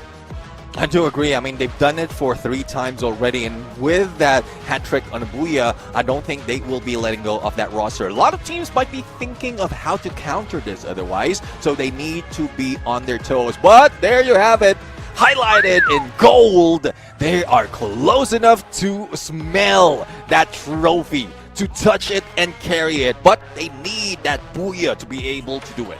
Yeah, if you smell what FFWSC is cooking, it's WAG and AG. Secret WAG has kept their strategy a secret all throughout the competition. Man, they lagged behind. They struggled to find a qualifier. At least that's what everybody thought. And now they are just ripping these squads apart. And the consistency is just beyond mind-blowing. It might I add, Secret WAG, during Phase 1, they were not even in the top 6. They were towards the bottom of the leaderboard. And then in Phase 2, you thought that maybe they would be one of the early ones to find the qualifier. That wasn't even the case at all. They definitely struggled. We saw a couple of booyahs from them, but just not perfect runs. But Secret WAG today, just a different kind of beast, Nep. Yeah, I do agree. I mean, 30 bomber comes from a team, 18 elimination. It's quite even though. The difference would be because of the placement point, but it's still a new side of Secret WAG. I know. The question would be the motivation coming from the crowd, or they have just prepared this kind of aggression just for this moment? Because as you did mention, it didn't show that much from the earlier stages of our competition. Yeah, absolutely. And, this is something that we need to focus on today, which is where these teams sit on the overall leaderboard. Because, yes, one of the biggest targets for us is to find out who's going to be the champion. But another one is also going to be who are these teams that make it to Paris, France for the Esports World Cup. Map selector, game number 5. Where do we go? Who gets the advantage based on this map? Should be able to know. Ladies and gentlemen, boys and girls, this could all end right here. It could end on game number 6. Secret WAG, All Gamers Global, Purgatory. We go back to the map where Secret WAG scored their second booyah. And there you have it. Game number 6. It is now reset on Unlimited. It's now a start of the limited rounds right now. Oh, yeah. And I'm really looking forward to some of the teams trying to catch up. Again, the condition would be the condition now has been added for some of the teams. It's not just achieving 9 points, not just getting booyah after that. It's denying AG Global as well as Secret WAG from getting the booyah from this map. And then you get to the point. So easier said than done, but I'm really loving the story right now. It might end right here. It might just end right here. Falcons are 2 times Southeast Asian champions. Buriram 1 time. Onyx 1 time. Maybe Secret WAG can be 1 time as well. Secret WAG has not achieved the heights that AG Global has achieved for themselves. Clash Squad, you saw them become the Global Finals champion. Secret WAG, on the other hand, yes, they were good. Yes, they managed to get far, but just not as far as some of these boys, right? This is history in the making for Vietnam. We have always talked about how Vietnam has been one of the fastest growing regions and one of the most explosive in terms of Free Fire esports action. And we've always admired the growth. But now I think it's reaching its maturity as one of them steps it up and becomes the champion of Southeast Asia, and then the world stage is not too far from then. Yeah, I mean, as you know, when growth happens, you will bear fruits out of it, and this is a fruit that they are ready for picking. So it might end in 1 map, it might end in a few more, but I'm pretty sure the motivation is on them. So who will it be? Would it be AG Global? Would it be Secret WAG or someone else? Just put in the comment section as we set up this map number 6. This game number 6. This might be... This is just poetic because Purgatory, it's either heaven or hell for everyone who would pass or fail the test. Absolutely, man. I am just so nervous for these squads out there. If you look at Secret WAG, their best run has been just dominating Vietnam so far. And even in Vietnam, their dominance was mostly back in 2023, where they managed to dominate the Clash Squad for their Spring League. We also saw them, win out Arena of Survival. That's so long ago. In the recent times, Secret WAG, their best has been a podium finish. Their best has not been lifting a trophy. They need to make a difference for themselves. Now, locally within their leagues, they have definitely been challenged. Southeast Asia-wise, they have been in the circuit for a while, but it hasn't borne fruit just yet. And like you said, when some reach the maturity, yes, they do bear fruit. What tree is this, though? Does it even fruit in the first place? Yeah. And how does a fruit taste? Because it might be bearing fruit and it would be sour later on. That would that would stop them from achieving more in the future. So there's a lot of conditions right now. I know there's a lot of analogy that we're using right here. Hopefully you understand that, but it's just that this is refreshing because we're seeing Secret WAG now topping the board. Most of the time, it's the common teams. We have Grim United, Team Falcon, even AG Global this time around is topping the board, especially from what happened in that point rush or all throughout this tournament. After the motivation from being the global champs in Clash Squad, they suddenly changed their pace. They understood that Do needs a better frontliner, needs better teams, and they managed to pull that off. So all those adjustment is just not preparation for the next tournament, but all the tournaments that they have moving forward. And it's just getting closer to a lot of changes right now. You know, back in 2024, when we did go to Ho Chi Minh City for the grand finals, this was FFWS Spring 2024, where Falcons became champions. PE Sports managed to climb up. They were the runner-up. This competition, though, PE seems to be a tad bit flat out at the bottom, barely able to do anything. So Vietnam is definitely cheering on the team that is closest to doing it, right? WAG. Yeah. Yes, they do have some favoritism between which team from Vietnam they want to win, but at the end of the day, they don't care. As long as a Vietnam squad wins this for like I said, history making, very first time for Vietnam to become Southeast Asian champion. They don't care who does it, as long as Vietnam's champion. I do agree. And it's a good thing as well that there's a lot of options for them before they head into Point Rush and Grand Finals. They have 4 teams representing them. Now, it's more of how far these matches are going to go. Because given the chances of more matches, those at the bottom, like Gao Esports or GAM X PE, might be able to climb up. And again, it's still a question of who's going to Paris, France, to represent their region and Southeast Asia for EWC. And we've seen Team Flash slowly doing that already. So they just need a little bit more push. They just need a little bit more opportunity. But that would depend on the 2 teams that is close enough to be champions. Will that be given? Will that be taken away from those top 2 teams? Yeah, man, I think this is a tough one. And Aurora has been getting challenged out there as well. This should have been their game, but they missed that opportunity. And fun fact, Jun is a dual mode player. But before we get a little bit deeper into that statement, EWC 26, this one has moved from Riyadh, Saudi Arabia to Paris, France. Just for this year, we'll see if or not it brings us anywhere else next year. But for the time being, this is what we're looking at. This is the road to the Esports World Cup. 8 teams, excluding EVOS Divine, will get their tickets to fly to Paris, France. July 15th to the 18th, make sure you block out your calendars. If you can't join us there, make sure you tune in online, because if you think Southeast Asia's battle for supremacy is amazing, you have to wait and see what we've got in store for you on the world stage. Yeah, definitely. I mean, more regions will be introduced right here. More teams will be joining us. And there's an element of surprise right there for some of the few contenders in EWC. We still have to see some of the teams or some of the regions that would join us there. But some of which has already completed their run for their qualifier to EWC. So go check them out as well. Try to compare the game style that they have against Southeast Asia. And then once you've done comparing, that's where you see them clash against each other on EWC themselves, and you will find out why we're so hyped up on teams gathering up in that stage.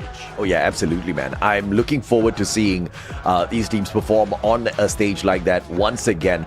I am just very much interested, Neptune, to see how these teams take it up there, and will Vietnam stand a chance to find their way into the Esports World Cup? The way the leaderboard is looking right now, man, WAG is guaranteed at Paris. Yeah, I do agree. I mean, I don't think they will be even close to being pushed down past 8 or 9 spots. So they are representing the region or Southeast Asia as well for EWC. But like, who will join them? How comfortable will they be? Because again, right now, I think because of the hat trick is contributed a little bit because of the home ground advantage, because of the cheering of the crowd, because of the comfort that they have other countrymen that will be supporting them. Same goes in that lobby. If you have other teams that you're familiar of their gameplay or regions that you're familiar with their gameplay, then you will be confident enough that you can at least beat down or half of that lobby. So that's just one good factor that we have if you have more representative. And Secret WAG might need that boost other than the information and the training that they have in preparation for that. And last year, Vietnam had to miss out on the Esports World Cup. The year before that, that's when it all started. If you recall, Neptune, prior to 2024, PE Sports, WAG has obviously been in the circuit a long time. They've made a lot of noise in Vietnam. But the team that really inspired Vietnam, the team that really started it all was PE Sports. When they made that qualifier to the Esports World Cup, they went there. They performed decent at the knockout stage. Grand finals, on the other hand, of course, that's a different story. It was very rough. It's as rough as it is for them today here. They didn't really get a lot of points. They didn't perform all that too well. But last year at the Esports World Cup, not a single Vietnamese squad. This time, I think we're going to chuck the Vietnamese teams up against them. Possibly 2 or 3 teams might just be able to make their way there.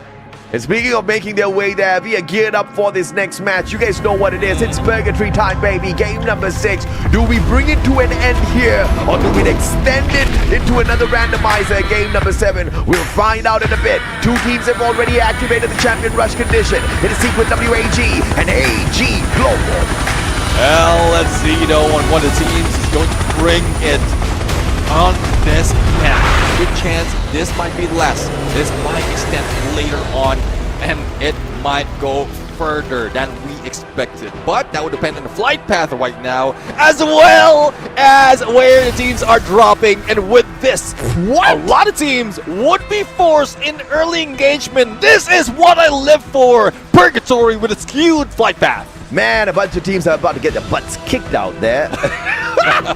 This is insane. I have never seen a flight path like this in any one of our esports matches. This is... look, bro, lumber mill. I do not know what to say. Campsite? That's not a campsite. That is a savage war zone. Ma'al down on the ground already. Falcon super close to the RRQ players. Rande is going to get caught out. Uzi in his hand. The players on the side of Falcons overwhelming him. 2 points early for Falcons. That's exactly what we are going to be ending up on, as Ranze gets taken down by Pina as well. The rest of the RRQ players trying to get out of there as quickly as possible. But I think Dudes might not stand a very big chance, because even if he gets away from Falcons, Gao might be him.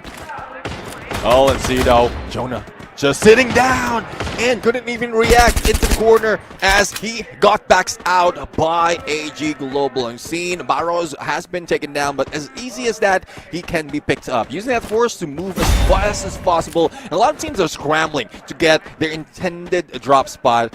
Well, not from the flight, but on their feet. But I guess it's a good thing to exercise. You would know this, AJ. Absolutely, man. What kind of a disappointment is this? How good are these squads? We just saw massive hot drops and such few bodies hit the floor. This is not cool. This is not fun. Come on. The flight path did so much for chaos. Us. Where's my chaos, man? Yeah, I mean, I'm quite surprised that this is the result for the first few minutes, the first 2 minutes of this game. Because remember Kalahari, like it's fair for everyone. Yeah. But that's when we see back-to-back engagement, back-to-back elimination, but teams are still managing to survive. So I'm really looking forward to that to start off. But a little bit of insight right here. So 18 Deer has been subbed out, and we have Ranze. So we've seen Ranze in there dance around the opponents, and similar to 18 Deer, the clutch kid, he can clutch up things in the battleground. So it's good timing for them to really bring him in. Nolan gets subbed out for DMHP Esports. Looking to make a little bit of a change there. Their play style on the roster. Cypher out of the equation. Bigatron by Vitality, putting on a lot of pressure. Koja driving straight up. Dude trying to stop him dead in his tracks. Car 98 finding the first connection on the shot. Second one will miss. Koja very smartly jumps out of the truck, sits down behind it instead of inside. Do not give Dew the advantage, but Dew is that sharpshooter you fear. Fantastic shot. This could be the next challenging here up against Dew. Car 98. You finding that connection. Barros brings Cypher back in. Koja taken out of the equation successfully here. Joel's now potentially the next victim. Bigatron by Vitality. They've got the angles against AG, but the one on the side of AG is due and he'll rip you apart. Well, there you have it. Let's see. One more? Global, their revive player has managed to jump in just next to Dix. And here comes Nameless on the other side. Joel has been tagged up with a BSK coming from Du. The sniper, I would say the deadliest sniper out of this lobby right now. But will BTR survive? Still have one more player on the other side. But Du is quick enough to go in for the flank, go for reposition, and not giving any chance. And this might be it for Dix. But no! He got shut down by C-Bank from afar, and now Nameless needs to be picked up. Oh yeah, absolutely, man. The distraction coming on through perfectly here. And now Saipa.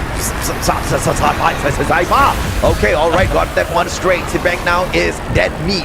As Saipa goes in for the shutdown. Vending machine play. C-Bank right in front. Knocks into him. Oh, good the shot. Mag 7 wins out against the M590. And AG Global depending on Barros for the revivals instead. That's a good thing. He did manage to get enough coins for one revive, and Nameless will be back. Now, this team are struggling. Now, we are going to see Cam XPE dealing with Twisted Mind, but it's only Nero that we're talking about, and even one blue wall and M590 doesn't make that cut. Lao Ho needs to go far, far away to go for the vending machine and can revive only one of the players, but he needs to hustle. He needs to make it quick because that's first zone will be closing in a bit. Yeah, giddy up, boy. Bring in those revives. Man's broken a moment. Yep, yeehaw indeed. He needs some coin machines first. Just like a bandit for eliminations. AG needs to be careful because they've activated Champion Rush already.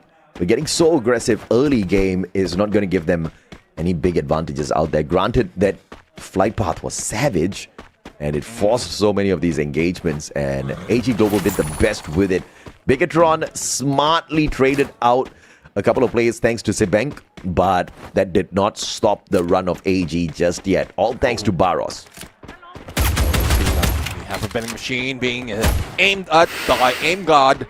Now, Nameless right now, even is dealing with Aim God, he still managed to squeeze in one revive. So how quick can you be on a vending machine? It's a good thing that AG Global is a full squad right now. Yeah. But comparing their tactics against Secret WAG, Secret WAG is just getting away from an engagement. That's one thing that we were calling out for the teams who have activated the Champion Rush condition.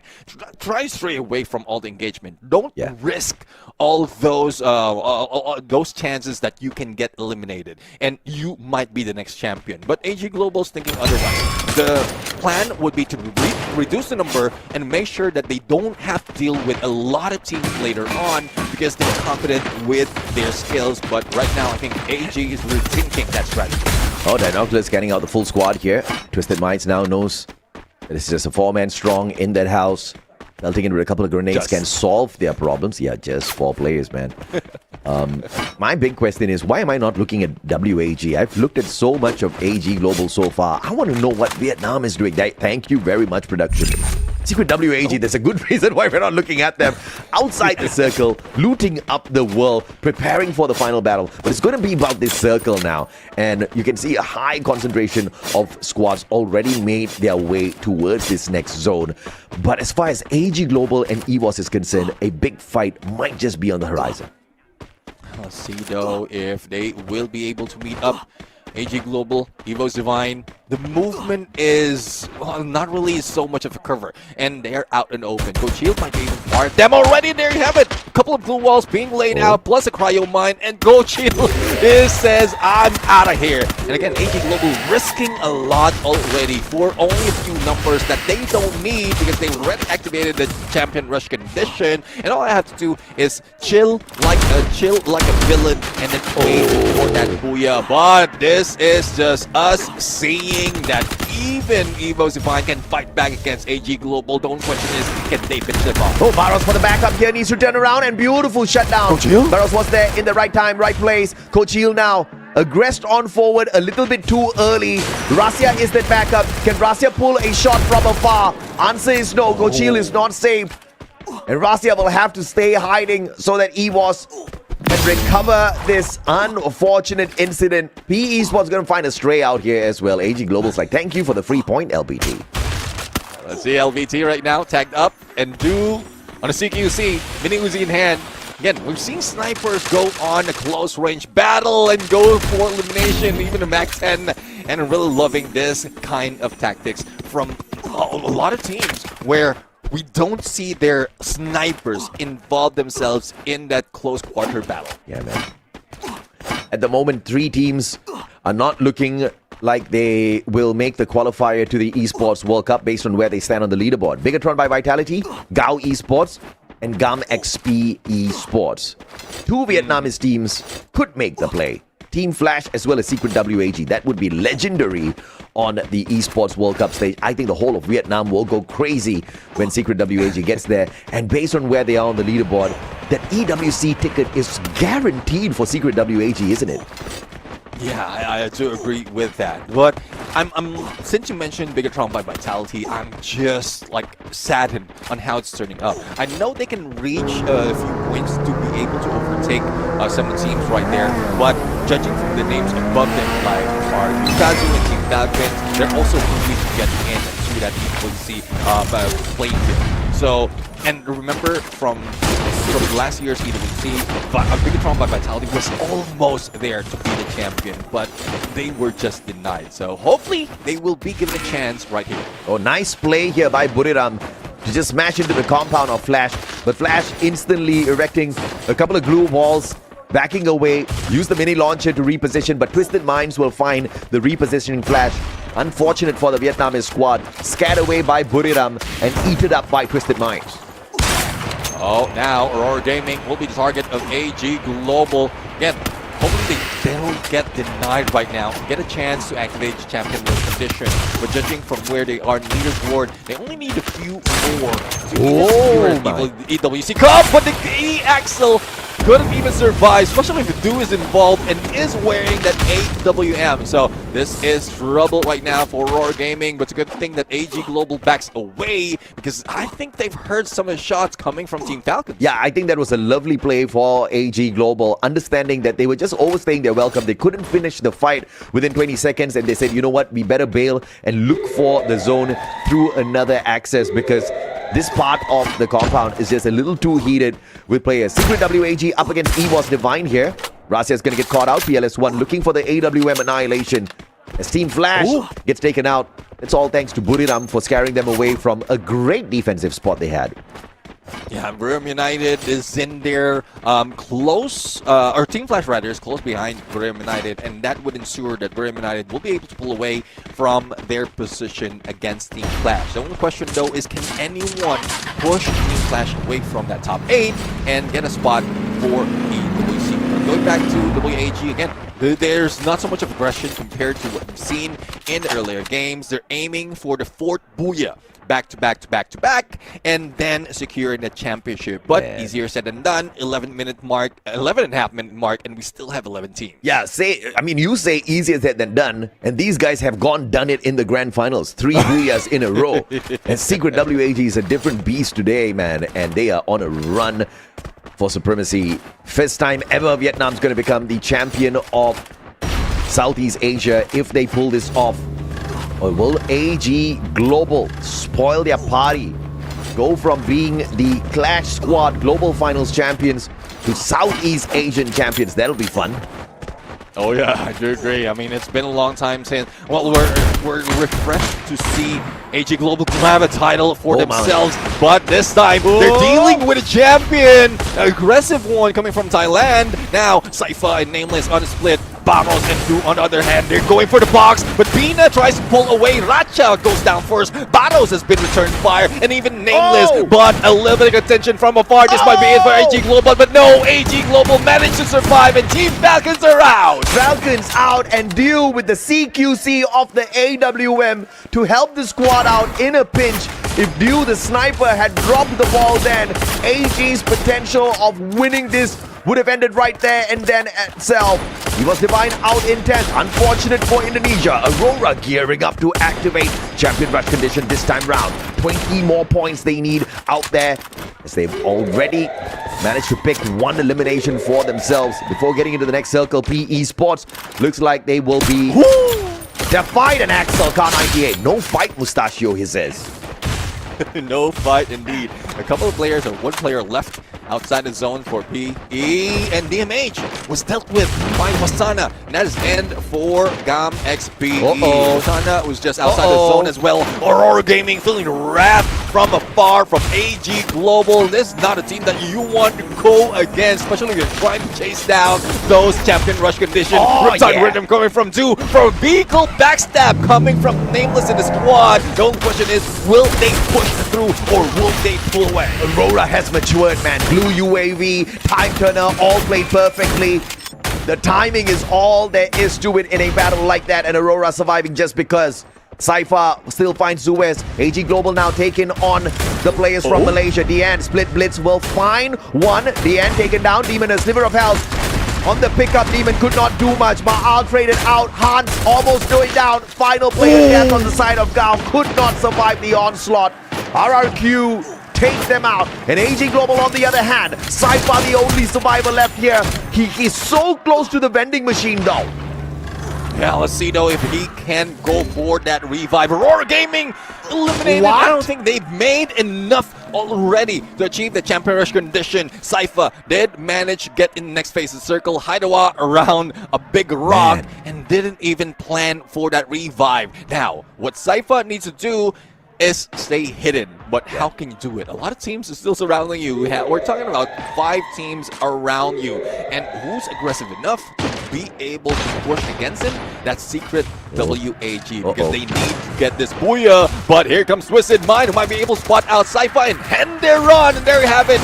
AG Global denied of the champions. Yeah, out of the equation here, AG Global. Twisted Minds on the other hand will meet Jonah and his weapon of death. It's the M79 popping off, and now get High XL backing away. Another grenade! And Koja seals that away, and Jonah with the triple. Twisted Minds annihilated in that sequence. BTR right now, challenging United. It's a good distraction right now for the rest of the squad. Even RRQ doesn't want to mess with VRU for the moment. They're receiving a lot of damage. It's a good thing that they put in a flurry of blue walls to pull away from VRU. Now, the goal would be to find the next target, reduce the number, and then take that booyah. If it's WAG, it might end just here. Absolutely, man. Buriram United Esports on fire right now with the eliminations. RRQ cleaning up house, taking down player after player on the side of Bigatron by Vitality. But look at this, WAG, Secret WAG looking to end the competition right here, right now, making Vietnam the champions of Southeast Asia for the very first time. Can they do it? And the first prerequisite will get to Buriram engaging with RRQ and then them interfering. If Buriram takes a fight straight up to Secret WAG, this is going to be troublesome. Blue Wall Melters laid out first. Secret WAG moving up, one up, God Nate, backstab, Decoy, they dismantle them. Secret WAG about to become champions of Southeast Asia. One more player on the battlefield. There's just no avoiding it. Bye, RRQ. One up, Tikui looking around. WAG, PLS1, you can't mess this up. Abe turns around the 180 and Tikui says it will not happen. 4 booyahs in a row. And Secret WAG makes Vietnam kings of Southeast Asia for the very first time. Southeast Asia, welcome. Bow down to the new kings, Secret WAG. Not only do they reach that champion rush condition first, they have broken the record of a championship booyah run. And you just mentioned 4 in a row for that booyah, and has ended it quite quick. I mean, Secret WAG in the first phase of our competition, they were getting cooked by all of the players out there. In phase 3, Neptune, Secret WAG did not get a single booyah. 18 games they played. They could get eliminations, but not a single booyah to find the final week qualifier. We were on the final week. Team Flash did phenomenally. Team Flash topped the top 6. They managed to make it here. But Secret WAG towards the bottom. They definitely deserve this. They definitely deserve the celebration. Vietnam can stand up proud and finally say they are champions of Southeast Asia. Thanks to Secret WAG. Secret WAG. This only proves that a home ground buff is evident. It is where the energy can be gathered. And we've heard, we felt the fire from Vietnam. Let's bring it to the stage right now for an interview of our champions.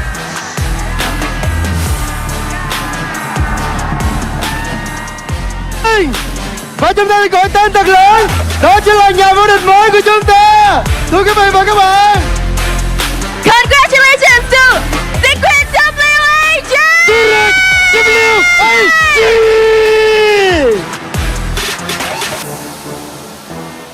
Xin được chúc mừng nhà vô địch mới của chúng ta, Secret WAG.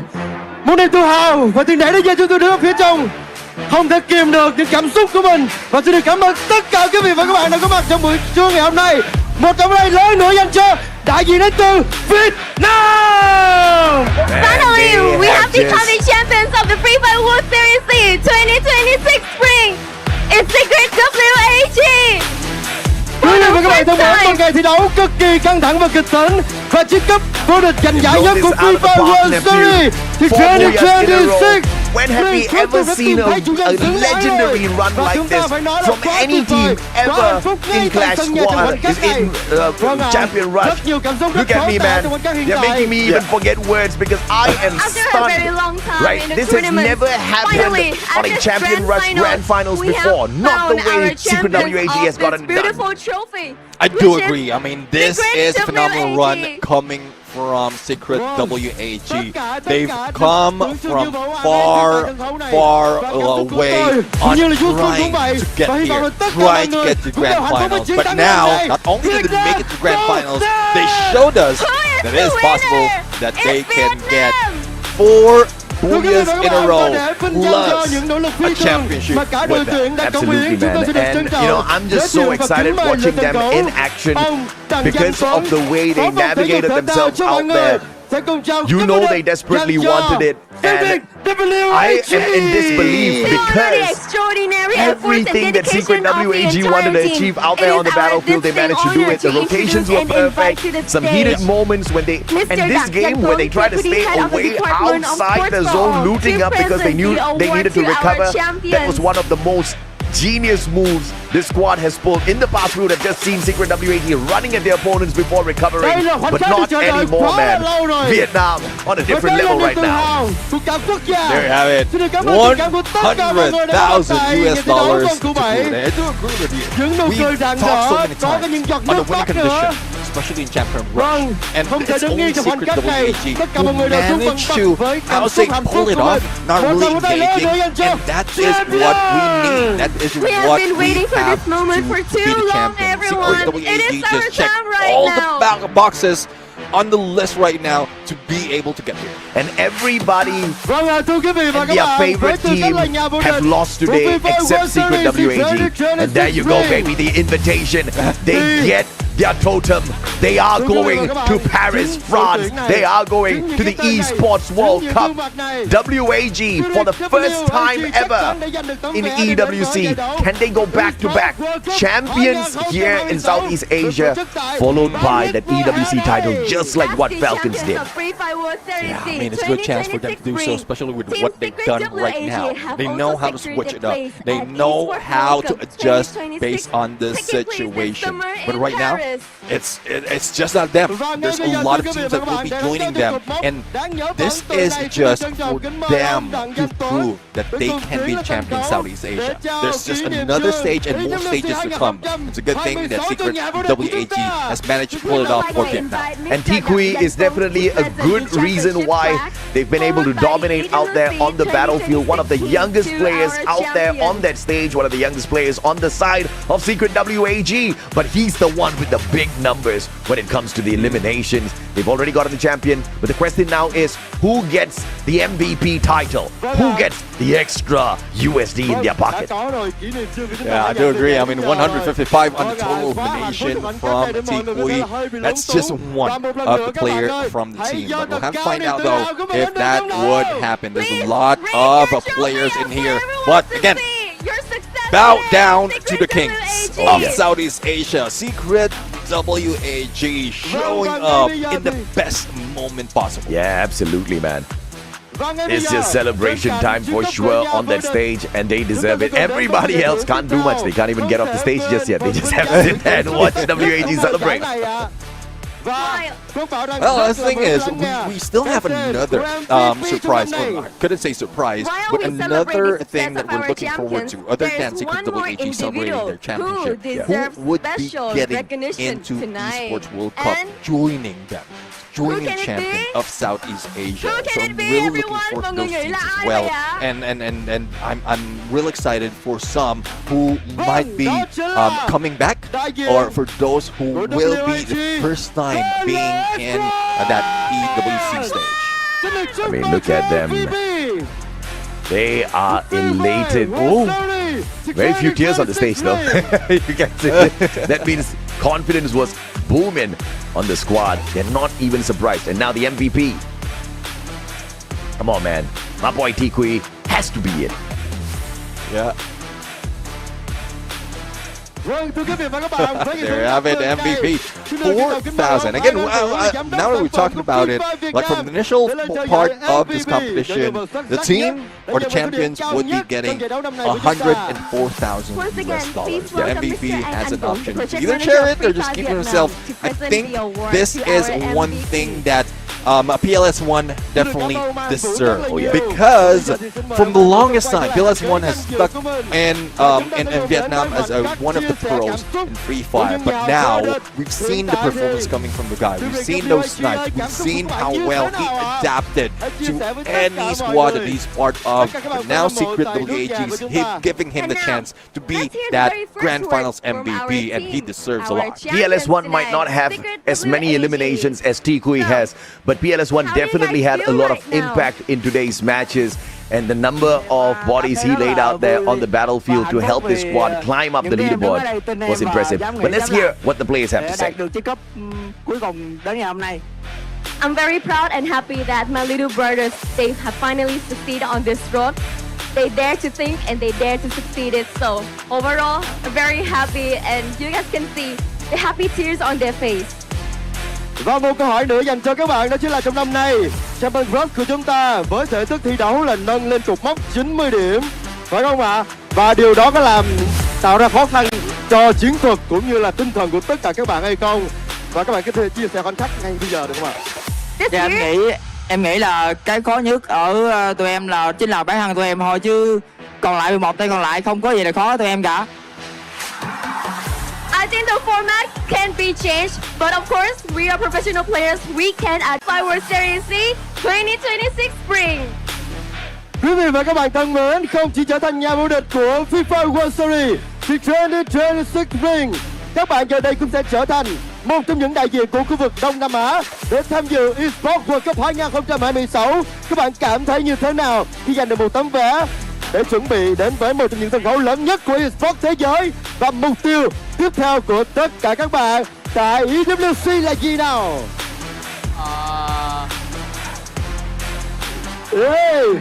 Thứ nhất là em muốn cảm ơn tất cả những người đã có mặt ở đây cổ vũ cho team của tụi em mới có động lực để thi đấu. Và nếu như Secret WAG muốn có một thông điệp để gửi đến tất cả những đối thủ và tất cả những khán giả của EWC trong thời gian sắp tới, các bạn sẽ nói gì và khẳng định điều gì với đội của mình? Tụi em chắc chắn tụi em sẽ là vô địch.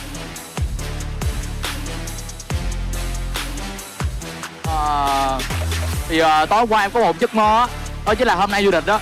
Còn một giấc mơ trong năm nay á em hy vọng cũng sẽ được thực hiện, đó chính là có một đối thủ có thể cạnh tranh trực tiếp với lại team em ở vòng chung kết. Và chắc chắn rồi, có hàng triệu khán giả, các bạn fan hâm mộ đã luôn luôn đồng hành cùng series WAG. Và để nói một lời tri ân, nói một lời cảm ơn với rất là nhiều sự theo dõi và ủng hộ cũng như là cổ vũ cho đến trận đấu cuối cùng. Các bạn muốn nói gì với các bạn fan hâm mộ nào? Mình cảm ơn tất cả các bạn đã có mặt tại nhà thi đấu này để cổ vũ cho mình. Các bạn là động lực để bọn mình lên chức vô địch ngày hôm nay. Mình cảm ơn các bạn rất là nhiều. Thank you everyone for always supporting us. You guys are the reason why we are here and we became the champions. So we won't let you guys disappointed at EWC 2026. Vâng ạ, và trước khi quay trở lại bàn caster, một lần nữa hãy dành một tràng pháo tay thật lớn để chúc mừng cho nhà vô địch của FIFA World Series 2026 Spring. Đó chính là Series WAG. Who is the winner, everyone? It's Secret WAG!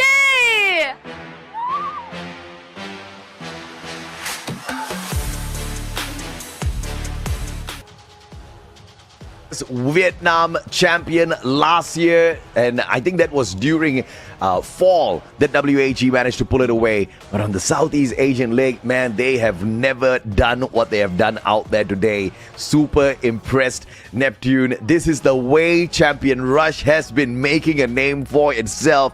Absolutely anyone can get it, but you gotta hustle, and WAG hustled today.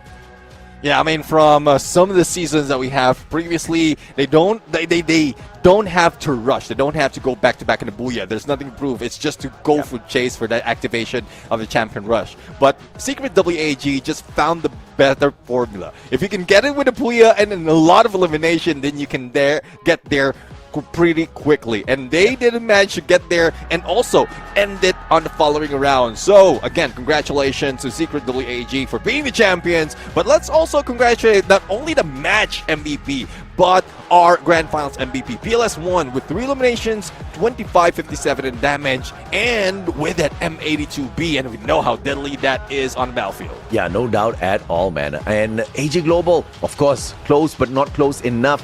They got stuck in a battle up against Falcons that took away a lot of their strength and their battle preparation that they initially did as they were gearing up for the circle. Deeper in, they just could not sustain themselves. RRQ up against Gao as well. I mean, these squads were just fighting to climb up the leaderboard a tad bit. Buriram was struggling to activate Champion Rush condition for themselves. Today just hasn't been a good day for Buriram. But this final fight, when Secret WAG took the fight to them, that Steffi used perfectly, that's when Secret WAG truly earned this. Because not only did they get that 4th Booyah in a row, they took the final game on the 3-time world champs itself. It was a straightforward 4v4 fight, and they won that hands down. Yeah, and they're still sticking to the same tactics. A lot of teams might be copying this or improving this because this has worked so well in the fight. With that Riptide Rhythm, we have the Valiant Dash, both of them are glue wall breakers, and then with the A124 as well as that Steffi. Both of them are disablers. Yeah, absolutely, man. You've got 3 disrupting capabilities from the side of WAG. You've got the Riptide Rhythm, and you have got that A124 alongside the Roska. All 3 active skills, when used, it definitely disrupts the rhythm and the momentum of the opponents. And you've got the Steffi to play protection and extra defense. WAG, they crack the code. The secret is they are great. All Gamers Global got more points, but just no Booyah. And right here on this stage, no Booyah, big problem. Yeah, definitely. That is a condition for, or that's the losing condition for that Champion Rush. Now, we're really looking forward to who's getting in onto EWC. We look into Grand Finals in there, I want to spot out who's on 8 and 9. BTR managed to cross over Team Falcons, and it's just unfortunate that we have 1 champion from Vietnam and 3 of which would be pushed down. Man, Falcons got lucky, Neptune. Flash almost replaced Falcons at the Esports World Cup. Can you believe what would have happened if that actually was made to happen? Flash, unfortunately, will have to miss the Esports World Cup at Paris alongside Gao and PE Esports. 3 Vietnamese squads get kicked out. Only one Vietnamese team will be flying to Paris, and that is Secret WAG and their Grand Finals MVP, PLS1. And by the way, this MVP stats and the reason why he became the Grand Finals MVP is just purely based on the Grand Finals statistics, and he obviously deserves it after those 3 previous booyahs that they walked away with. Yeah, 3 times he has been MVP out of 4 booyahs and 21 eliminations, 9 assists, 10,468 on the damage. And as I mentioned earlier, I mean, real deserving of the title. He's been with his squad not for a long time, but he managed to adapt for this team. And I think he's one of factors that, or he's one of the standards that needs to be adjusted, that other teams need to adjust to. Thus, they became the champion. But here are teams that qualify to EWC. We're going to see them in France. Oh, yeah. I mean, for the first time, Secret WAG will be at the Esports World Cup. Aurora will go to the Esports World Cup. Everybody else has got a little bit of an idea as to what a stage like that can bring them. So this is just round 2, man. Bigotron by Vitality earning another spot as well. Yeah. They have to be proud of themselves. Remember, there were 2 big main tension for us. Number 1, to see who's champion. Number 2, to see who qualifies for the Esports World Cup. This is, after all, the road to the Esports World Cup. The 8 teams, alongside EVOS Divine, the reigning champions of EWC, will head on to Paris.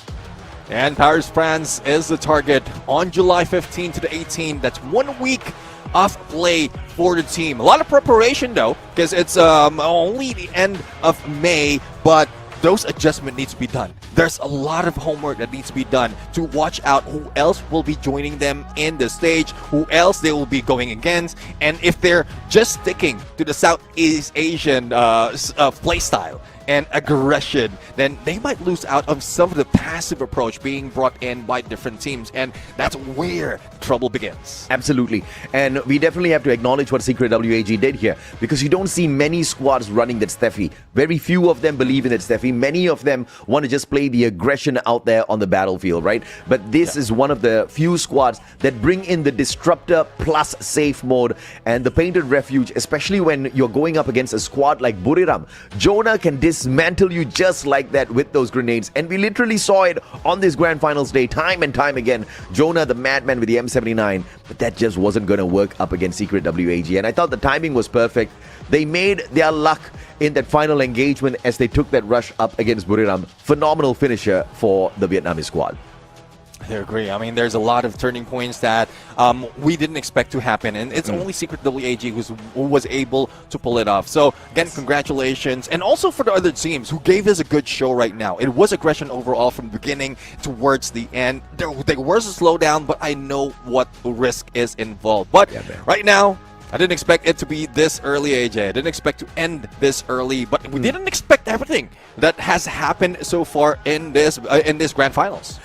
Secret WAG was in a rush. Secret WAG just woke up, and you know, there's just no better way to do this, right? This is that shock factor that we're looking for through Champion Rush. Could have been dragged on, it could end early, and it was the latter. It ended early. It ended on 6 matches, bro. We removed the cap, and it just reduced the number of matches that we have. Yeah, I do agree. I mean, it's just refreshing that there's a lot of things that is being done by the teams to be able to adjust to whatever the format is. And it is one thing that we've heard from the interview as well. But now that the match is over, we are looking forward to the next stage. That's EWC. But for tonight, we're going to bid goodbye and good night. Again, I'm Neptune Jamber Garcia, joined by my brother / AJ. It has been a pleasure casting with you for this Grand Final. So see you again next time.